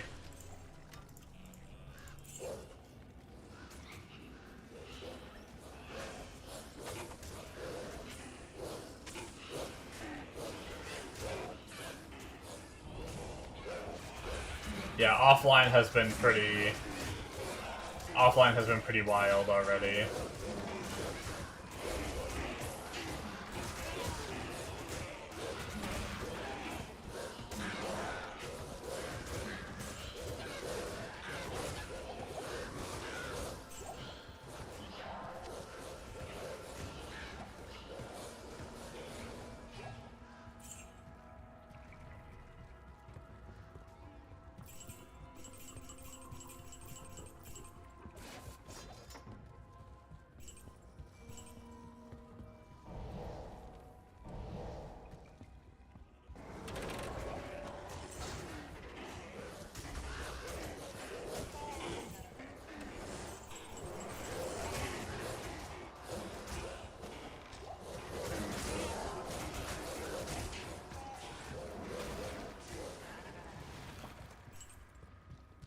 Players, I mean, getting more loot just means you have a better chance of getting things in general. But increasing player difficulty doesn't change the quality of the loot, right? Like that, getting that one barbarian levels 33% MF amulet, like that was just lucky, and because I'm finding a decent amount of amulets for being players 5, right? Nothing to do with like because I'm players 5, like it's better. Solar Creeper could be useful for reflecting damage.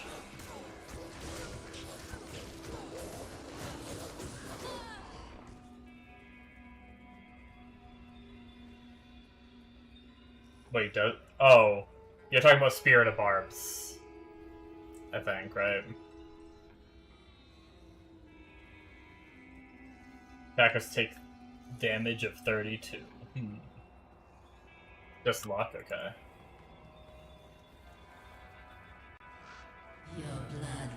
I did try an edge bow in cows, and it wasn't really impressive when I was online. But I wonder how that Spirit of Barbs is.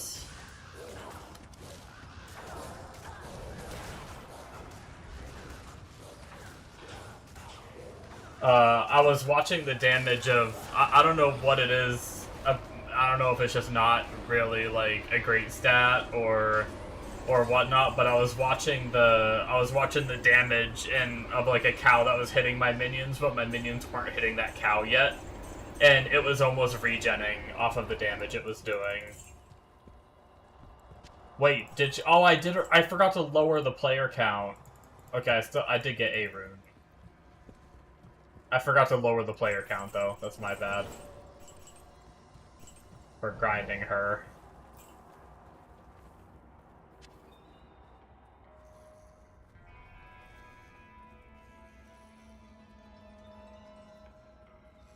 The damage spirit's good. Yeah.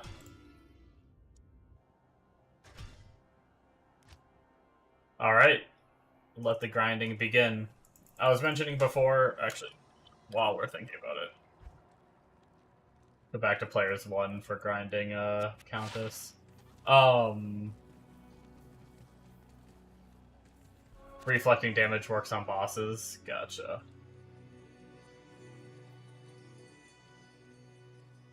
+1 to Necros. Oh, required 25. Yeah.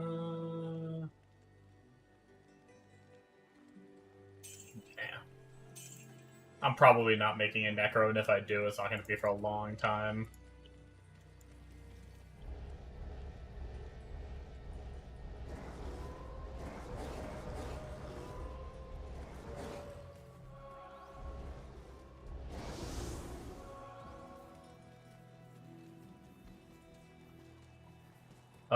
Unfortunately, I'm probably not going to be here too much longer. I want to get a couple Countess kills in, see if I can get my soul rune that I need.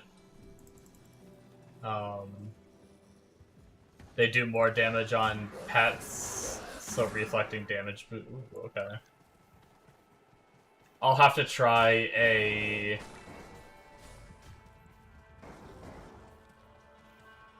I think I'm only playing the Summon Druid until I get Spirit Weapon and Insight built.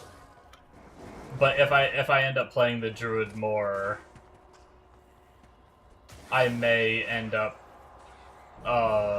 giving that a shot when I fight bosses.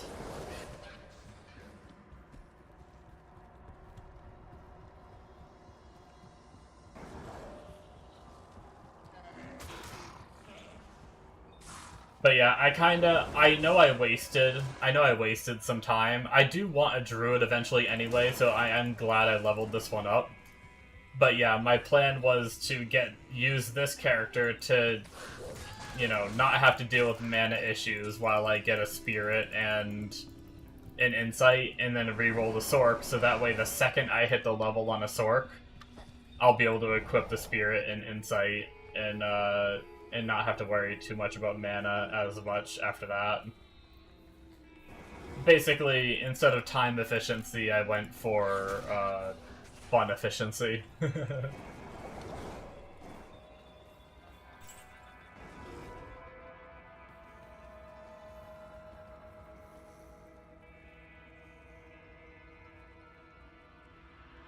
a Sork to MF when you farmed gear.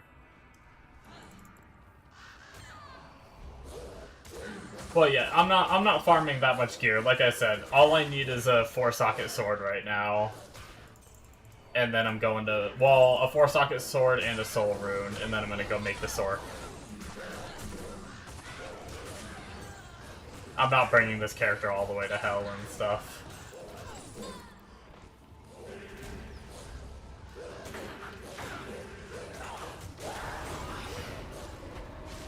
M or F.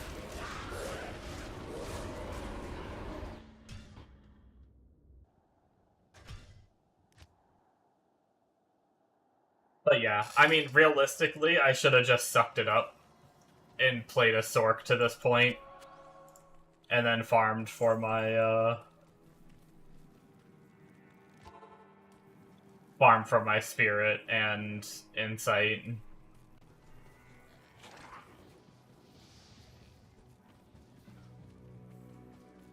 I just hate chugging pots, man. I need to spawn my minions in town, I forgot.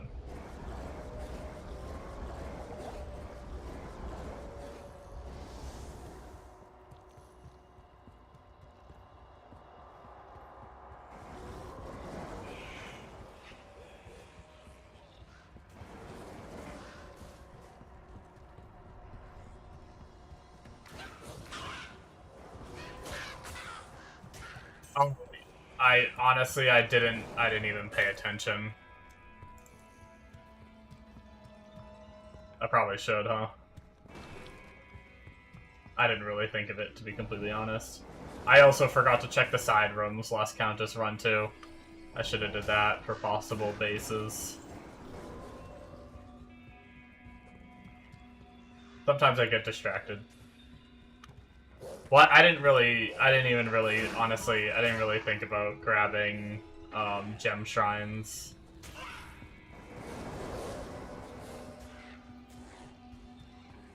But at least I did know about going for the side room. Oh. Damn archers.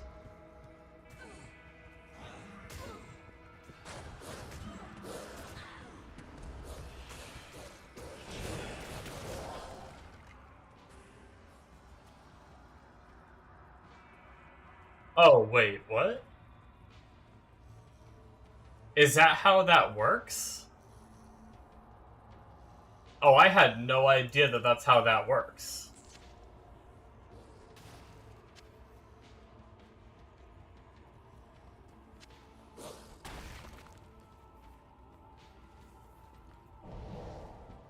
Oh, learn something every day. I thought it was just random what,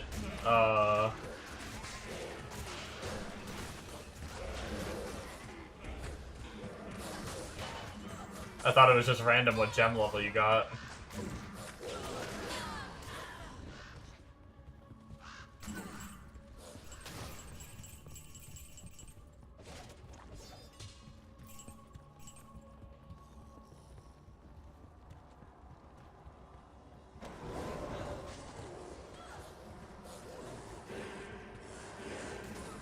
Can it be in your cube?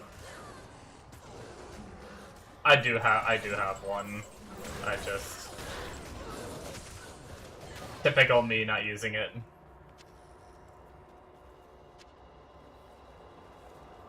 Oh, so it's gotta be in your inventory.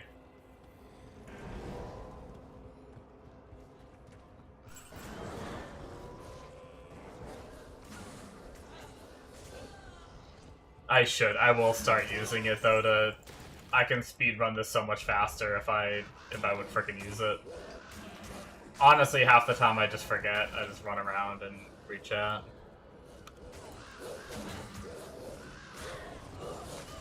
Yes, and only that one gem.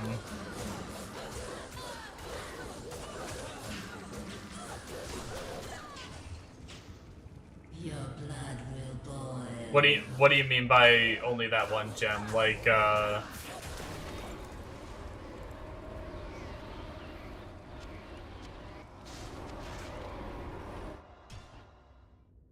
like, oh, you can't have a bunch of gems. Okay. But does the gem type matter?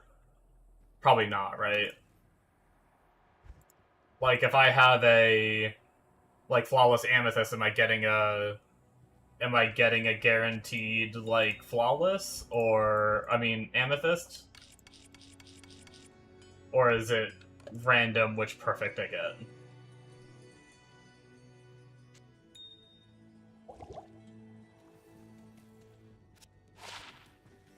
Sorry, I worded that really poorly.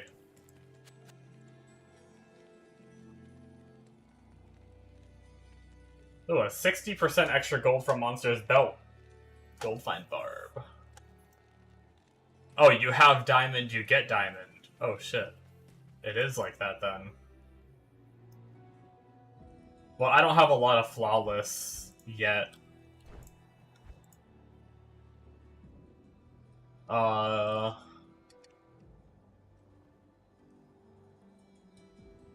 I mean, I know there's some recipes I've used that use Amethyst, so is Amethyst good to have on for now? Really, I think my only option is Diamond, Emerald, or Amethyst. I don't think I have any others yet. I could make a Topaz. Actually, is Topaz better? Yeah, Ami for socket and weapon. Maybe Topaz to try to get my MFing going would be better. Yeah, I think I'll combine up to a one for, and I'll keep a Topaz on me.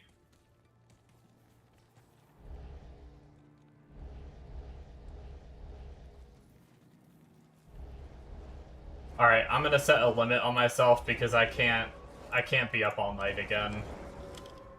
Or I'm just gonna be miserable tomorrow again. So I'm gonna do two more runs. And then call it for the night.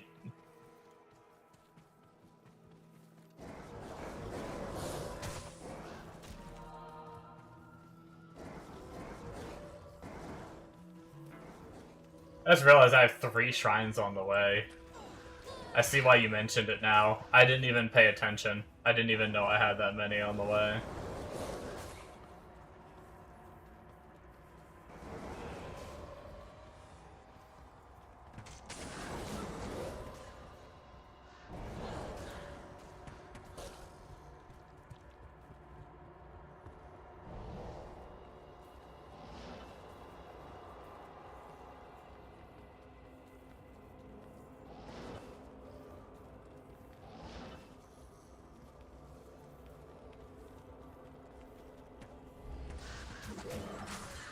Look, I did it. I actually teleported.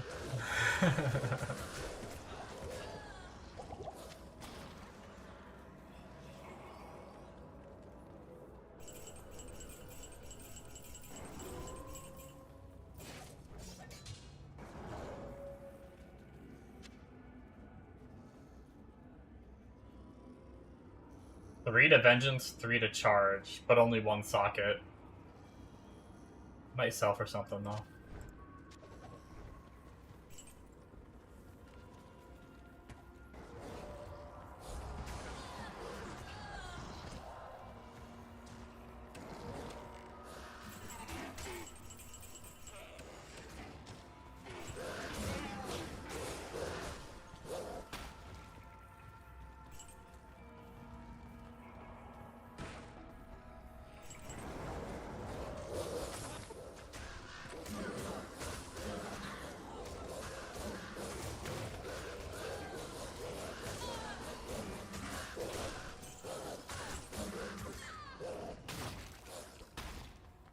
Your blood will boil. Yeah, if I wanted to, I could blow my Laz quest and be done as soon as I get my soul rune.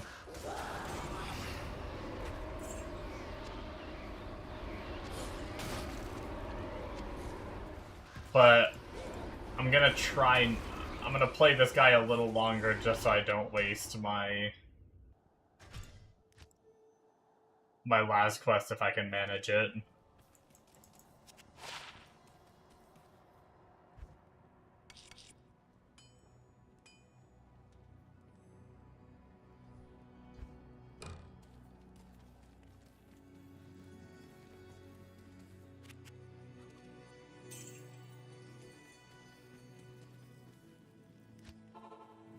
bit. Hold on. I forgot to summon my minions before I go out. Another reason why I decided that, like, long-term summon druid wasn't, like, I didn't want to keep doing it for farming, because, like, when you recreate games so often, having to resummon the minions every time, versus being a Sorc, a refilling shrine, mana, armor.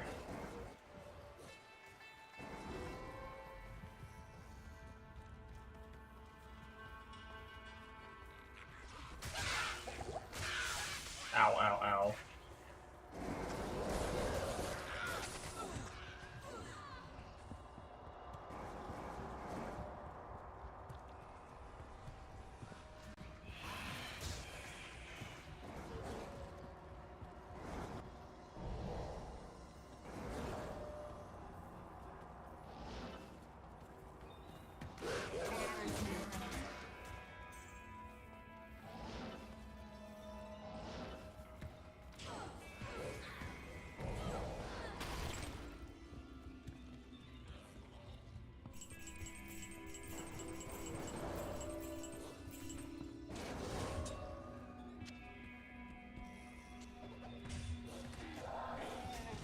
% resist shield.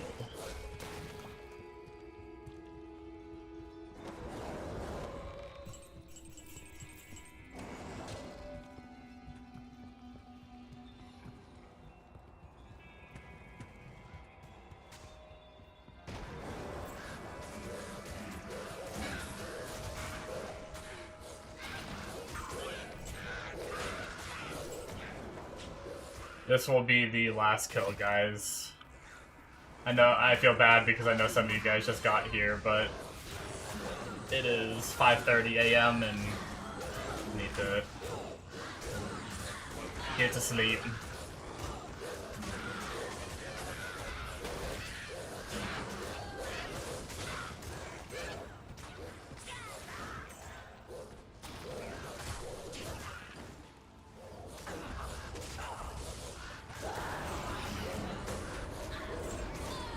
Oh, I saw that it started with an S and I got excited. It was a shale, not a soul. Damn.